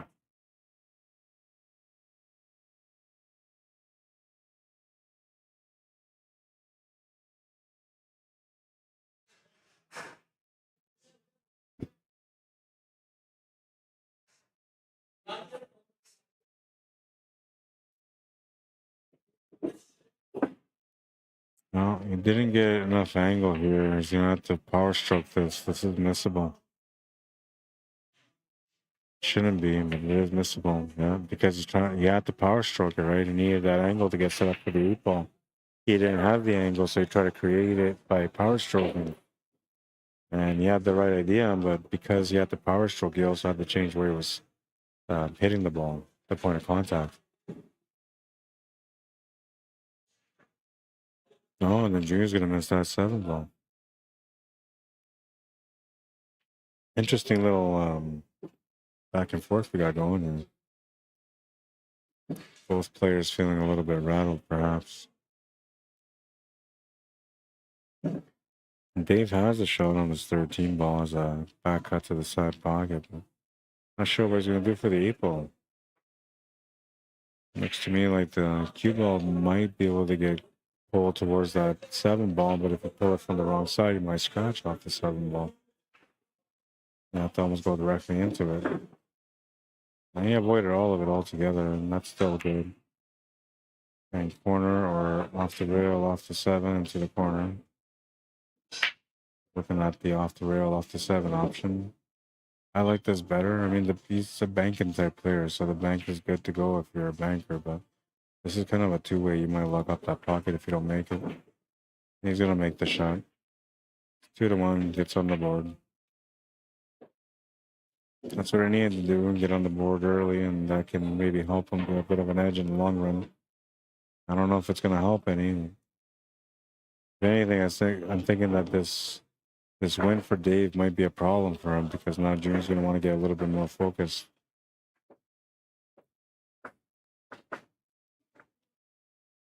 But threes have been winning every week, man. Almost every week except for one. And right now, there's a 3 knocking at the door, trying to win too.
And so we keep on taking.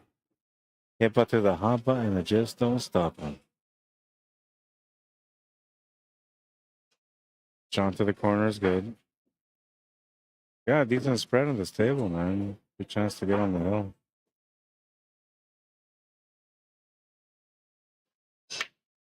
I still think that the hot race is just too much. I think they should have medium races here on Sundays. Because the hot race is just too crazy. Like if this is a medium race, it would be like a 6-4 race, which I think is about fair. Or no, wait, maybe it'd be like a 6-3 race, which I still think is fair, you know? But 8-3, that's a tough one. Especially if the 3 is shooting like a 5. Which Dave was up until the first couple of racks in this match. I think he just slowed down too much, and you can see it here, like he's still slowing down too much, right? And needs to be a little bit more relaxed, a little bit more in control.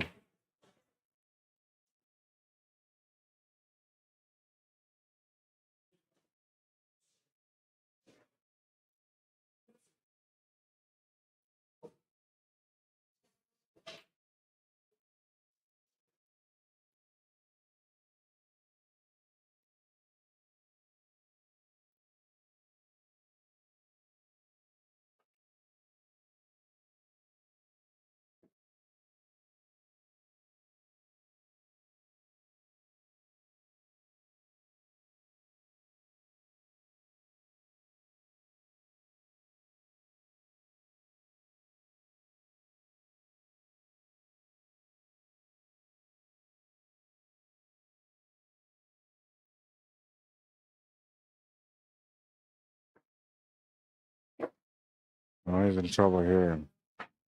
Has to make a big shot on his 12 ball. There's no bank available. Unless he can make the 13 ball, that might be the better option if we can see it. He's looking at it right now, so he might have it.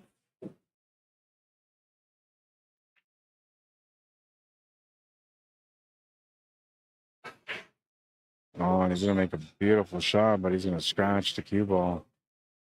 Ball in hand for Junior, a lucky break. He's got to be feeling a little bit of this pressure right now, too, because his opponent is playing decent. I think as long as he just runs his table out, he won't really care. But, you know, a part of him is probably thinking about this, too, how this guy's playing decent against him right now. Probably don't want to give him too much of a chance.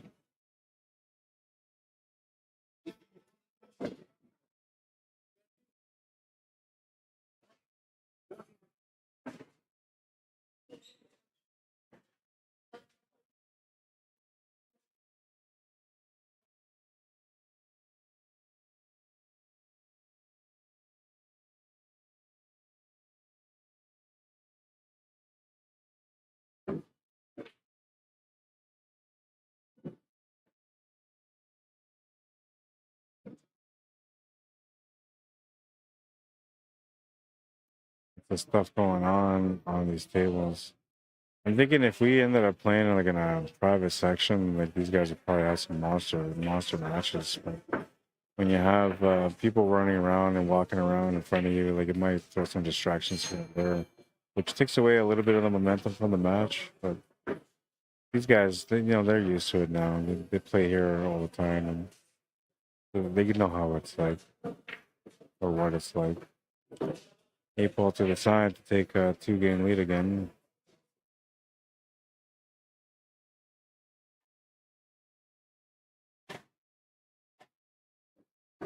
Three to one. Needs 5 more. 3-1.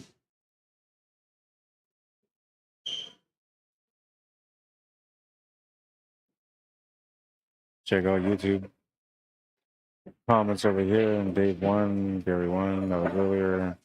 Matty Boy said Shane just had the drive in the last 2 to 3 hours each day.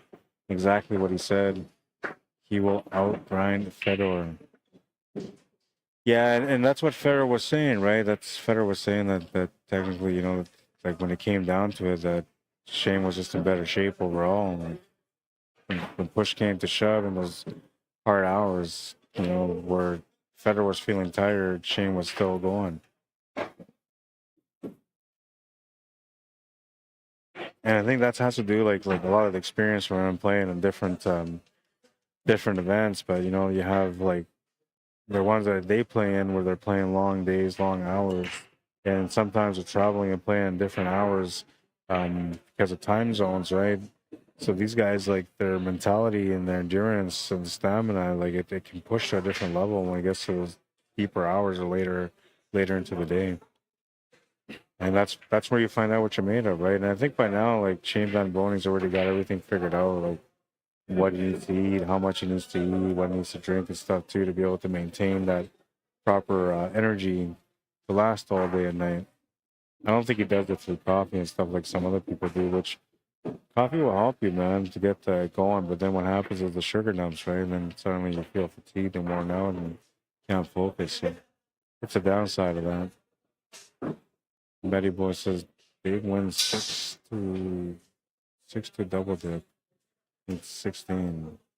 What a spread. Wilkes first set, says Matty Boy. Clayton Clark says, what state is this being played? This is in Winnipeg, Manitoba, here in Canada. We're not in the United States, but we're pretty close. We're right next to you guys.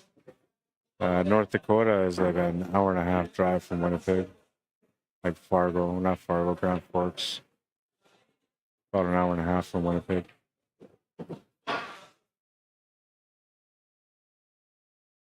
Robert Griffith says Dave's going to win. The top Pipa says 8-ball.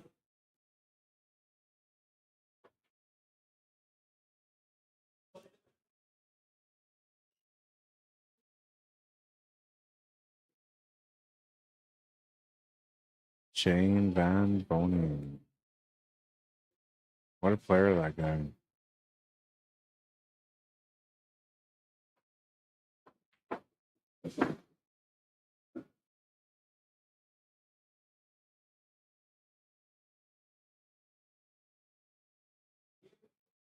I have a bit too much angle here. It needs to come around this 11 ball.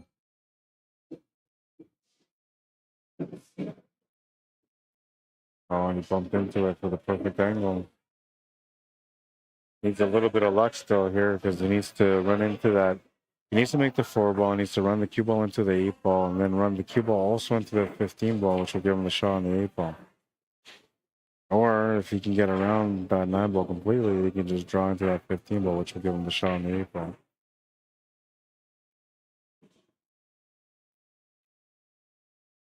Decided to draw away from it altogether and looking for the small window on the 8 ball. I think he's found it. Oh yeah, he found it. 4-1, and that's more like it. Getting a little bit of a rhythm going now. Dave Wilkes. No need to panic yet. His opponent's at the halfway point, but Dave just needs one more to get on the hill.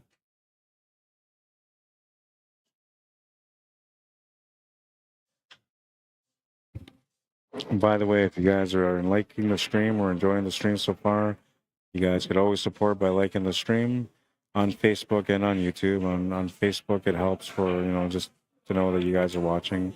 And on YouTube, it helps me to be able to monetize the work that I do. So if you truly want to help me out and support me, you can go to my YouTube channel, which is under Arriagada /CSLMANITOBA. You can subscribe to my channel there. If you're watching the stream on YouTube right now, you can just click on the bottom of your phone. That'll give you the option to like the stream or exit the chat. And then you'll be able to find the option to like the stream or share the stream and also to subscribe. Best ways you can support me will be through YouTube on liking the streams and subscribing, of course.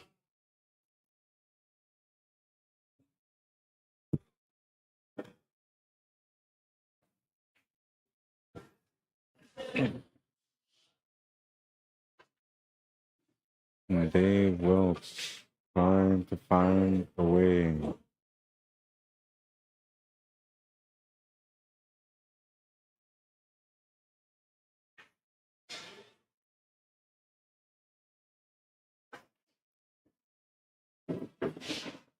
Big draw. Gets it up for the 6 ball. Has a shot on the 4 ball also if he wants to take that instead.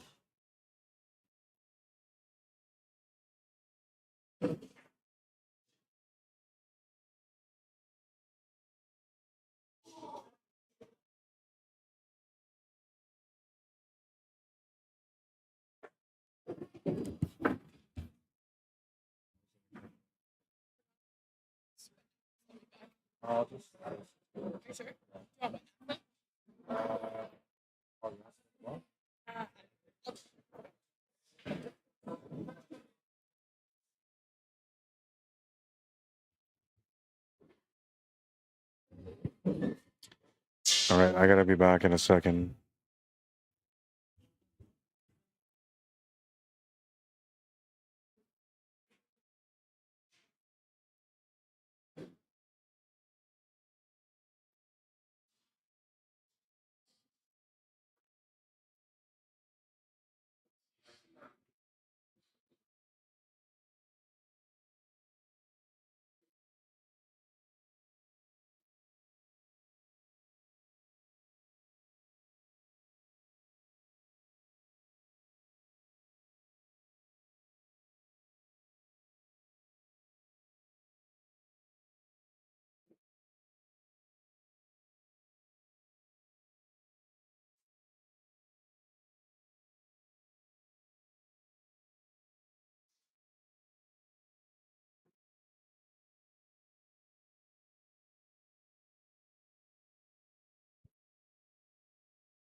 Dave is starting to break under pressure, it looks like. I heard his, he slammed his cue on the table. Somebody was just telling me.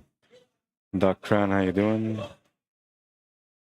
And Daryl Nas, welcome to the stream. Glenn Turner, Blake Curtis, Josh Tarpley, welcome to the stream. Elmer Guimond or Guimond. Noela Amable, how you doing, Noela? Jorge Ortiz, bienvenido. Mike Peters, what's up, bro?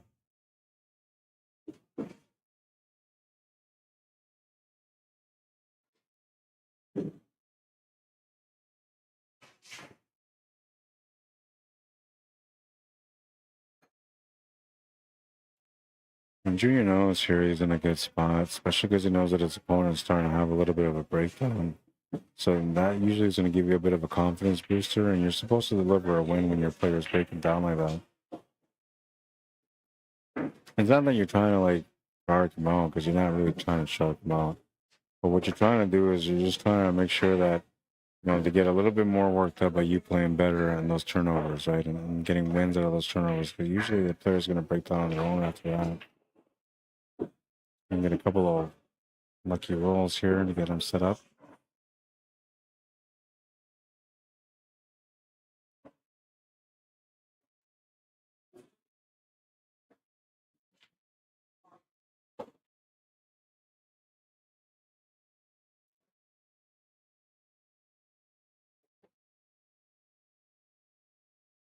I don't want to get past that 8-ball.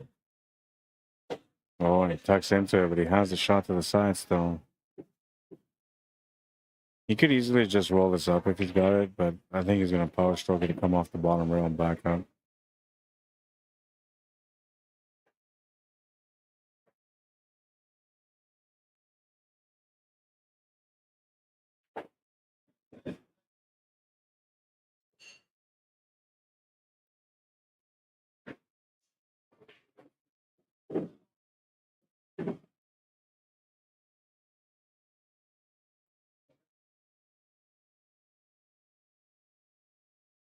Interesting they decided to slow roll it. Oh, and it doesn't make the pocket. It's a ball in hand. Huge break for Dave Wilkes. Wow. Chance to be able to get on the hill now, man. This is huge. 4-game cuff on the hill. That'll be huge for him.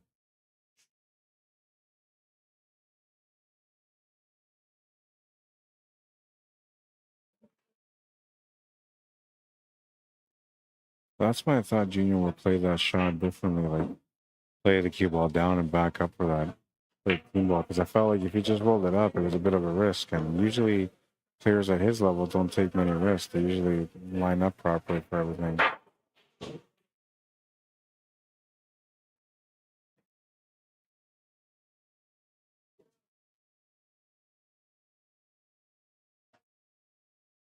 Noella says, hi, Rod, doing well, thanks. Right on, good to hear. I hope you had a good weekend. Tom Samaganis, welcome to the stream. Trevor Nicholson, what's up, man? Got himself out of position here. He had a really good opportunity with the ball in hand, and now he's got to try to capitalize with the back cut, which was not part of the plan. Plays the combo instead, and it's not what he was trying to do. He'll turn the table over. It was not part of the plan.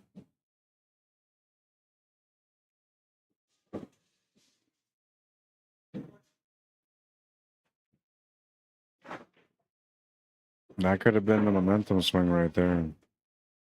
Instead, he's going to turn it back forward to Junior, and Junior will do his best to get the finish now, which he does. 5-1. It's a race to 3 for him to win now, and a race to 2 for Dave. A little bit of cushion still left for Dave, but that was the one there, man. Ball in hand. Solid chance, and he's going to turn it over, and instead it's going to be a loss. Can't keep doing that, man. Eventually that's going to catch up to you.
quite a bit of draw on that shot. They didn't go back. It seems like you got to give it more today or something. Sometimes they do. Yeah, because 20 with a throw on the receipt.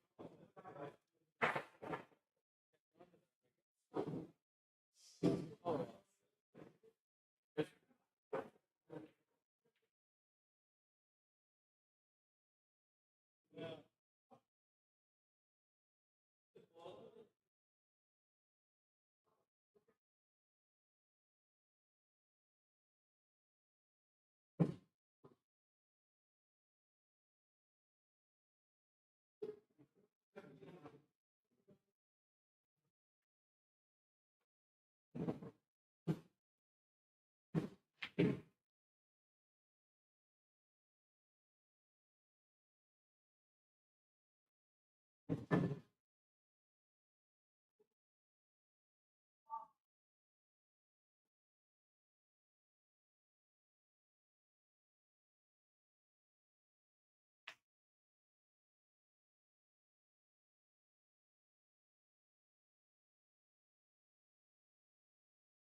Yes.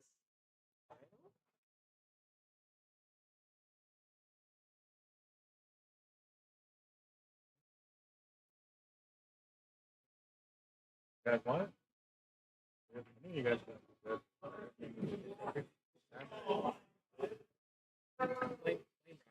it. Cash too, like that's Play rocks.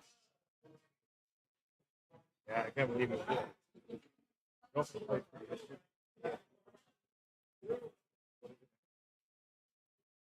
All right, one for a second.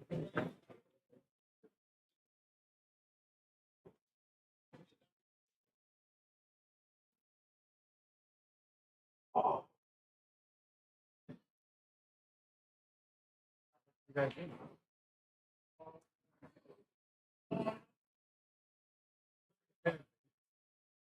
No, that's the second one. That's not bad. 3 times, right? Pay 400. One was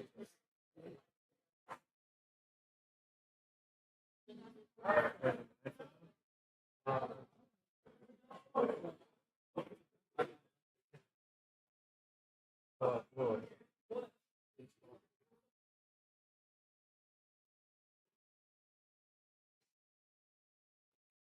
Guys want blue side too?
Smith. They're pretty good players.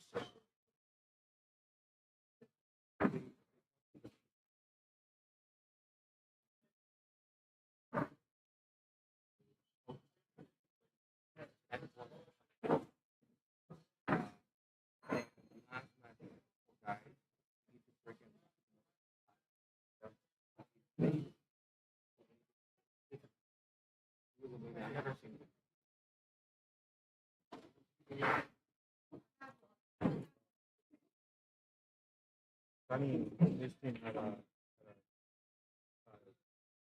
last round.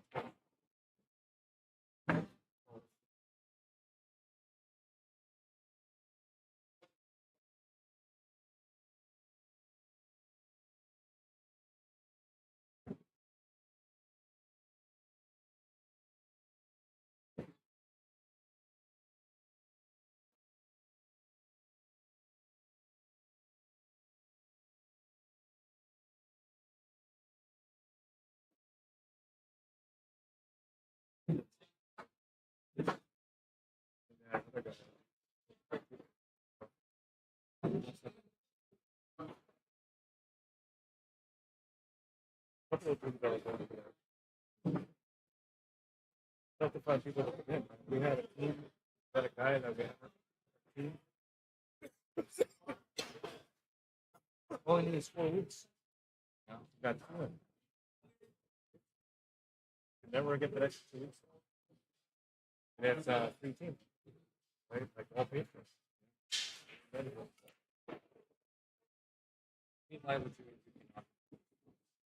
Takes a spot from somebody else that could have been playing that would have showed up. And at the end, that's what happened with our team. We had 1-3. So anytime that we had any matches with a big handicap, we had to put a 3 in. And one time we didn't put a 3 in, we lost and got eliminated. But like, it's just the way it goes. Right? Nothing you can do about it. Yeah.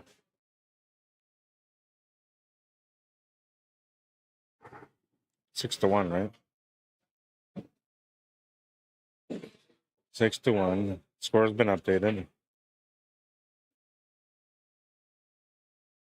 Dave at the table, still trying to find a way to get on the hill.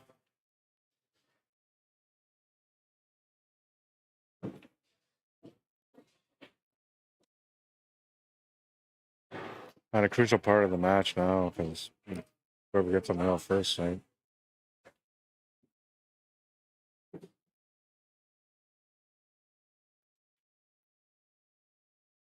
I wonder what the performances were like today. Who were the highest performances?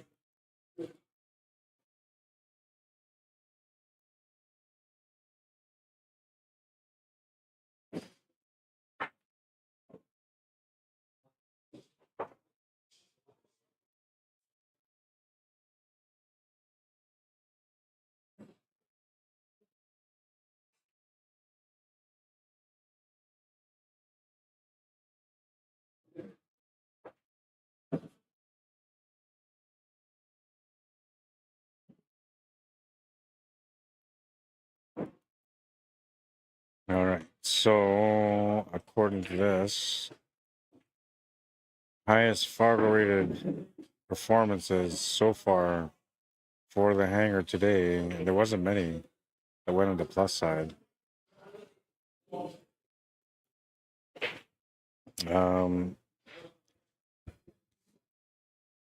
Says that Gary McKenzie had he's a 6'12", playing as a 6'26", so he had a 14-point plus or effective rating. And David Wilkes is the second guy, playing 92 points above his Fargo rate. He's a 5'20", and is playing like he's a 6'12" right now. Cornell McLean Jr. is underperforming by 3.3, so he's still playing as a 700, but just not as a 710.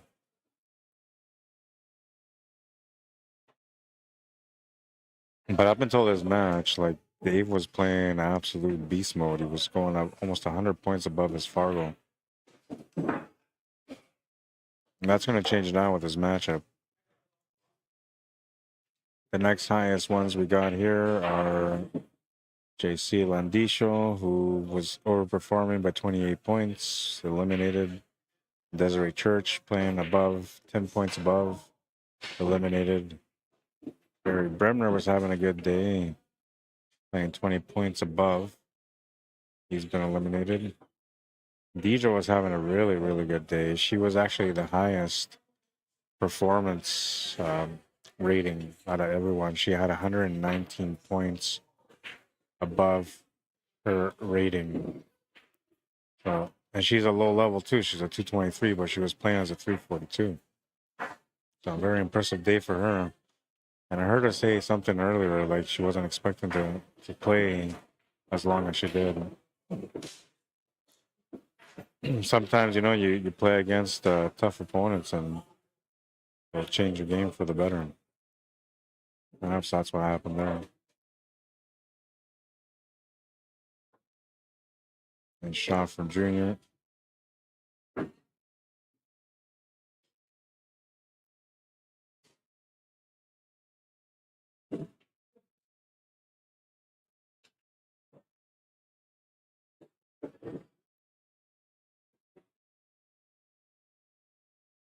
Looking for the smallest window. Perfect check.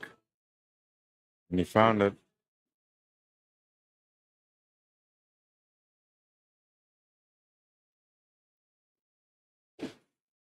He's on the hill.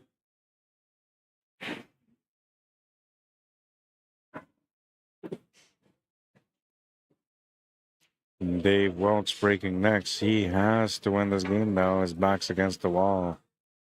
If he loses this game, it's over. Now McLean Jr. will be the winner. If Dave wins this game and pushes it to the last rack, then Junior will get the break for the match.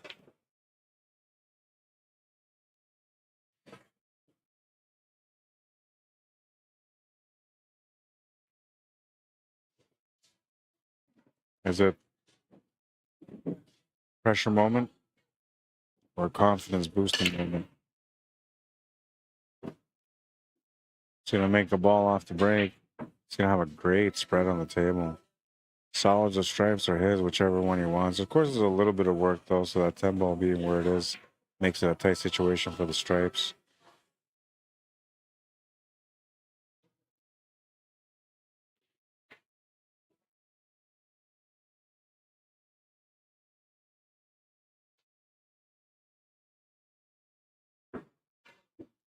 He's got the shot on the 9 to the side if he wants to take that. I'm not sure what he's going to do about this ball in the top right corner. He needs to get that opened up. Oh, and now he's tied up that 11 ball also.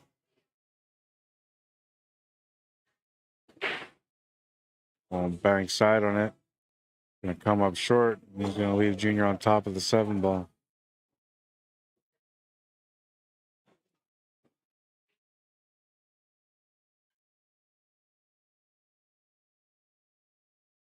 He might have the 6 to the side.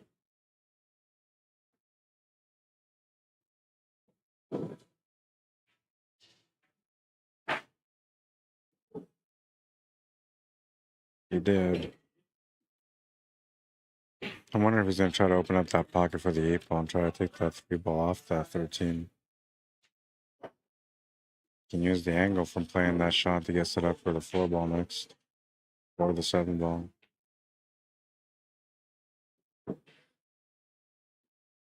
Good shot. That's what he did. Open up the pocket for the 8 ball.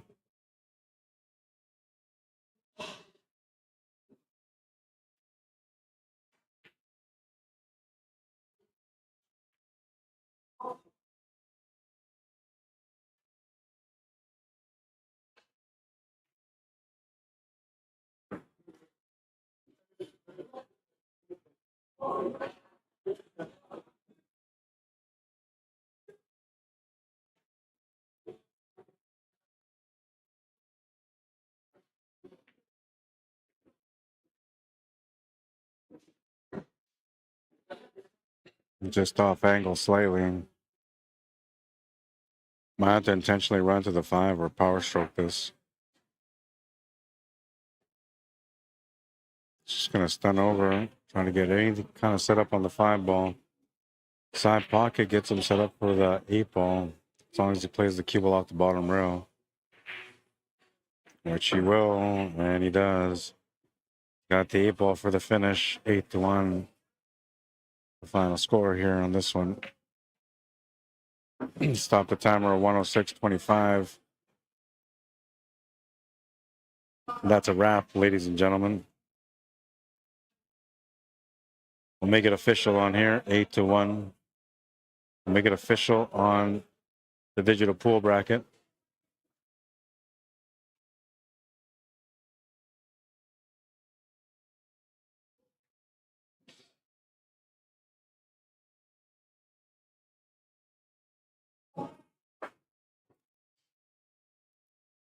Oh, and I gotta change something here.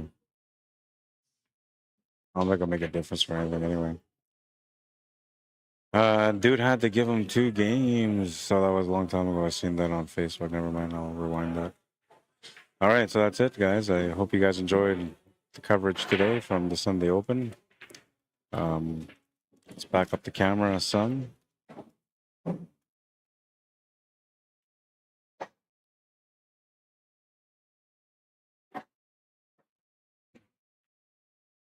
We'll leave the place in the background so you guys get a chance to check her out. It's kind of quiet right now. It was like fairly busy for the longest time, but got fairly quiet. What was a movie I'm thinking about now? Pool Hall Junkies. What I'm thinking about. It says quiet like a church up in here. That's what it's like right now. Quiet as a church on a Monday afternoon. All right, let's wrap it up. Last highlight. You have to let that one play again. It was the perfect little bump from Junior. Nice little cut. Perfect control of the angles.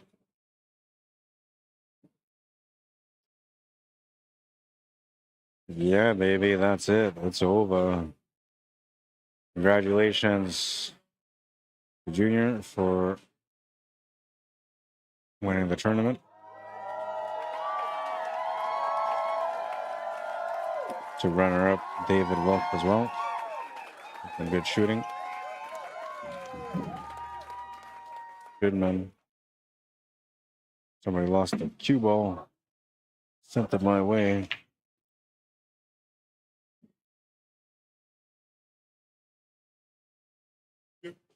Yeah, you're welcome, man. All right, that's it. Thanks for tuning in. Thank you for liking and sharing the stream if you guys did. If you guys didn't, we could always do it next time. Don't forget to find me up on, or look me up on YouTube, Arriagada / CSLMANITOBA. When you find me, make sure you subscribe to the channel. Great way to support me. Liking the streams on YouTube, another great way to support me. If you really, really, really want to support me, you can support me through my work via PayPal or e-transfer as well. CSLMANITOBA@gmail.com. want me to come out and cover an event, you can also message me via email at CSLMANITOBA@gmail.com. It'd be a true honor for me to come out and cover your event. I do a lot of different events, not just pool related, and I have a lot of expertise in different industries. So let me know how it is that I can help you. If you got any kind of event coming up, it would be a true honor for me to help you out. Looking for something cool to wear for you and your crew? Check out jamofapparel.com.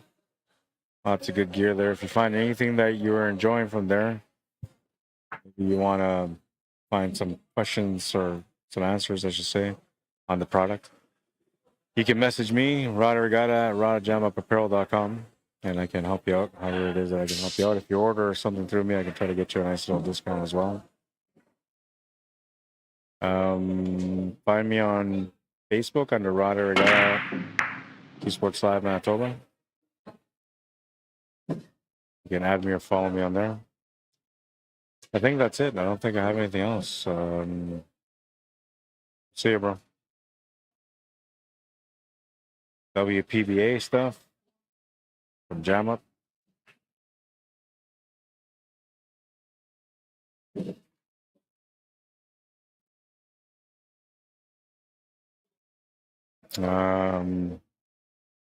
Looking at these guys. Class Shot Billiards apparel. Check them out at classshot.company.site. Some of their gear. Locked and Loaded is another one. I need to get some stuff from Locked and Loaded. I'm supposed to be advertising them, and I've been wanting to advertise them, but I don't have any graphics or anything to go with for me to be able to advertise them. So therefore, I'm not at the moment. But Locked and Loaded, you can find them too. I think they have a Facebook page, and you see me wearing the Locked and Loaded gear a lot. So those of you that seen the gear, fine. Oh, you're charging it. Yeah, you asked me to charge it. Did you get your pay from the bar? No. Okay. Thanks for the stream, buddy. That was fun. Yeah, you're welcome, man. I was rooting for you. Blah, blah, blah, bum, bum, bum, bum, bum. What else do I got?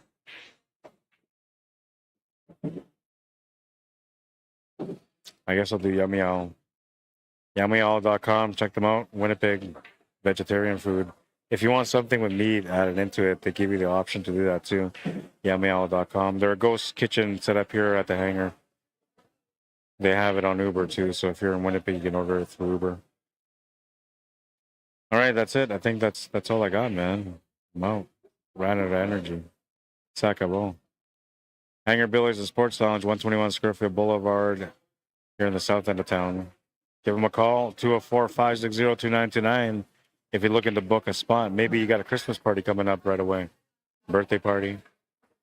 Maybe you just want to celebrate Christmas in style. Give them a call. They will love to take care of you. That's it for now. Thanks for tuning in. Thank you for liking and sharing the stream. We're going to go to the shoutouts. If there's any shoutouts on YouTube, we'll go there. If not, Sakabo, we're out of here. Pool wisdom. The more you sweat and practice, the less you'll bleed in battle. The translation of that is that you can't get anywhere without putting some real efforts at the table. If you want to be a champion, you want to grow to become one of the greatest competitors in your neighborhood or in your community, you're not going to get there without the practice. You really got to go out there and put in some real time. It's not racking balls, breaking and running that's going to get you there. It's working on specific stuff that you might not be aware of. That's your weakness, right? So be honest with yourself. Ask for advice. If you can't see what's wrong with your game, ask for somebody to review your game, to assess your game. They're going to tell you where you're at, and they're going to be honest with you, and then just trust them, right? Like, that's why you're asking somebody to assess your game, so they can tell you where it is that you need to grow.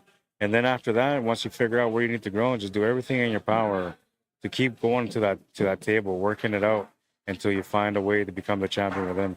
It's a bit of a battle, I'm telling you. It's not going to be easy.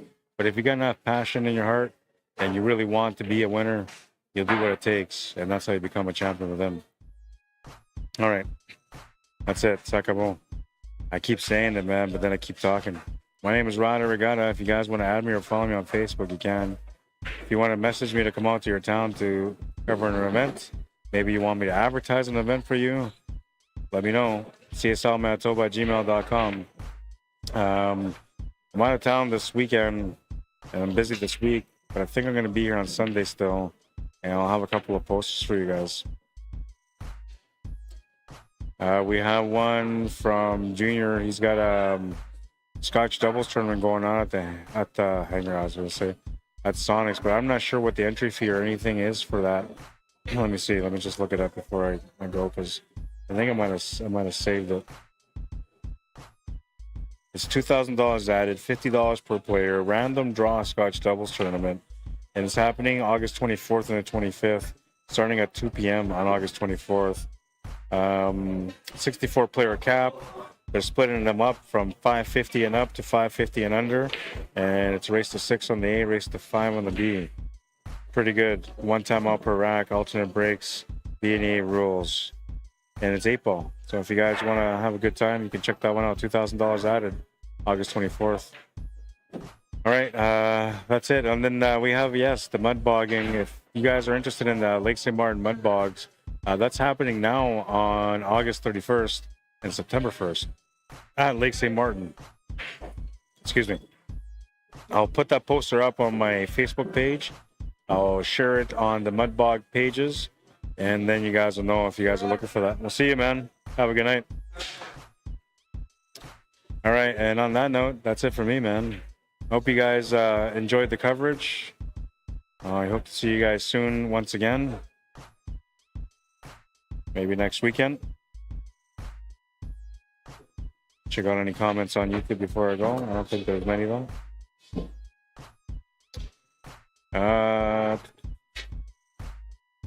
Good night, all. Thanks for the stream, Rod, says Leo. Later, Rod, says Pakinswa. We'll see you, man. Have a good night, guys. I hope everybody enjoyed the coverage. We'll see you guys again at the tables next time. Until then, have a good night, everyone. Cheers. Thank you for keeping it short at the end. I gotta go. Have a good night, guys.